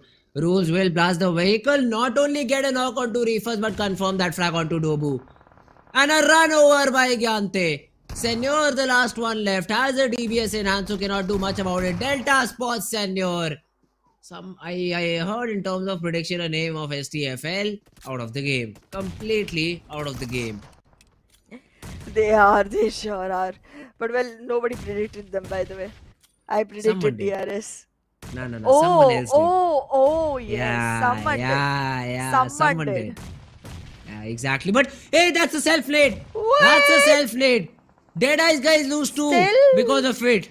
Thank God that that Slayer sir I think was still. Oh, never mind. It was Slayer sir's nade who knocked both his teammates out. Shifu sir's nade is the nade which got both the players eliminated. Otherwise, this could have been a big blunder from the side of Deadeyes guys. Look at he's laughing, the guy. This late into the game, I mean, I'm happy that they're not so stressed by this, but this shouldn't be happening. In this current situation, it seems like all teams are in a very optimal position. Take a look at King of Spades. They are all fours and nothing dangerous coming their way. Right now, it seems like even T2K will sustain such position, but DRS will have to take battles. Will have to fight them, will have to win them to actually acquire all fours and a position that does not get contested. In the meanwhile, though, for Deadeyes guys, it would be best to go ahead, take the fight with Leo and then acquire the position so that they have enough real estate to move around in. DRS rules will be eliminated. No, never mind. Ooh, okay. Now DRS DEADEYES gets completely taken down. Killer is also out and about, and Gyante, he is the last one standing. How long can DRS survive? The frag onto Leo gets confirmed, and there's a third party by T2K. Desert has been taking care of it because of that. Now Gyante could really be the person who confirms this frag and steals another one for his team. Yeah, he spots him. He's spraying through the grass, but never mind. T2K, Rig will be the one to confirm it out. Now this is looking like an interesting game now. DRS, They might not be the ones to get the chicken, but they for sure can spoil the game.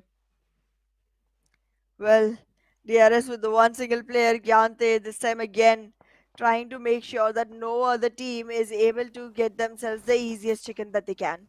T2K Love already gets one. T2K on the edge of the circle will still be making it in, but the circle shifts. It's only one player that does not make it inside just yet from the side of T2K though. However, the circle is gonna be pretty risky, pretty dangerous, so Rick better start moving in as quickly as possible. And he will. There is one more player who needs to find his way in all the way from Suvarni compounds, but I think that's not gonna be a very hard pill for the side of T2K.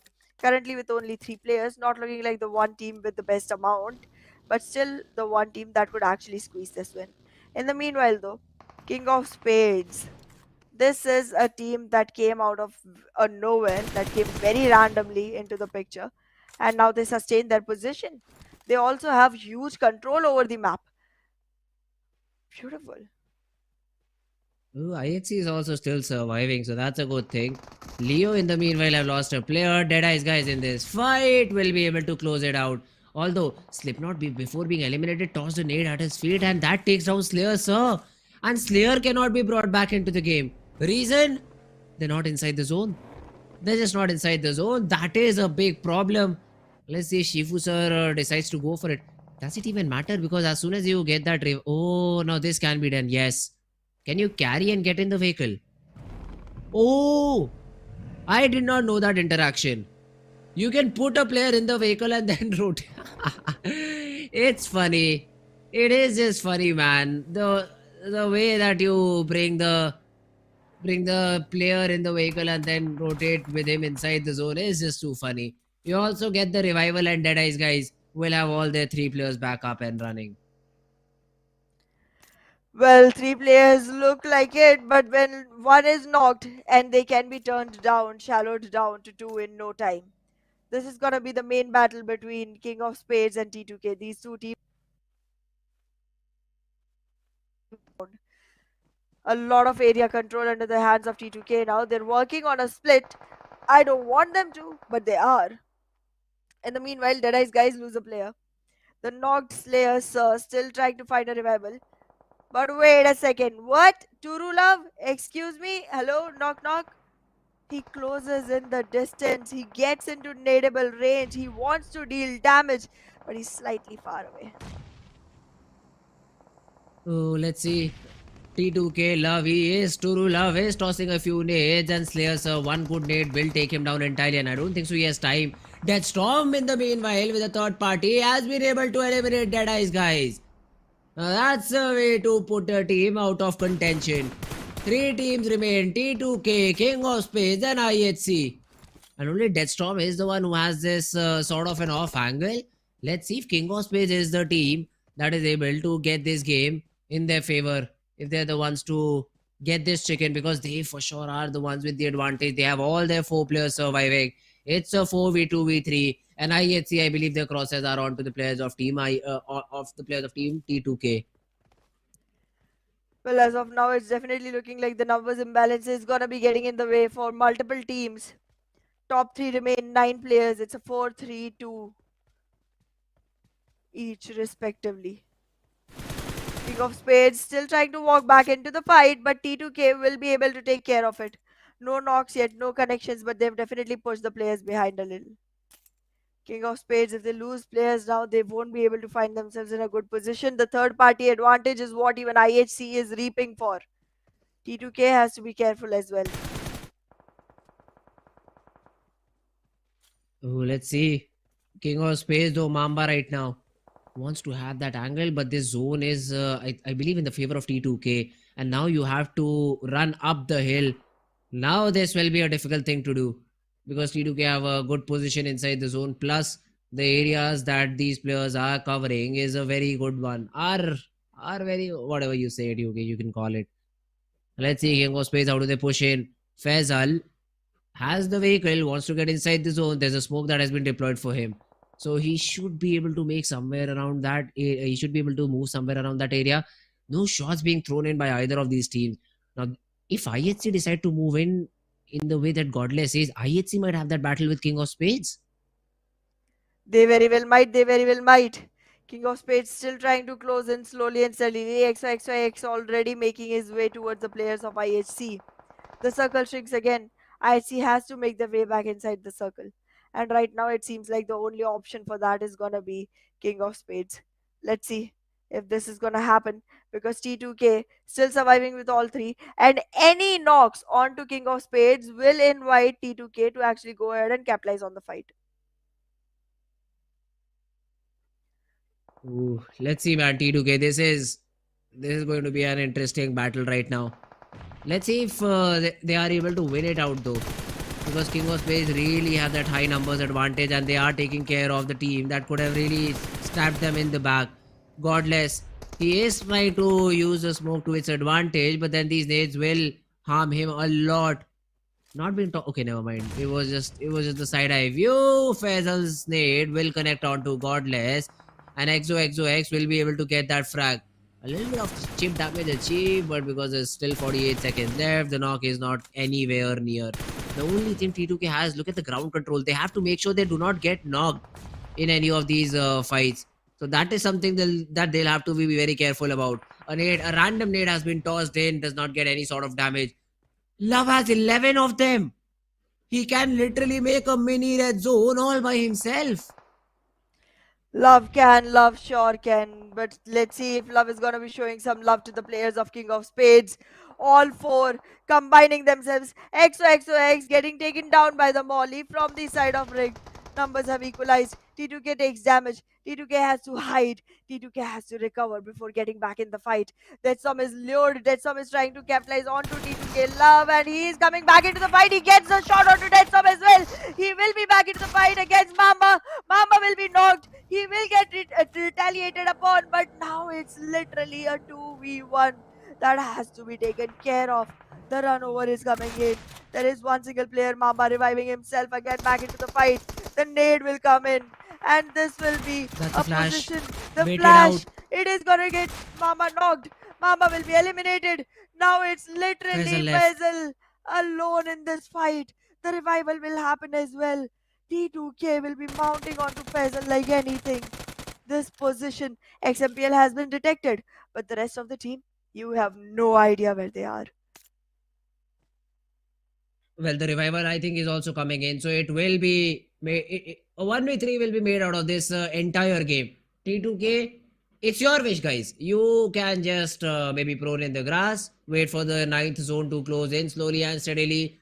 You may wish to take a vehicle, run him over. It's all on you. Don't throw it. That's my only concern. They Just don't won't. throw it out. Love has been brought back up. Rig is also slowly and steadily healing up. And now the ninth zone starts closing in. T2K is taking it slow. I like it, but Faisal gets a random spam through the smoke. XMPL is down. Love and Rig suddenly have a little bit of a pressure on them. Rig also spammed up. A lot of damage dealt, but the knock is still not there. The vehicle will be parked in front of it, but these UMP shots is putting a lot of trouble. A very good off angle for T2K to rule out. And they are the team to get that winner chicken dinner. A Hana strategy, but my correct prediction. Well, absolutely. If I was the one to pick first, I would have picked them. But then, yes, I wanted you to have your 8 because that has been stolen back from you. And I wanted T2K also to have their position. They have toppled not only the players of Stalwart Esports, but also the players of Raw Esports. They are on the first position, my friend. Oh my god, T2K. Great game, man. Great game. That's all I'll say. Perfectly played by the team. They knew how they had to end this battle in their favor. They had the higher ground. They had the necessary cover. And they used it properly as well. King of Spades, the only problem that they faced, they had to just prone down. Because as soon as they stood up, the opponent team T2K was just all over them. Exactly. This was a very stalemate situation for a really long time. But then again, the moment T2K came back into the fight, they seized it. They seized it by the throat. And well, another chicken dinner was served tonight, and it was for Mhm. T2K. I mean, in the beginning of the game itself, once the first circle was made, we had both detected it is gonna be a T2K circle. It's just so easy to I find know. that out these days. I know. But yeah, the MVP is still gonna be from the side of DEADEYES, guys. So Shifu sir, with 7 eliminations, will acquire that position for himself. Yeah, it's a good job done by them. Talk about the top players too, man. Shifu with 7, Rig with 5, Desert with 5, Sky with 5. A lot of players had a good impact in the game. So I believe all T2K, DEADEYES, Mabetex, Raw, all of these players will, all these teams, I'm sorry, will have a good number of points in the points table. Yeah, and Turulov with 3 will make 8 for the side of T2K already on here, and the remaining 2 players will contribute the remaining 20 points for the side of T2K. DEADEYES guys with 14 alongside King of Spades with 14 and Mabetex Esports with 13. 4 teams with double-digit points, and Raw Esports down there with only 5. However, on the page 2, we are going to find not only Stalwart but also 4MV with 2 points for Stalwart and none for 4MV. These teams are on such a disappointing spree right now. I cannot even wrap my head around it. 4MB, yeah. Let's see, man. How does 4MB want to, just get back into the game? Because it is looking like a difficult thing. But let's have a look at the overall standing. Let's see how many extra points does T2K have in terms of leads. So 120 followed by Raw 160. The tables have turned quite a lot. We see Stalwart down on the 3rd spot. We see Mabetex also climbing up on the 4th spot. 4MV is all the way down to the 5th one.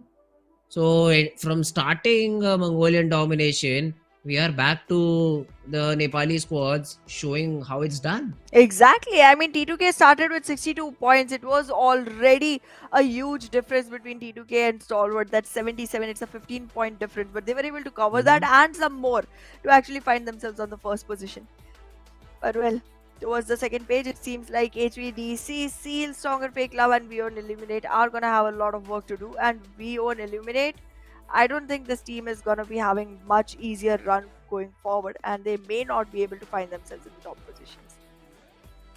Yeah, top position. Getting into the top position is going to be difficult, a lot difficult. But top 12, I think, is the objective for most of these teams, and that's something that they are eyeing. But elimination leaders, Godless, is up on top. This tally will still be contested quite a bit. Yes. But look at this, the damage that was done. I mean, in terms of the most damage, I'd say T2K. They definitely top up the chart. They do. And T2K and IHC, again, two of the teams that were all the way down on the second page when it came to early games and then suddenly showed up towards the later weeks, have been the only two teams with 10 frags each. And Raw Esports, with the maximum number of eliminations for themselves, got themselves a 21-pointer chicken dinner onto the grand finals. What a start. What a start to the grand finals. Day number 1 was extremely fun. Especially, man, that TDM battle where you do not see Venom D throughout the day, but once when you see it, they just come in and win against Stalwart Esports. Caught me by surprise. I think they are the tournament favorites right now. Yeah. Venom D, the way that they've played. But yeah, man, other than that, the regular games as well. Quite fun to see, quite fun to watch. Still waiting for that high frag chicken dinner from either of these teams. Now, I'd even add T2K to the list considering that the way that they've performed. Give them the zone, give them the early frags. Just have an eye on them. Just have an eye on them. And they are the ones that will show the great performance. Mongolian domination, I believe it has come to an end, at least on day number 1. Let's see if the Mongolians reign back again on day number 2 and 3. Exactly. There's only 2 more days to go.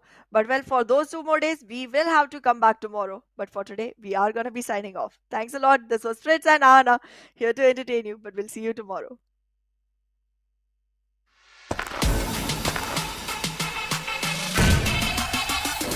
Make it clap.